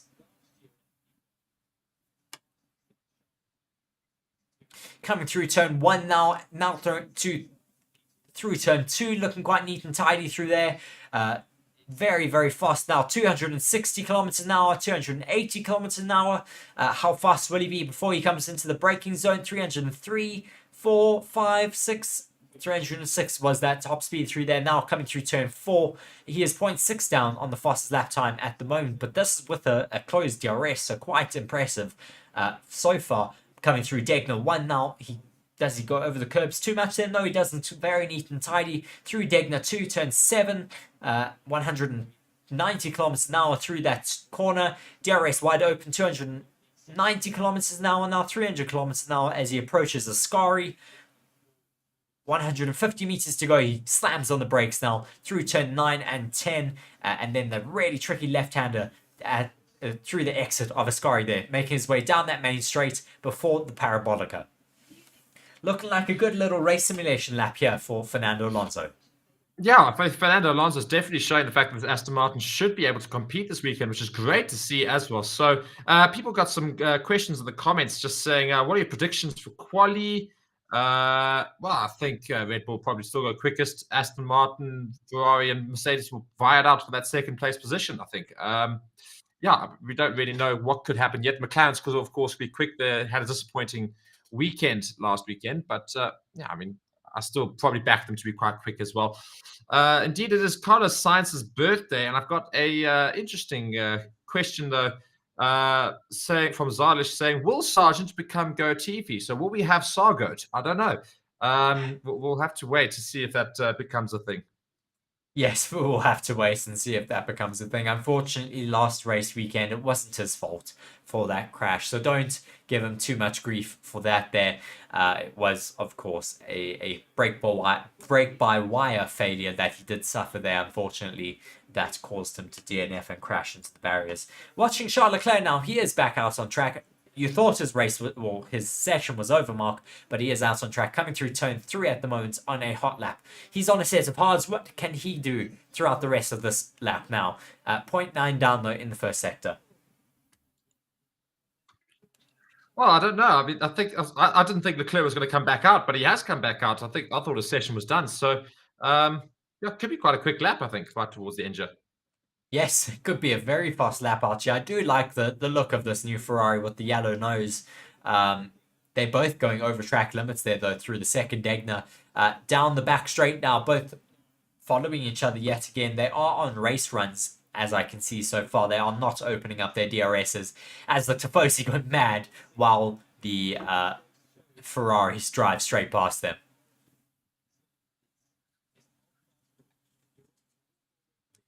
Charles Leclerc coming down that final straight before the parabolic is still bouncing all over the place. You can really see his vision being blurred there in that visor cam, having a little correction through the exit of the parabolica. Once again, bouncing all over the place, though. That looks so uncomfortable in the car. The FIA needs to come and step in and tell them, no, this is not right. They need to get to the bottom of their porpoising. I'm sure the FIA will come in, and quite apart from anything else, I think Charles Leclerc and Carlos Sainz will go back to the engineers and say, listen, guys, I'm not doing that for a whole race. Please go fix that up. 70 or 60 laps with your head shaking about like that, you're going to need a new neck after a race. I mean, just watching Charles Leclerc coming through turn 3 Carlos Sainz coming through turn 3 as he takes off a visor. He locks up there coming through turn 5 and 6 now. But yeah, bit of a tricky lap for Carlos Sainz. On this date in 2002, though, Michael Schumacher became the first driver to win 10 Formula 1 Grand Prix in a single season, finishing the year with 11. So could Max Verstappen go on to do just as Michael Schumacher did back on this day? Indeed, let us know in the comments. What do you think is going to happen? Do you agree with Reese? Answer Reese's question. Will he go on to do it? Yeah, I mean, it's an interesting one because, of course, he could also break Vettel's record this weekend now with 10 race wins in a row for Max Verstappen. So it's quite a lot of records that he's breaking this season, and he's just going to continue doing so, I think. I agree. I do think he is just going to continue breaking records and being able to just take things to a different level here this season. Is certainly what he has been able to do so far. Just watching Lando Norris get a little bit deep. I think this is into their Scary chicane. He takes a little bit of curb and sends his car flying up onto two wheels, but still able to keep himself composed and stay on the track. He is now in the pits. I assume this will be his first session over and done with.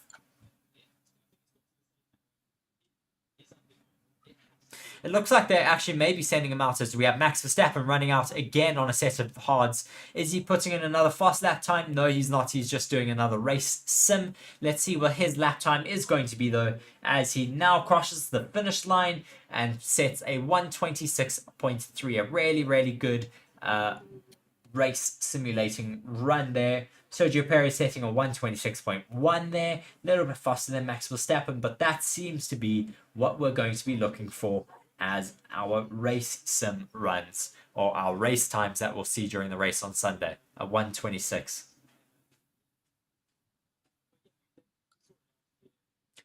One minute left of this session. Now, thank you very much for joining us for this first practice session here today. Be sure to subscribe to the channel, as well as just drop us a comment in the comment section. Let us know where you're watching from, who you're supporting, and who you want to take the race win this weekend. Yes, indeed. And as we finish off the session, right near the end here, just going into literally, I think it's all pretty much ended. We are going to go straight across into our next stream, of course, and we'll review the session there and build up for the second practice session of the day today, as well as bring you F2 and F3 qualifying. So don't go anywhere as this video ends. You'll be dragged into that next video, and you'll join us there again for a review and ask us some questions there as well. And be sure to go like that video as well. And again, subscribe to the channel if you guys are new. Yes, just watching Max Verstappen now finishing up his hot lap. His fastest times are 1:22.6. What will he finish this final lap time in? As the session is officially over, drivers will finish their laps and then come around to do a start-finish procedure, and then that will be their session over and done with. But we will be moving into our next session quite shortly as Max Verstappen crosses the finish line 3 seconds slower than his previous lap time. Yeah, so quite a good session there for Max Verstappen and for those Ferraris and Red Bulls. So should be quite an interesting session later on, which will be more accurate to quali, I think, because, of course, it will be a little bit cooler. So it'll be a very good session to watch. So as I say, don't go anywhere, guys. We are going to start ending off this stream right now and then head on right into the next. So, Reese, you just let me know when you want to maybe just let me know your final comments on this session, perhaps. Yes, well, I think it's very, very promising to see that the Ferraris are looking quite close to at least the Mercedes, well, not the Mercedes, the Red Bulls there. We hope that they're going to be close throughout the remainder of the season and the remainder of this race weekend. But we'll have to wait and see what happens through FP2 as well as qualifying tomorrow and the race, of course, on Sunday. You can never really predict until you get to the race on Sunday. But I think just looking at Esteban Ocon losing his car through Ascari. But I think we could see the Aston Martins also being quite competitive with Fernando Alonso down in P6. He didn't get any soft runnings in today, as well as I don't think we saw him on the hards. But I think he's going to be quite competitive. Max Verstappen, though, and Sergio Perez expectedly doing very, very well out on track. Exactly that. And yeah, guys, I think we're going to end up, I think we're going to pretty much finish up now as the session is over and they're just doing some practice starts and otherwise. So thank you guys so much for watching Forever Motorsports with myself, Mark, and Reese, of course. And we'll be joining you right now in the next one. Don't go anywhere. Be sure to subscribe to the channel. Thank you so much for watching.